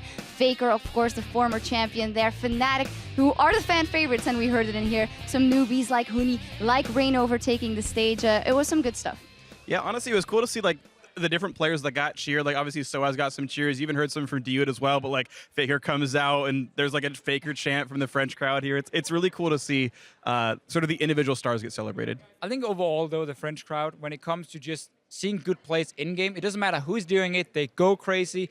Bangkok Titans, when they were so far down against EDG, they were still cheering for them, and that's what you want. Yeah, definitely. And we did see some good plays, and it started off with Fnatic versus IG straight off the bat. What a matchup there in Group B. All the analysts on the analyst desk called it for Fnatic. We obviously had a gut feeling, but it was incredibly convincing, which is something I hadn't expected. Yeah, a little bit more one-sided than expected, but IG is a team that's very much night and day. You know, very high highs, very low lows, where Fnatic has been more consistent in their performance. But overall in this game, pick and ban phase, I felt like Fnatic, especially with the last two picks like Hecarim and Azir coming in, really managed to counterpick the composition we saw from IG. And then also, IG looked so lost in the lane swap. From where they were sending Kid and Kitties, you know, where Zitai was running and Fnatic was just one step ahead, and that allowed them to take full control of the map early on. Yeah, and from that lead as well, they just kept the lanes pressured up. A lot of little things like the AD carry recall timings, BF sword versus pickaxe, and Kid had to do it because he was already behind. And things like this, Fnatic were winning basically every single lane, and from there, they got to pick which lanes they dived, where they went to. You got a Sivir to lead them in, and all of this just worked to Fnatic's favor. And I think this game is just so important for Fnatic now. We were a little bit worried looking at being like, okay, the first game is potentially against the best team in the group. So if Fnatic loses, what's the mentality going to be like? We have seen them as a team. Someone like Huni, he needs to have a good start to a tournament to really do well. So beating IG first is so key for this team going forward because they're obviously aiming for 6-0 in this group. Yeah, they are. And a couple of question marks we had about Fnatic maybe coming in was their early game and possibly Rainover in the jungle. He did fantastic on Elise, and I think they did right by prioritizing that pick for him. Well, that was the interesting thing is you have Kakao, who's, you know, kind of putting the name as like, a lot of people consider him the best jungler in the world, and he played a farm till 6, do nothing champion. And when every single lane is winning for Fnatic, that's not a good style. This Skarner was invisible. All you saw of him was his Spires getting captured by Fnatic, and Rainover was in the right place at the right time, got Huni the turret kill. He did enough. Riven, and then a jungler who cannot impact the map before level 6, and also give the chance for Fnatic to counterpick with like Azir, block the wall. Skarner needs to have flash every single time, and even if he has flash, if you fail that one, we saw it near the Baron, you could just get bounced back. Impossible game for Kakao to really have much of an impact. And then again with the failed lane swap from them, and this comp who just fell apart, IG looked like a team we have seen a few times in the LPL, where they simply don't show up. I'm not worried, though. I think tomorrow they're going to bounce back big time. Yeah, we know how inconsistent they are, and we know that they have very high highs when it comes to it as well. And from the side of Fnatic, if you look at the rest of the group, I talked to them after the game. We have some teams here like CLG who are very clear about, you know, we can know all the way. Fnatic, though, when I asked Yellow Star, he was tempered in it as well. And just saying, yeah, we'll see. We'll start looking at the group. Do you think that's the right mindset for them? Because they arguably have the highest pressure of Europe and maybe the West on their shoulders. Fnatic as a team, all season long, all the way back into Spring Split, they're like, you know what, one game at a time. We got to just get some synergy going with this new lineup. It worked for them. They got to MSI. Even after beating SKT, it wasn't, oh, great, man, we are awesome. It was like, okay, we have a lot of things to work on. We can become a great team. Now they win the first game in the groups, and they're still saying, next game, you know, one game at a time. That's the right mentality. There's no reason to go out and say you're going to win Worlds. I mean, show it. then okay, you can talk about it. And I'm actually really glad they dropped 2 games to Origin in the finals there in the European LCS, just to prove real quick before World starts, look, you guys are mortal. You nearly lost that series when you hadn't lost to them all year long, essentially. So that was a good gut check for them. And again, as you specifically asked, 1 game at a time, I think that is the right way to go about it. That's all you can ever do anyway. And it seems like they got good heads in their shoulders. Yeah, the only cockiness came out of Huni where it was like, I was actually a better Riven, but maybe we'll see that later. Another guy who shined in that matchup was, of course, Febiven, of course, as well. And Pyrotechnics caught up with him a little earlier to talk about that game versus IG. But I want to ask you a little bit about your preparation for IG, because you guys made that game, frankly, look easy. Yeah, our preparation was really good because we bootcamped in Korea for 1 month and we had really good practice there. We improved a ton. And we really didn't know what to expect from IG, even though we heard that they were a really strong Chinese team. But we never practiced against them, so they didn't really look that strong in this game. But I think I'm pretty sure they will look strong throughout the tournament. Throughout the tournament, we'll have to see what goes on with them, and of course for you guys as well. Well, yes, Febiven actually echoing what you said there. It's not because of this first loss that IG is out. He also thinks that they'll be able to show a bit more. Let's move on to our next matchup in Group B, because we had Cloud9 versus AHQ up next. Cloud9 an underdog in that position versus the LMS champion, which is a rare sight, and they turned it around. There were 3 grown men on the caster desk in this pick and ban phase screaming like little girls who just got the perfect Christmas gift. When we saw the Veigar coming in, and we just saw even the Darius from AHQ and so on. Like, there was so many of these picks we were hoping to see. And Incarnation just showed up big time. This siege comp they were running, AHQ as well, put themselves in a situation where they had such a risky composition. If they started falling behind and didn't completely snowball from the start, Cloud9 would just group up and start taking towers. So, Freak, as watching Cloud9, well, the whole summer split, what was the biggest difference for you in the team that you saw playing today? Honestly, this team looked like the team that was there running through the gauntlet. Like, this team took so long to gel. Incarnation was a miserable mid laner at the very beginning. He got good by the very end there. Sneaky got back to his old form as well. And honestly, C9, by the time they were good, was actually very, very good early game. They're so good at closing these games out. And so Sneaky on the Tristana, able to push turrets down. Incarnation splitting farm with Westor and then team fighting really well. That's how this team seems to work. And High shot called the team around. 25-minute win, of course. Very impressive by these guys. Talk about the Veigar. I mean, it's been one of these picks. A lot of people were talking about it. Froggen has been spamming it in solo queue, and now more and more players are doing it. And everyone is saying, this is a pick, if you do not shut it down in the early game, it will just snowball completely out of control. The way you can stack your AP, the one you have 1.0 AP ratios on 2 abilities, and you have a massive AoE stun. Like, there's so many things where you look at a champion and think, this is too much. But he's just been, you know, so far down the list, and he's slowly been getting some buffs here and there. Now the teams have started to play it. We saw the power of it with Tristana. I gotta give credit to Sneaky. The way him and Elimination played the early game against the Kalista, won that lane. That's what allowed Cloud9 to start snowballing from there, get a tower, get deep vision against Rengar, and then start sieging with Incarnation, who then landed stun after stun. Yeah, and there were some specific actually interactions with Veigar that's actually important against the comp they are versus. The cage actually stops dashes. If you're going to jump through it, you're going to get stopped. So that affects Kalista, that affects Braum, that affects Fizz, that affects... Rengar? Yeah, Rengar ult, like, literally just like won't reach people now. You have to set it up, but like when you see the exclamation point, you put a cage down, Rengar will not reach your carries anymore. These are all very big deals, and that may have been part of the reason he got it picked, but you know, I think it's certainly a strong champion. I want to see how it plays out the rest of Worlds because he's an interesting pick, and you know, a slow, immobile mage whose damage is inconsistent, mostly skill shot based. Yeah. You know, setup CC might be very important. Well, one shot. And not just that, in the first 2 games, we saw 20 unique champion picks. And it was beforehand we were theorizing, okay, what's going to come out? And then some awesome things. Fiora left open for the first 2. And then it came out. We had the Darius. We had the Gangplank, of course. We'd seen that before. We had the Veigar. We had the Skarner. What was the most cool one for you guys? Veigar for sure, yeah. for me. I mean, it was just such a hyped up pick, and we didn't know if it was for real. Like, if it was just for solo queue for now, were teams confident in pulling it out? And C9 does it, and it was even banned later on as well. I'm just so happy that we were sitting and talking before this tournament started, being like, okay, there are so many viable picks. What do we expect in the pick and ban phase? And a lot of these picks we talked about were in the pick and bans, just obviously 2 different games. And there was such a mix of it. I mean, it seems like you can play every single style right now in every single role. Do you want an aggressive jungler? Go like Lee Sin and Lee's, whatever. Do you want more team fight? Go for the Gragas Skarner, and so on and so on. We also saw how it influenced the group standings for Group B at the end. 1-0 for Fnatic and Cloud9, and then Invictus Gaming and HQ to trail. But both teams that have potential, especially IG, we think could reach some higher highs. Right, one game in, I mean, C9's obviously the one big upset. The fact that they're winning here, many people had them pegged as the number 4 team in this group. They can, of course, still happen that way. They could still go 1-5 the dream, but just the fact that they've got at least this level of a star and this kind of dominant of a game, like the players who were good were still on form. Ball still lost lane, but he got to benefit from the rest of his team creating pressure to catch back up. Like C9 right now, honestly, is functioning as expected coming right out of the gauntlet from NA. I think we just have to say it's game 1. Yeah, of course. So, hey, it's day 1. We got to see some cool things. We're going to see teams now go back and adjust. If there was something they didn't like in the pick and ban phase, if they made a big mistake in the early game, they're going to try and fix it. Maybe not for tomorrow, but then at least the further we get into the group stage.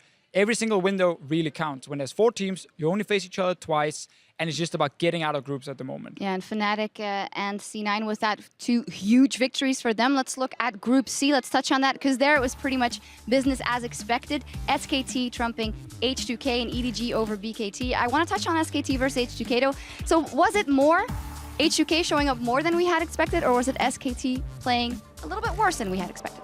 I think H2K did exactly what we expect. All right. It was the same kind of playstyle, same kind of comp. They even went a few patches back and went like for the old Sivir composition, Gragas for Lulex. It was very simple. It was the same, again, set up tower dives with Lulex here.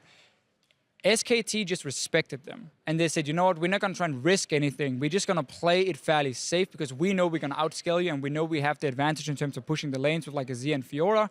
So that was what they played around. Gave a few openings to H2K, but they didn't really grab them, and that's why SKT won the game. Yeah, I agree with you that it kind of went business as usual, right? The H2K have a very good rehearsed lane swap game. In fact, I think throughout the day we kind of saw that one of the storylines I cared about was the Western style of lane swaps where you set up the 4v1 turret dive versus the Eastern style where you tend to like TP to lane and farm and no one touches you. The Western lane swaps tend to be winning. Those tend to work better for the NA and EULCS teams. You giggle? Today. But you giggle? No, you not yeah, agree? I agree 100%. I mean, I agree 100%. That's what we've shown so far. So if that changes, that changes. That's what we've seen so far.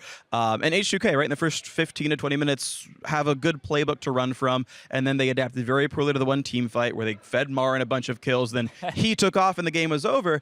And as much as people like to give H2K a lot of credit for this one, as you said, it's business as usual. Yeah. SKT starts actually playing the game 15 to 20 minutes into the game. They don't make a lot of big individual plays. They play for the Dragons, and then if they get control, they take Baron and they win the game, and that's exactly what happened. This was like the standard SKT LCK game, essentially. And there were some good things for SKT. Question mark was like Marin coming into the tournament. Was he going to just keep playing tanks up top lane? What could he do on Fiora and so on? He showed up big time. Fantastic team fight from him and just becoming the big carry. And that was important because FLICKR didn't have the greatest game of his life. Ryu tried his best to try and get a few solo kills. Hey, got one. Didn't need the rest of his team to help though, but he got 1 kill. Yeah, he did. H2K, I think they can still alter some things and maybe get a victory here in this group if things go correctly, because we saw the Bangkok Titans, of course, showing up versus EDG. Yeah. That didn't work out too good, so we'll see how this group evolves. Let's touch finally on Group A, though. CLG, with all the faith, up against the Flash Wolves, and what a tough game that turned out to be for them, even if they had all the power picks they wanted. Yeah, CLG, their team comp looked good, and in fact, if you watch the laning phase itself, you would feel like their players looked better. They were winning in farm pretty much throughout the game, but Flash Wolves did such a good job of their early ganks. Karsa was awesome. Stake, I think, overperformed, especially once the ganks came through, and that part of Flash Wolves was great. Maple was also incredible. He zoned out the backline by himself many times, just enough time to kill off Zion Spartan, then ult back out, but CLG's comp was too good to fail. Like, they had to screw up massively many times to lose the game, and that didn't happen. It was really weird because... It almost happened, though. It almost happened, Sure. exactly. Like, at first, I was looking and being like, okay, there's a Lulu who's going to buff up the Jinx. I don't think Flash Wolves can kill this Jinx here in the backline. So as long as CLG just played safe and, you know, siege on these towers here, protect double lift, this game is won. Then they mess up a few times. Flash Wolves get in the lead Vision and get control. the Baron. You know, the vision control wasn't there. And suddenly it was like, okay, Flash Wolves, they shouldn't be able to lose this game now. And it makes some super greedy plays, like where they TP back with their Echo ulti and then go into a fight after. And Kramer. This guy, man, he's going to look back at this game and be so annoyed because he got caught out by Xmithy a few times with the cocoons. He had Flash ready. He could have jumped out. And he was basically the reason Flash will end up losing in the end. But also credit to Xmithy for landing those because he had a very good performance, at least near the end game. Yeah, that sub coming in there, and not too good for Flash Wolves. Needed to revise his performance finally. Last thing to touch on in that group was Pain Gaming versus the Coup Tigers. Monty said, I want to see what Pain can do. If they don't get that Level 1, actually, they did give up 2 kills, and I actually think that I saw a lot of individual mistakes coming from Pain, and if they can overcome that, it might go better. Yeah, so yeah, as you mentioned, level 1 obviously good for Pain. They again played the Western lane swap versus Eastern lane swap game better. Smeb going into lanes where every Western top laner knows he's going to get 4v1'd. Lo and behold, gets 4v1, dies a whole bunch, gives up turrets. Like this is died more. Well, sure, probably should have. Pain was like a little bit slow to a couple of these dives. There was one they chased the Lee Sin through the jungle. They're just pushing the damn turret down. So like you were seeing those misplays, and also. Dude honestly had some really questionable choices. Even in level 1, he could have gotten like a 5-man pulverize and just like did a late 2-man pulverize instead. Maybe jitters here. He went for some big flash engages that like had no teammates around. And honestly, like you can harp on Pain Gaming, but essentially like KU are a much better team, player for player, and it showed. KU should be the favorites to get out of the group as #1. Especially after that CLG. Sure. And that's also why for Pain Gaming, the fact they played out the early game fairly well with the lane swap, looked like they knew exactly what was going to happen, at least the first few steps. And then sometimes they were like, again, as you said, overchase, maybe make the wrong decision. It does seem to me that if Flash Wolves or CLG has a bad game against Pain Gaming, they can lose, for sure. And then suddenly you have this group here where multiple teams can take games from each other. I still do think, though, Pain Gaming, they're going to look for the win. I'm not sure they're going to get it. Well, to summarize what you began with, we have seen a lot today, but it was only day 1 and everything continues tomorrow. Let's take a look at that schedule to see what we have there. We're going to dive into Group D. Of course, we haven't seen any of those teams play yet. I'm going to start off with KT Rolster versus TSM. LGD will face off against Origin, and the Bangkok Titans will challenge SK Telecom. That'll be quite a rough game for them as well. It hits your streams tomorrow at 4 p.m. Central European Summer Time, 7 a.m. Pacific. That is actually the same as it was today, so nothing changes for tomorrow. And that's all from us here. Thank you guys very much for joining me to wrap up the day. We're going to sign off here from Worlds tonight, and we'll see you tomorrow. Au revoir. Au revoir. Ladies and gentlemen, let's get back onto the Rift for game 1 of the group stages in Le Dark Pullman. They turn their focus to Kakao. There's the team fight. Onslaught of Shadows throws IG's backline. Zatais forced to retreat. That's a defensive flash. Emperor's Divide will not pin Kakao to the wall. It's a battle on 3 fronts, and it's a battle that Fnatic is winning. And the hometown heroes strike first blood.